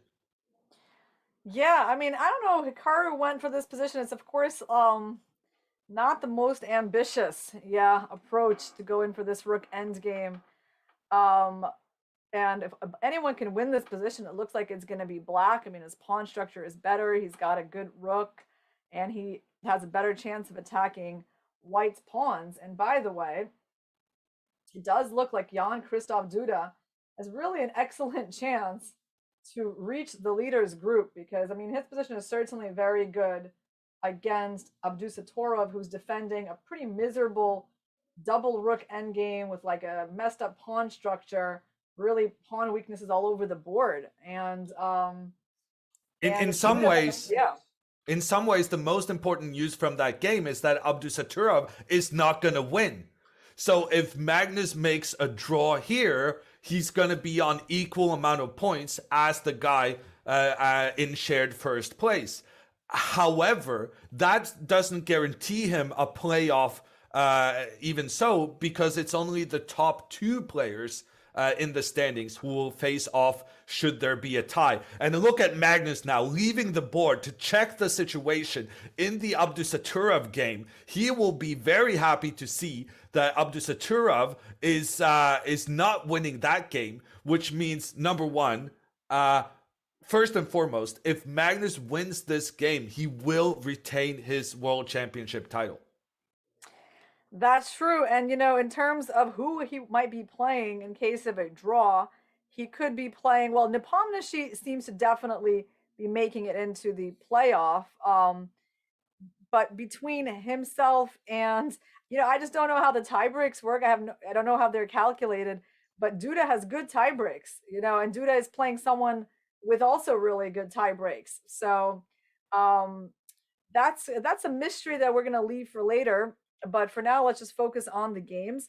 Although looks Yeah, like it's because kind of petering out. yes, Magnus made a big decision here. After he checked that Abdusattorov isn't getting anywhere, he made the decision to push his pawn further forward. That has allowed Nakamura to now kind of surrender that pawn with his rooks. And Magnus is trying to make a counterattack on the white pawn on c4. But with correct play here, Nakamura should be able to defend this situation into a draw. And then it's the tiebreak gods who will decide whether or not Magnus is still in for a possibility to keep his title. Nakamura has taken out that very dangerous pawn, what we refer to as the crown jewel of the position. Magnus shaking his head repeatedly now a couple of times. I think he has realized that he's not going to win this one. Yeah, so if he takes the pawn on c4, which I'm sure was the plan, then I suppose white needs to calculate rook d8, king g7, and rook d7, and make an attack on this f7 pawn. Fortunately, black does have rook c1 here, so it's not over. Magnus can keep going with this move. And what does Hikaru do? Hikaru goes rook g3. So Hikaru has very just surprising. agreed. Yeah, he's just agreed to play down a pawn. Yeah, so sorry, I'm struggling with my board. Hikaru did take that important pawn in the middle. Magnus took a white pawn, and Hikaru now going for the trade of rooks. He's saying that yes, I'm down a pawn, but rook endgames are infamous for being very drawish, sometimes even if you're down a pawn, sometimes even if you're down 2 pawns. And the way Hikaru played this makes me think he's very confident that he knows what he's doing. You know why he's so confident, Yoon? Because he's winning the a7 pawn. He's not actually agreeing to play down a pawn, only for one move. Because what he's doing is that he is trading off the rook that would have protected that pawn going to a5. Now after the rook trade, and then you go rook a3, you simply win that pawn back immediately. Yes, Carlsen played rook c5 much better way, but that was Nakamura's idea to target this pawn. Carlsen played, instead of the trade, he played rook c5. Yeah, then the trade happens. Rook a3, a5, rook c3. Aha. So Hikaru once again goes after the pawn on the side of the board. The way Magnus played it, he was able to push that pawn forward, getting the support from the rook on the side to help the pawn. Nakamura then attacks the other black pawn. Magnus pushes that guy forward as well. And now there was a lot of moves happening, and I didn't catch it, unfortunately. But we've gotten a situation where Hikaru Nakamura is down a pawn in a rook endgame. Maybe we can just take out the analysis board and go big on the players we've gone into a theoretical rook endgame. This is often referred to, where the players know that even though black is up a pawn, more likely than not, that's not going to be sufficient to win the game. But there's no doubt that there's only one person with chances to win, and that is Magnus Carlsen. Yeah, I mean, I would expect white to maybe play a move like king g3. Why not? Yeah, Okay, h4 was going to be my choice, and Hikaru goes for it. He's trying to block Magnus's side pawn from moving further forward. He's also trying to set up a situation where the pawns on the side are defending each other. I think that was a really clever move from very from nice Nakamura. move, because it also gives him more chances of playing king f3 and g4 at some point, maybe just eliminating those pawns and getting a past h pawn. I don't think Magnus really has many chances to win. I mean, he's going to have to go king g7, f6, king g6, king f5. I mean, that would be my idea, that he needs to start improving the king like that. So I expect the move king g7 by Magnus here. Yes, absolutely. Trying to get the king involved in the endgame, that is key. Instead, Magnus chooses to change the positioning of his rook. Was Nakamura aware of this possibility? Earlier,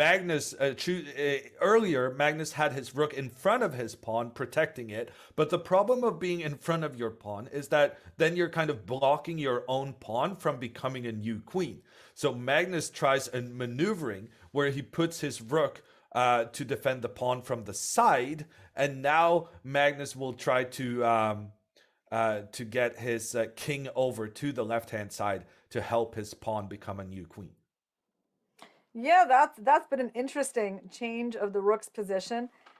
And now Carlsen is going for this plan with f6, king g6, and then rook b4, pushing back the king. But still, I don't think, the pawn will get one rank further. Like, it will get to the 4th rank pretty easily. But I think white will try to keep their rook on the 5th rank after that, cutting off the black king. So I don't know. To me, it looks like Magnus is making some very serious progress here. If he can get his king close to these white pawns on the right-hand side, that might be the game right there. So Magnus right now, he's pushing for the World Championship title. And Hikaru Nakamura going into this, I'm pretty sure he thought this was going to be a pretty easy way of making a draw. But there's nothing easy when you're defending down a pawn against Magnus Carlsen. This is what he does. But what happens here if, like, black pushes the pawn to a4 and white's rook goes to a5, cutting off the black king? That seems to be a little bit of an impediment to black making progress, right? Because the pawn is stuck I don't have the arrows on the board where we got up, but I agree with you that keeping the black king out is definitely going to be Hikaru's top priority. And looking at the body language now between the two of them, it feels as though Hikaru is still very confident that he has this under control. Precisely for the reason you're giving, that Hikaru has figured out a way to stop black's king from getting close to the remaining white pawns. Yeah, Magnus looking like, definitely from the body language, he didn't like what was happening on the board. He felt a little like it was a little frustrating for him. And he gave a check with the rook. The king moved up, and then he put the rook back where it was, actually behind the pawn, so not that much changed. Well, actually, it did change quite a bit, right? Because Magnus has managed to get his king higher up on the board than where it was last time. Magnus had his rook standing in front of the pawn, protecting it, but simultaneously staying in its way. And now Nakamura is trying to bring his rook in. I'm not sure what he's doing with his rook, and Magnus definitely doesn't understand what Hikaru is doing with his rook, because Magnus gave one of his famous faces. Nakamura now moving his rook back to where it came from. Nakamura will now try to move his rook so that it's controlling along the 5th rank. An idea that Irina already highlighted to stop the black king from entering the game. And there is the key move from Hikaru. That rook is perfectly placed to stop the black king from arriving at the scene. And now Hikaru will retreat his king back into a defensive positioning. And the big question is, will this be enough to make a draw? Hikaru Nakamura is out of the medals. The best thing he can manage now is make a draw and maybe stop Magnus Carlsen from winning gold. The one thing that is certain is that if Hikaru loses this, Magnus will be the world champion yet again.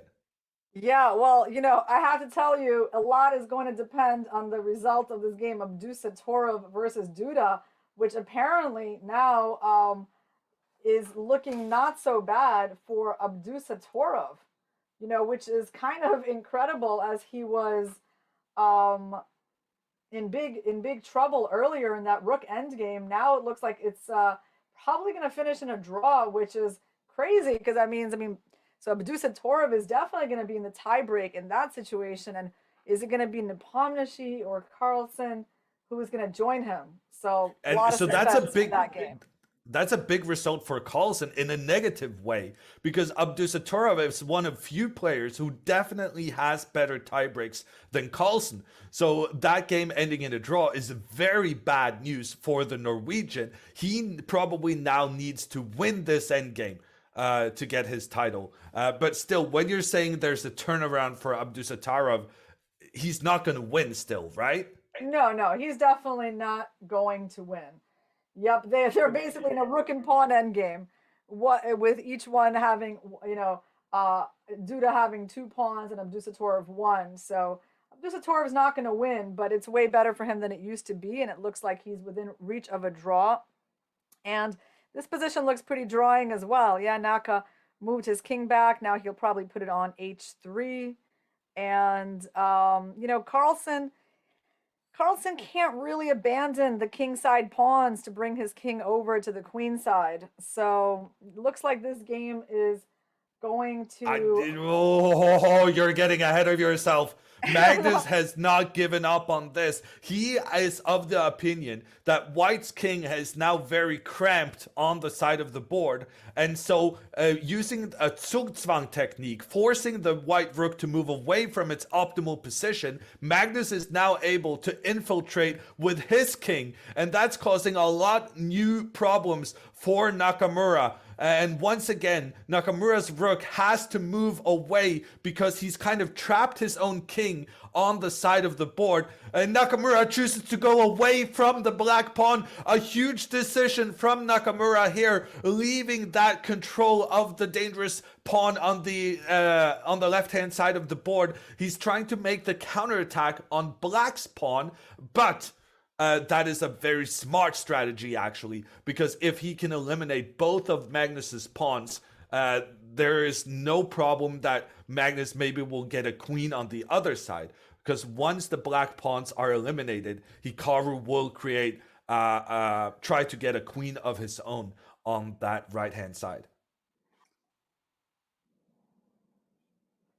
Yeah, so Carlsen decided he didn't want to give up this pawn on f5, and we expect Nakamura to just return his rook to a4. Nakamura, by the way, looks like a lot more focused than he did, a lot less relaxed, I would say, than he did a couple of moves ago. Like, he saw there were some potential problems. The game wasn't as over as he thought. Interesting, he plays rook f3. Huh. Yes.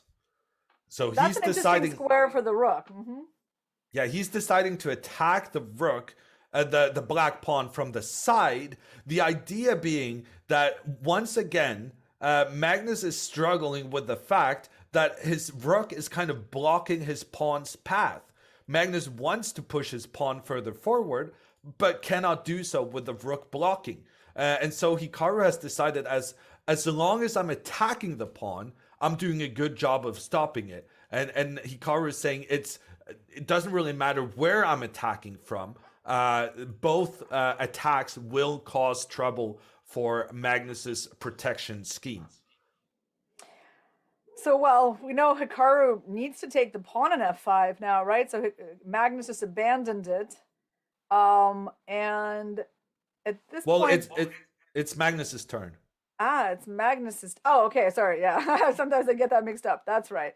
White just played rook f3, and Magnus has to decide go back or give up the pawn. But I don't really see how giving up those pawns is going to give him anything but a headache calculating. Well, I'm not even sure Hikaru is interested in capturing that pawn. For instance, if Magnus now tries to go with his pawn closer to with his king closer to his pawn, then Hikaru would just give tons of checks from the side. And it turns out that black's king is unable to get away from the side checks. So therefore, Magnus chose to go back towards the right-hand side instead. And he's now given up the pawn on f5. And Hikaru is going to take another pawn as well, and then get his rook into a defensive positioning. Or maybe actually he's going to move his king back now that Magnus moved his rook and no longer is trapping that king on the edge of the board.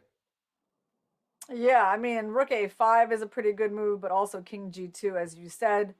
And Magnus gives it up. It's a draw. And now the big question is, who will play the tiebreaks for this championship title? Because we can also confirm that Abdusattorov has made a draw against Jan-Krzysztof Duda. All the guys who were in the lead before this final round has made a draw, and the rules of the event stipulate that only the 2 players with the best tiebreak score will be allowed to play the playoff for the championship.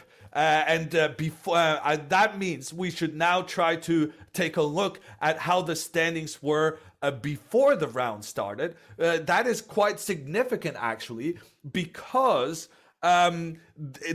these standings include what the tiebreaks were before this last round. And so if nothing has changed, it's going to be Jan Nepomniachtchi and Nordebek Abdusattorov who's going to play off for the World Championship title. And now we need to talk about how these tiebreaks are constructed. So it's supposed to kind of calculate who has had the toughest event, who has played the most difficult opponents. Yeah, and that's definitely been Abdusattorov. I mean, he has really the best tie breaks by far. I mean, he's played all these top players. No one's had such a tough field, so he will be playing the tie break, at least according to our understanding. And it looks like the next most likely person is going to be Nepomniachtchi, unless Magnus managed to improve his tie breaks by playing this game. Yeah, so we should talk about how the tie breaks are calculated. Basically, you get points for how well your opponents have done. So even though Magnus was 1 point behind in the tie breaks going into this round, if, for instance, one of his opponents earlier in the tournament wins, while one of the opponents Nepomniachtchi had loses, then that will be an extra tiebreak point for Magnus, while Nepomniachtchi doesn't get an extra tiebreak points. So we basically, the point is that we have no idea at all how it's going to roll out, because, I mean, they're so close and there's so many things that still need to be calculated before we know who makes it into the tiebreak. Truthfully, yes. That is the case. I wasn't going to reveal to the people that we have no idea what's going on now, but that's kind of part of the drama, right? There's just one tiebreak point separating Jan Nepomniachtchi and Carlsen before this round, and the results of other games will be deciding which one of those two is going to get to play the tiebreak, the playoff with Abdusattorov for the title. Yeah, just to give people a sense of what these tie breaks are, you know, they're calculated the same way in Olympiads. And sometimes you don't know who's won a gold or a silver medal at the chess Olympiad unless you see what is the result on the very last boards of, like, you know, Sri Lanka versus Mozambique. You know, it could be like a match like that that actually determines who is winning on tie breaks. And that's what we're talking about here, guys. And that's why we have no idea how it's gonna go down. What we do know is that the world champion has not been decided. There will be played 2 Blitz games between the top 2 finishers to decide this. And if they're still tied after 2 Blitz games, they will continue playing 1-1 game until someone wins. Yeah, it's a thrilling wait for the players themselves. Imagine being Magnus Carlsen or Jan Nepomniachtchi right now. How do you deal with the unknown? Yeah. Yeah, well, I guess they're going to have to, now they have some time to actually get acquainted with the rules and probably, I doubt they're going to be, looking into this themselves. They're probably just going to relax and maybe have something to eat. There's really no point like stressing out about these kinds of details. But do you think, as the events unfold, do you think we're gonna have someone revealing that they didn't know what the tiebreak rules were? It would not surprise me if it was like, if it was both of the players. I mean, maybe Nepomniachtchi as well. I wouldn't be surprised if it was more than just Carlsen not knowing. And maybe the player who knows, yeah. But you think Carlsen did not know the tiebreak rules? I mean, it's possible. I'll go with your opinion. I mean, I allow it as a possibility. Obviously, it's not the kind of thing I have a strong opinion on. Maybe a more interesting question is Caruana, based on what he did. Did he know the tiebreak rules? Yeah, I completely agree. I think it's more likely Caruana didn't know than Magnus not knowing, based on just the level of aggression they showed going into the last round. So everyone, this is the World Rapid Championship. We will be seeing a playoff for the first place. The excitement now is who has finished in the first two spots. Who will be the two people vying for that championship title? Unfortunately, we don't know anything more than you. We're gonna take a break. We're gonna research a little bit extra, try to get our facts, our ducks in a row, and we'll be back to you with you when we have the scoop of the playoff information.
Hey everyone, we're here from the World Rapid Championship. I'm Jon Ludvig Hammer. I'm joined by Irina Krush, and this is the news from the scene. NRK, the Norwegian state broadcaster, has talked to Magnus Carlsen, who says the rule that only the top two players with the same amount of points being allowed into the playoff is, quote, completely idiotic. And that does seem to suggest that Magnus was not aware that he was looking at not managing to get into the playoffs in case of a draw. And Irina, we're kind of just waiting now for the results to be updated. The games have finished in Poland. We just need the numbers crunchers to figure out what's going on. The two top players will be facing each other in a playoff for this World Championship title. Yes, I have to say it would be really disappointing if the reigning world champion, having tied for first place, would somehow be disqualified from the playoff by virtue of tie breaks, especially like a very small amount of tiebreak points that that would be separating him from Jan Nepomniachtchi. So it's definitely gonna feel unfair and disappointing if that is the case. On the other hand, I do think we should talk about just the sensation that we have in front of us, which is that we have a 17-year-old, young man that is not named Alireza Firouzja, right? Actually, beating all the strongest players in the world to finish on a tie for first place with 9.5 points out of 13. Right now, he just saved a bad position against Jan Christoph Duda. I mean, it's a really sensational result. And we can see here in the final round of this event, all top games finishing in a draw. So the status quo is maintained. The excitement we're waiting for now is trying to figure out who are the top two in the standings. The question is, this is an important question because only the top two will be allowed to fight for the title. And the way this is decided is that we look at who has had the more difficult tournament, who has faced the stronger opponents. And that is a calculation being done right now. It's Carlsen, Nepomniachtchi, Abdusattorov, and Caruana on equal points. But only two of them is allowed to play in the playoff. Yeah, we can also highlight some of the results that are from the group just under them that have wound up with 9 points out of 13. And that would be like the young player Gukesh, 15 years old. I mean, that's really just as sensational as Abdusattorov. I mean, he only scored half a point less. No, I'm sorry. Half a point less than Abdusattorov. And he drew Alexander Grushik in the last round, denying him the chance to get to 9 points. So Gukesh just having a phenomenal tournament. And in terms of, Alireza Firouzja, I mean, he was doing really well in this event in general. He was always in the top half of the table, but just, missed a little bit, right, to kind of make more of an impact on the top standings. Yeah, but I want to talk more about this rule because I'm now looking at the Twitch chat and people are very unhappy with this rule. But I got to say, at the same time, those rules were known ahead of time. There is a technical meeting before the tournament starts, which is the right place to express your concern about the rules of the event. Considering the fact that this rule was known ahead of time, shouldn't then the players kind of just and the fact that nobody objected in the players meeting beforehand, shouldn't then kind of people just make sure that they adjust accordingly? For instance, Magnus in this final round, he should have gone for the win. No, the same with Fabiano Caruana. He needed to go for the win in order to kind of stick within the rules that were known for the tournament.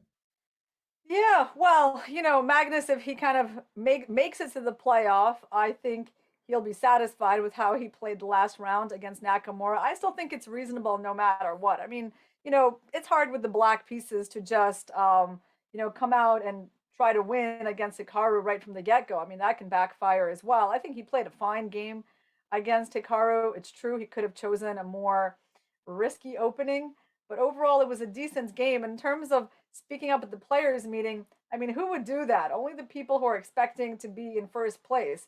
Most of these people, like, they have no idea, like, other than Carlsen, none of them, not even one other person can be that sure that they're going to be fighting for first place. So they're probably like, okay, well, if I get there, it's good enough. Right? But Magnus is the tie for first. Yeah, but Magnus is the one who spoke up now, calling the rule idiotic. There is a process where he can influence this rule, but it requires for him to speak up at the players' meeting, and it requires for him to kind of be aware of the rules to begin with.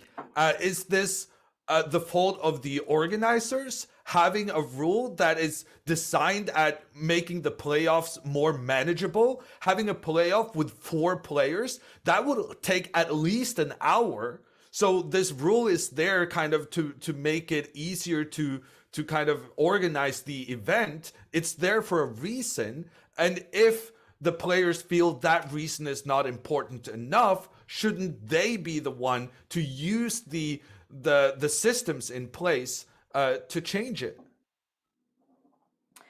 Well, he's going to change it, Yoon. If this doesn't go the way it should go for him, I'm sure he will speak up. He'll be very much aware of it, and it will get changed. But it's true, when you're like the world champion and you just finished off, a really, tense match in Dubai, and you only have like 10 days before this tournament, and you probably didn't even know in advance if you were going to play here or not. You kind of decide, like, at the last minute, the match finishes, like, yes, you're going to play. It's probably not the first thing that he's thinking about, to read in depth into those rules. Only these kinds of things only matter to players when they get personally affected by them. Yeah. So, well, okay, let me give you this scenario.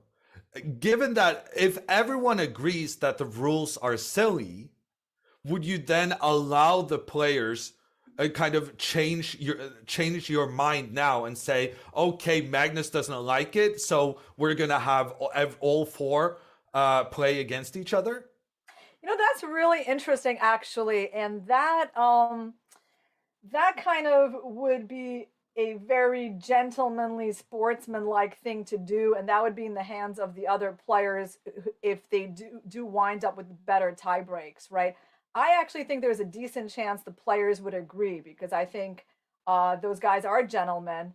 I think Abdusattorov, I think it would not be a good move from him to like say no. I mean, he's a young up-and-coming kid. It's a chance for him to play against, the world champion and the other best players. Like, so. Okay, we have a confirmation on who's going to be playing in this playoff, and it's the 17-year-old from Uzbekistan, Nordirbek Abdusattorov. He is safe. He has been just really, really good throughout the event, playing against all the other top players. The other question was whether or not it would be Jan Nepomniachtchi or Magnus Carlsen for the title, and we can reveal it's Jan Nepomniachtchi who will be in the playoff. Yeah, it turned out his tiebreaks were just a little bit better. In the end, he had like 100.5 and Carlsen was at 97. So there was a kind of a significant difference there. And by the way, if Jan Christoph Duda would have won, even his tiebreaks would have been better than Carlsen's, as it turns out, which is interesting. So Magnus is in 3rd place, getting the bronze medal. Yeah, it's disappointing. It's also disappointing for us as fans not to see Magnus continue to play today. But we will be having a big final, a playoff, 2 Blitz games between Jan Nepomniachtchi on his redemption arc. I can see people in Twitch chat spamming it. Nepo redemption arc. He has some payback on the menu, considering how he got crushed in the Classical World Championship against Magnus. He will be facing a 17-year-old for the title. We're going to be catching those games, but first, a break.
And we're back from the World Rapid Championship in Warsaw, Poland. I am Jon Ludwighammer, and I'm joined by Irina Krush, and we're going to be watching an exciting playoff for the World Champion title. It's going to be Jan Nepomniachtchi, who lost the classical World Championship match to Magnus Carlsen earlier this month. He's going up against the 17-year-old Norderbek Abdusattorov. Abdusattorov. Thank you, Irina. That's what I'm here for, you. Yeah. I'm already tired. I'm exhausted from all the drama we've been having here. It's going to be these two players going for the title. They will be playing 2 Blitz games. That means they're only going to be having 3 minutes on the clock, and it is going to decide the world champion. 1 game with the white pieces, 1 game with the black pieces, and if it's still tied, they will continue playing 1 more game at a time until somebody wins.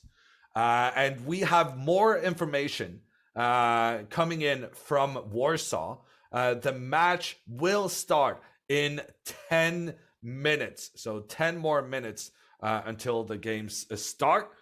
We've already crowned 1 world champion today. Alexandra Costenuk managed to win the women's section with a fantastic display.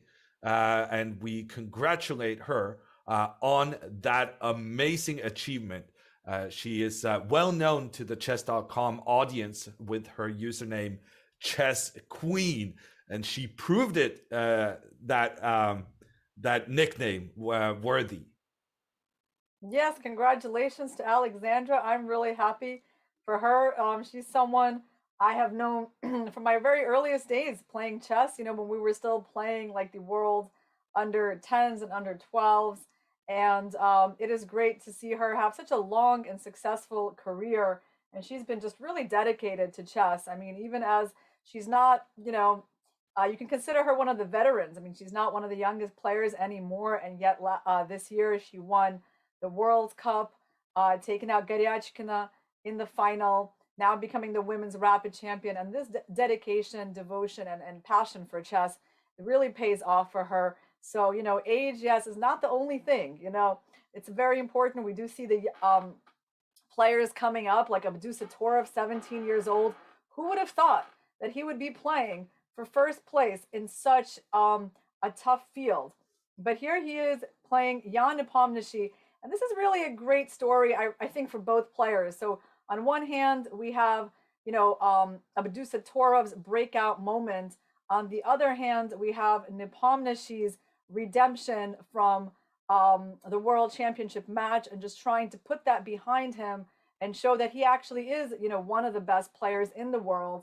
And I can tell you a little bit about the history of these two players because I was curious, have they ever played before? It turns out they have played some Blitz before on chess.com's titled Tuesdays starting in 2020. And it looks like they've had a lot of decisive games, and they have a completely even score with each other out of the 6 Blitz games that I found, with just 2 draws, 4 decisive games. And so it seems like it's going to be a very closely matched Blitz playoff. And here we have the standings. Abdusattorov having played already towards the end of this event. We saw that he couldn't play against Nepomniachtchi and Carlsen and Caruana because he had already played them earlier in the event. So it was clear he was definitely one of those who had played the most difficult opponents on average during the course of the event. Jan Nepomniachtchi also playing enough difficult opponents that he was judged to be ahead of Magnus Carlsen. Third place then, the bronze medal for Carlsen, Fabiano Caruana finishes in 4th after a disappointing last round draw. He made a draw after just a couple of minutes despite having the white pieces. And completing the top 8 is Jan Krzysztof Duda, who was competing in his native Poland. It's Levon Avronian, 6th place in his first tournament representing the US. Hikaru Nakamura finishes 7th, undefeated in the tournament, but making too many draws for that top spot. And at the end there, we had Shakhriyar Mamediyarov of Azerbaijan. And here we see that the referees, the arbiters as they're known in chess, they're standing ready for the game to begin. The players right now probably preparing, checking what openings they can expect.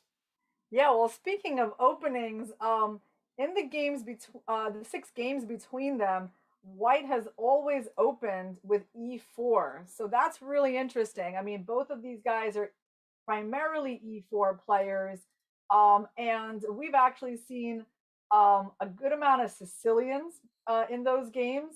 Nepomniachtchi plays a Sicilian. Abdusattorov plays a Sicilian. We have also seen e4, e5 played by Abdusattorov, and Abdusattorov has tried the Caro-Kann.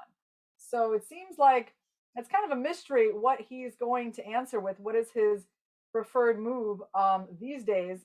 If Nepomniachtchi opens with e4, which I think he's likely to do since he has all this preparation from his World Championship match against Carlsen that he'd like to put to use. And here we're going to switch our camera to a view of the board where we will be playing. And in addition, look at all the press wanting to get pictures as the players sit down. It's pretty crowded right now as we're inching closer to the start of this playoff. Yeah, it's too bad we don't also get to watch Carlsen Caruana for 3rd place. Yeah, that there is no match on for those places, only for the first spot. And it's only a couple of minutes until this game is starting. Here arrives the first player with the black pieces to begin with. It is the 17-year-old from Uzbekistan. It's Abdusattorov sitting down, getting ready for the game. He will be facing Jan Nepomniachtchi of Russia. Will we have a teenager winning the event, or will this be the great comeback of Jan Nepomniachtchi, who got crushed, no pun, well, actually some pun intended, in the World Championship by Magnus Carlsen? Now he's coming back to the board and immediately striking back potentially with another, a different world champion title. You know, I am definitely a fan of Jan Nepomniachtchi. He seems like a really nice guy. I don't know Abdusattorov personally at all. I guess I must have seen him in some world championships before. But I'm definitely a fan of his, you know, based on what I've seen on this tournament to, you know, just from his character. All of his games have been very fighting games. He went for the maximum against Carlsen, didn't give up on trying to win that Queen Endgame, defended a bad position against both Gukesh and Jan Krzysztof Duda the last 2 games, right? And he completely deserves to be here. That's what I feel like. I would love to see him do well. I don't know, maybe Nepo's experience will sort of show, but I am really excited for Abdusattorov. And here we have Jan Nepomniachtchi arriving at the game, adjusting his pieces as we begin. The arbiter giving her final instructions to the players, what kind of behavior she's expecting in terms of not knocking over pieces and stuff like that. And then I think we're ready to go. There's no need to wait anymore. Let's get this show on the road. I'm sure the players will behave themselves very well. they're both gentlemen from the looks of it. Um, so we're waiting for Nepo got the white pieces. Yeah, I expect him to start with e4. And getting the white pieces here could be an advantage, seeing as how if it's tied after 2 games, they're going to continue on playing with the like 1 game at a time. And they start out playing a Spanish opening. The moves are going so quickly, you can kind of see the lag in the moves. It's an open Spanish from Abdusattorov. Yeah, so that's he's probably choosing one of the more solid things in his repertoire. He didn't go for the Sicilian, but Nepo did go for 1e4 as we expected. And the players are just playing incredibly quickly. And I actually recognize this position from when these two played against each other in the event. And it looks as though it's massive preparation on both players. Look at, wow, there's a sacrifice of a piece from Jan Nepomniachtchi giving away his bishop early on. And they're playing so quickly. And the bishop is returned, giving a check on the white king. We're going into a situation where Jan Nepomniachtchi has given away a pawn, but they're just continuing at amazing pace. That pawn Nepomniachtchi gave away has been won back. It's a situation with equal amounts of pieces for both players, but the way they got here was incredible. The pace they played at was just unbelievable, but now things are calming down.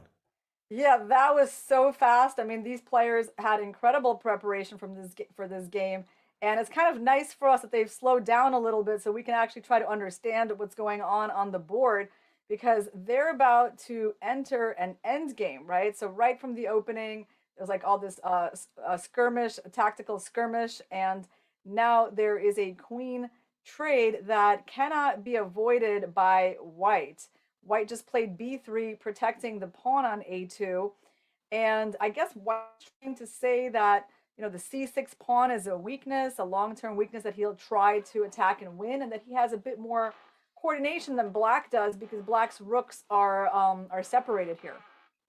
Yeah, but on the other hand, while White is aiming at this c6 pawn for Black, Black is aiming for the e5 pawn in the middle.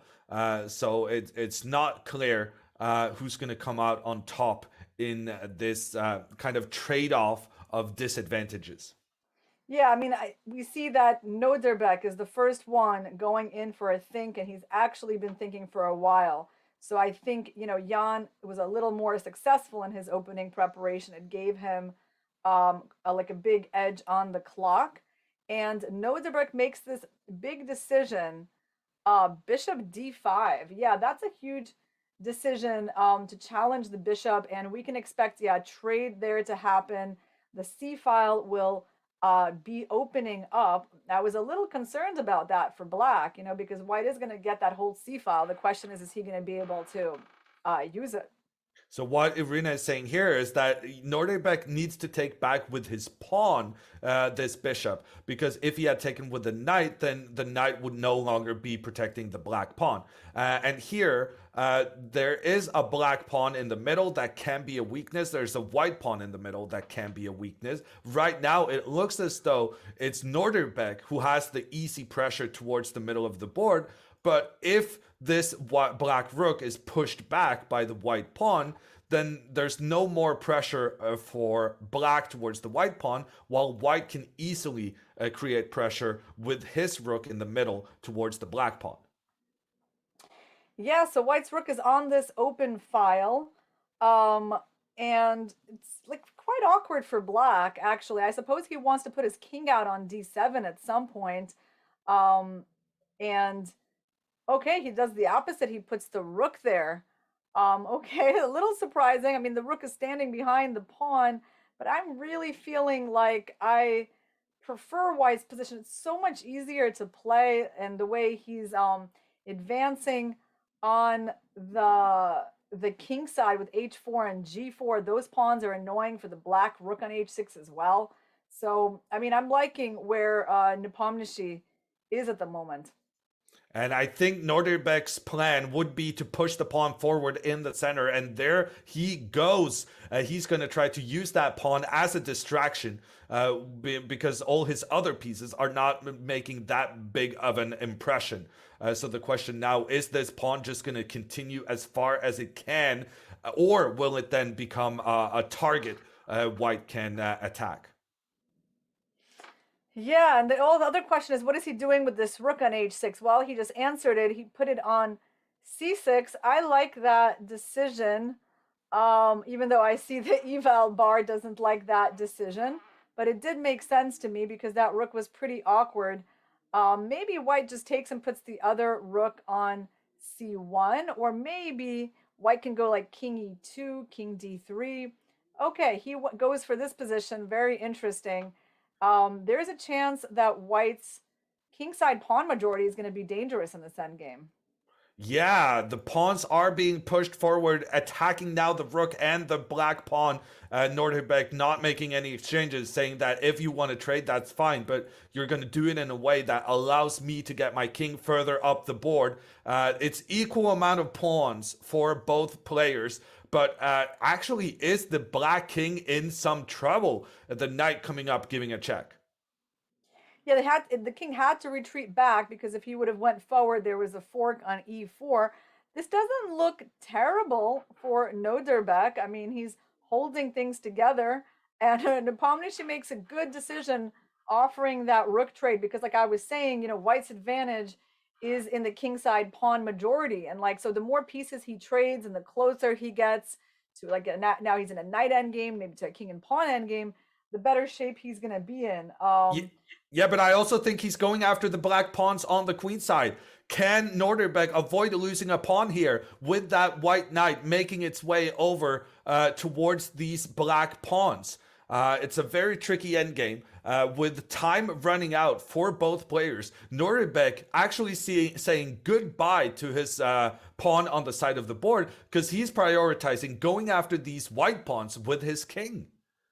I think Norderbeck is playing absolutely the right way. He's going for activity, right? He's trying to eliminate those pawns, counting on the d pawn. But yeah, it does look like this pawn on b5, it's going to probably move forward. At least the nice thing is that it's protected by the knight, but then White will check on e6.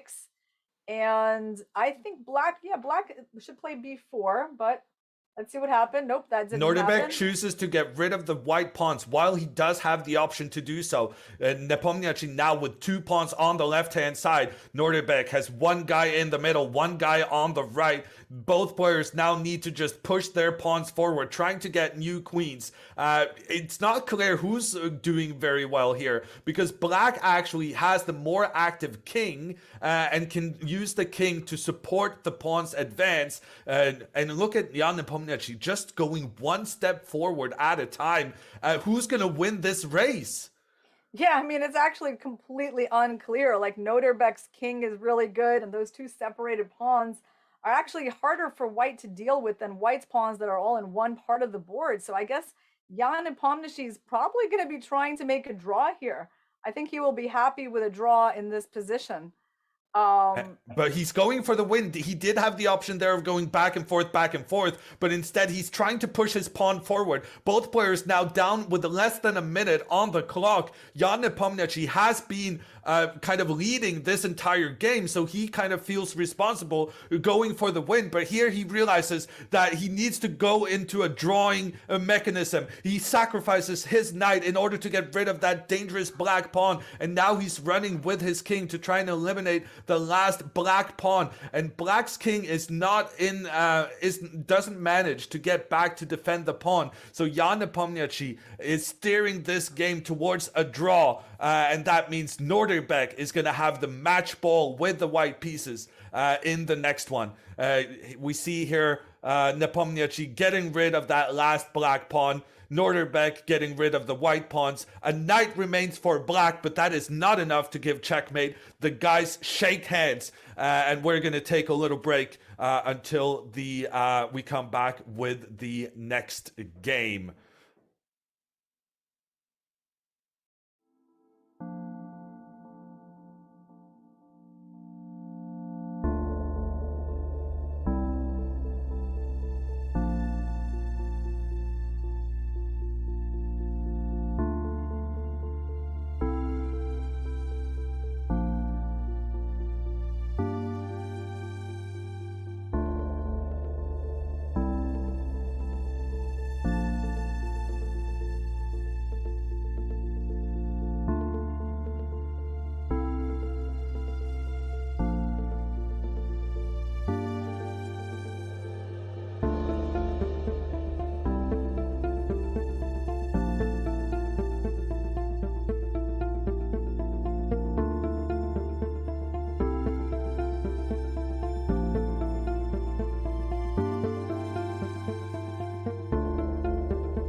We're back with the playoffs from the Rapid World Championship. I'm Jon Ludwig Hammer. I'm joined by Arena Crush, and these are our competitors in the frame right now. Norderbek Abdusattorov with the white pieces playing against Jan Nepomniachtchi. Abdusattorov going for the English defense.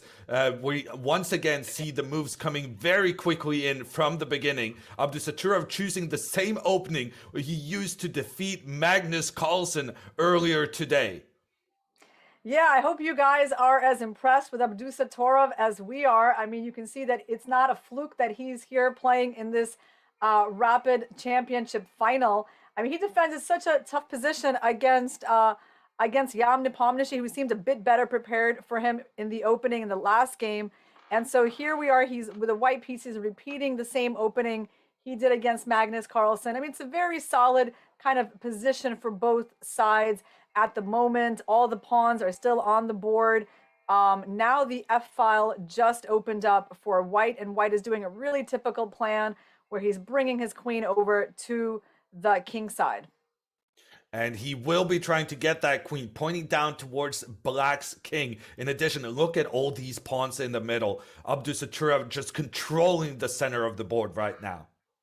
Yeah, and I mean, somewhere in this game, white, I'm sure, will be thinking about the rook sacrifice on f6. It's called an exchange sacrifice when you give up a rook for a minor piece. But Nepomniachtchi takes that idea away from him. He just moved his knight to g6. And honestly, I kind of like white's position, especially for a blitz game. It just feels like his moves are easier to play and he's got a bit of an initiative, right? So it's not like something is really wrong with black's position, but at the moment, it's easier to play for white. Yeah, look at that queen coming up, pointing down towards the black king. Nepomniachtchi feels he has to get rid of white's aggressive knight, but the knight is replaced with a rook, and there's another one rook coming in after it. I'm really liking the way the young Uzbek player is coping with the pressure right here. Yes, Nepomniachtchi's been put onto the defensive a little bit. He's having to move away his knight from any potential sacrifices there. A good move, knight h7, by the way. I like that move. And Abdusattorov got to make an easy move, rook to f1. Ooh, big decision by Nepo. He's offering a queen trade. I like that move. Certainly white would lose some of their initiative if they trade queens, but if they don't, where would they move their queen? They don't really have a spot for it. Yeah, if you go with the queen to the left, that queen will be chased by the black knight. I'm going to say Abdusattorov definitely should move the queen back into the corner of the board. It's a shocking move, but I really feel like he needs to keep the queens on. He's decided to use his king to move it forward. But now, with the queens gone, this doubled pawn, the pawns on the same file, that could be a long-term weakness for white. So I'm in terms of the trend of the position, I'm liking what Nepomniachtchi has accomplished over the last couple of moves. I agree. Maybe white can play bishop g4 here, or he played h4. That's also a very standard idea. Now he puts the bishop there and he's threatening rook takes f7 ideas. There's already tactics appearing on the board because that would remove the guard of the knight. So I think you're right that Nepo, in a way, it looked like he was beating back the initiative, but still, even in this position, white is the one making threats.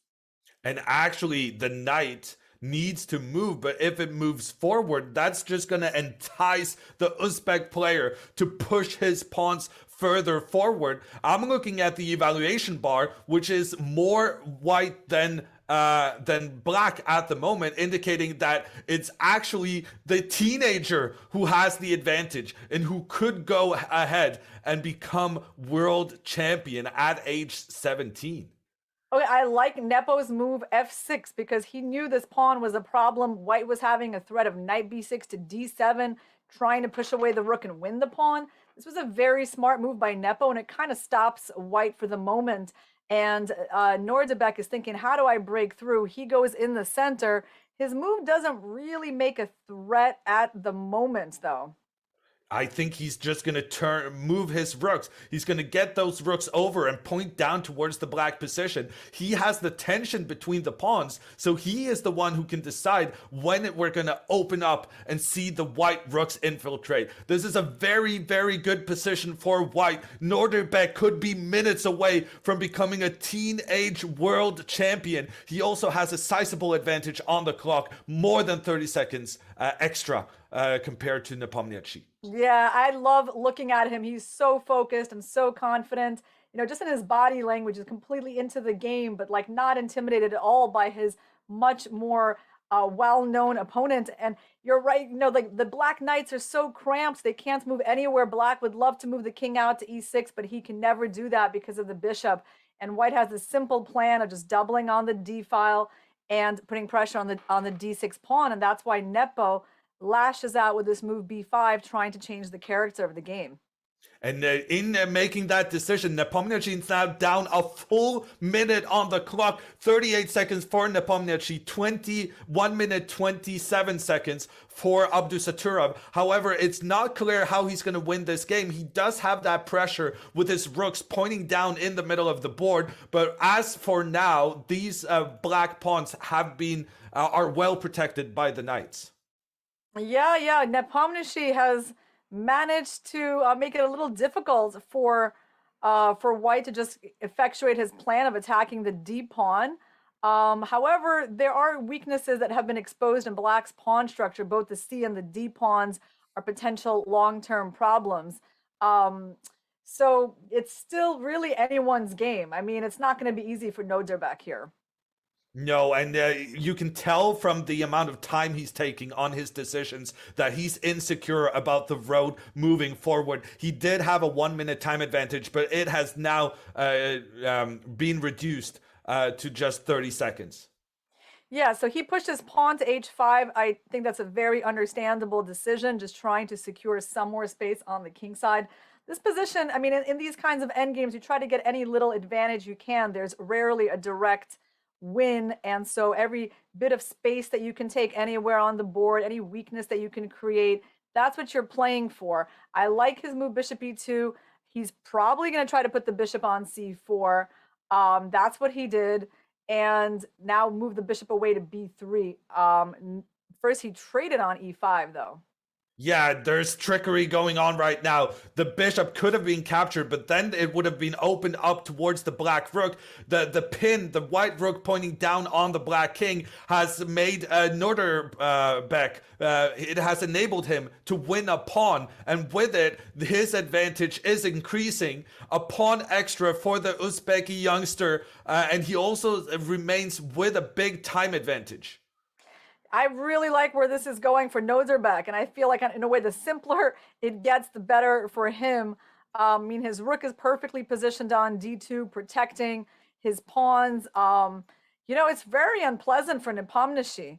Yeah, he's going to be down a pawn here, and of course there's chances to save this game, but there's also good chances for white to win.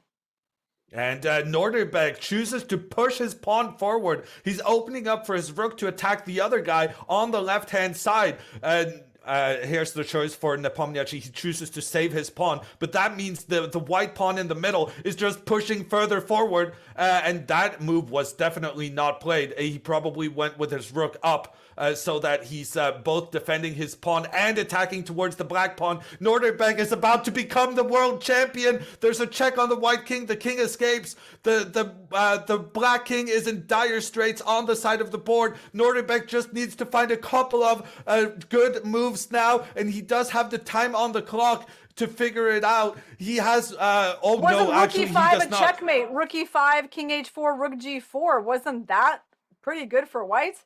He did have a checkmate in 2 moves there. Irina saw the checkmate. Norderbeck did not. Norderbeck is trying to get a new queen while at the same time trying to punish the black king standing on the side of the board. The white king is trying to run away from the checks. The rook just keeps checking in on that white king. Can the king get away? Both players are down to just 10 seconds on the clock. The king is finding shelter on the side of the board. Now he's returning to that checkmating idea that Irina, I identified earlier on. And now King, here comes the queen. new queen. Yes, the new he's queen doing comes it. in, and then he's going in for the checkmate. Nepomniachtchi will have to give up his rook in order to stop, and he resigns. Nordirbek Abdusattorov is the new Rapid World Champion. He trapped the Black King on the side of the board, and it's a 17-year-old going away with all the marbles.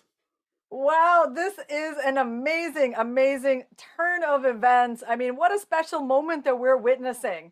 I mean, 17 years old, beating all the best players in the world. This is truly a very deserving player. Like, you can just tell it's not an accident at all. He, got to those 9.5 points. Then he beats the World Championship challenger in a direct a tie break, and he plays so confidently, so well, right? He defended the worst position and won the better one. And I really, really enjoy watching him play. And congratulations, the world rapid champion, Nordirbek Abdusattorov. That is going to be a name to remember for the future. Only 17 years old and already a world champion. Wow. And I'm not sure you mentioned it, Rina, in your summation there, but he also was the only person to beat Magnus Carlsen during the course of this rapid tournament. So a well-deserved victory for him. And we're going to be watching some more of this chess because after the break, we're going to come back with our special rapid recap with the highlight of this third and final day of the World Rapid Championship.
Welcome back to our coverage from the World Rapid Championship. We have two champions today. It's Norderbeck, Abdusattorov winning this exciting playoff. And earlier today, we saw Alexandra Costenuk winning the women's section. I'm Jon Ludwighammer. This is Arena Crush. And now we're going to show you the rapid recap, the most exciting thing that happened today, and you will not be surprised to learn, in our opinion, that was this final playoff game that decided the whole thing. Abdusattorov with the white pieces against Jan Nepomniachtchi with black. The Uzbeki youngster chose to go for the English opening, and he actually used a very uncommon system where you put both your pawns up into the middle of the board, really aggressively trying to control the center. And this was actually the same opening he used earlier in the event when he played against Magnus Carlsen. Yes, and here Nepomniachtchi also played the same move that Carlsen played. He played bishop to b4. White played pawn to d3, and both sides are just settling their pawns in the center. White played h3 also to stop this move bishop g4 because he wants to keep his knight on f3. And, you know, the very important thing is a square on d4 in this position, this hole in White's position that Black would like to use in some way. But he wasn't really able to utilize that square, Nepomniachtchi, because after both players had castled, it was this bishops moving up against each other. Norderbeck actively encouraging Nepomniachtchi to give White those doubled pawns, often considered a weakness. However, in exchange for having two pawns kind of blocking each other on their way forward, White also managed to open up for the rook. Yeah, that was a debatable decision by Nepomniachtchi to capture on e3. He certainly wasn't forced to do it, and it did change the course of the game, giving White that open file, which in this next stage, White tries to utilize by bringing over his queen and his knight to the king side. And so first, the queen stepping one step over, getting over to a position where it can start making threats towards the black king. Also, the knight temporarily on the edge, moving in towards the middle when given a chance. At this point, we were feeling very optimistic about Abdusattorov's chances, having that queen pointing down the board, but also getting those rooks working together, pointing down as well. And actually, I have to commend Nepomniachtchi on his move here. The move queen h4 was very, very good, realizing the danger of the pressure caused by the queen and rooks pointing down. And he made a good decision to get those queens off the board. Yeah, that was a very safe, logical move from Nepomniachtchi. And at this point, we started to feel like the tide was turning, that the initiative that White seemed to have was receding, and that Black should be very safe in this endgame. And indeed, Black is very safe here. I think at this moment, this is where Black makes one of the inaccuracies in the game. You know, he goes knight to g5. Later on, this knight becomes a problem, becomes, you know, a target on the e6 square, and then he goes all the way back to c7. The knight could have gone to f6, which was a square he had left earlier, and that would have kept the bishop from coming out to g4. And Black has a very safe position here, no weaknesses in the pawn structure. He was probably afraid to do this because, you know, rook takes f6 is always an idea that, that White has in mind, but probably it's not so dangerous with the queens off the board. You can protect the d6 pawn, rook a d8, and even if you lose another pawn on h6, it doesn't seem like a big problem. You got lots of counterplay with f5. So this is what Nepomniachtchi should have done. Instead, what he did do was putting his knight on a journey that didn't go very well. The white pieces just kept attacking that knight and then trying to infiltrate with his own knight over on the queen side. Abdusattorov made the correct call to push forward in the center, creating the tension between the pawns. And what's good about this tension is that white is the one who chooses whether or not it's going to open up. And at this stage, Nepomniachtchi was very nervous about the white rooks just pointing down through the middle and just crashing through against black's position. So Nepomniachtchi at this stage, he thought for almost a minute. He lashed out with the move b5, which was probably a good idea. He found a nice home for his knight on b5, where this knight was protecting one of the pawns. The other knight was protecting the other pawn. Things were kind of under control here, but it had cost him a lot on the clock. Yeah, it's a good idea when you don't like the way the game is going to do something to change the nature of the game. That's what Nepo tried to do with this move b5. I think it was a good practical decision, even though the computer didn't love it. And over here, we're coming to another key point. Right here, it seems like might have been better for black to throw in the capture on d4, this intermediate move. You'll see later on why that was necessary, because that exchange would have really helped him. In the game, he just moved away his rook. And when the check came and black blocked it, it turned out that white was the one that could capture a pawn on e5. And those pawns hadn't been exchanged yet. He opened the d file, and he was on his way to winning a pawn here. Yeah, yeah, 2 pins, in fact. The black pawn cannot move forward because then the king would be in check. The black pawn cannot capture the bishop because then you would lose the rook. As a result of that, Norderbeck was able to secure the win of this central pawn, but also with his bishop capturing, there were some very serious threats against the black king, forcing Nepomniachtchi to make the trade knight for bishop, which in turn allowed white to get this pawn in the middle, pushing forward, trying to become a new queen. Nepomniachtchi tried to eliminate as many pawns from the board as possible. That's a normal strategy when you're kind of looking to salvage a draw. But Norderbeck was up to the task. He said, yes, I'm going to allow you to trade pawns. I'm going to let you take this pawn in the middle because I'm going to prioritize capturing your pawn on the left-hand side, because what would then be left with what is known as connected passed pawns, pawns that have no natural enemy as they move up the board, but also because they are next to each other, they can help each other make it all the way to becoming a new queen. Yeah, I really liked Norderbeck's technique under pressure in this game. I mean, they didn't have much time at all, and it was kind of just all instincts.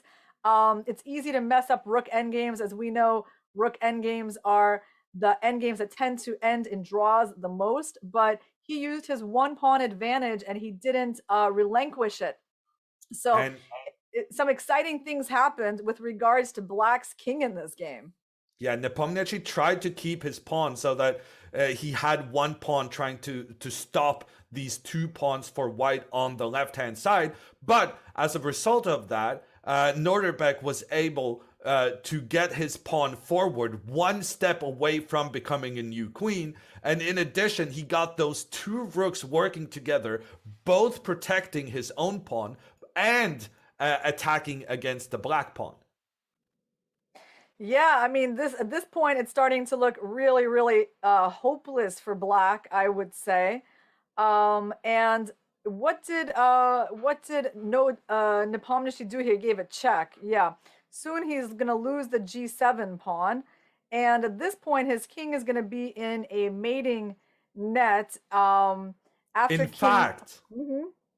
fact, and this is something you pointed out during the broadcast, Norderbeck missed a chance for a checkmate in 2 moves. He could have used his rook to give a check on the king, and when that king moves up, the other rook could have completed the title. He just wanted to create a bit more excitement for us watching. He tried moving his king up instead, but that king kept being attacked by the the black rooks. Yeah, this So kind of got scary, to be honest. I mean, it's like when you have a checkmate in 2 and you miss it and you let the game continue, you lose a pawn, now your king's getting checked.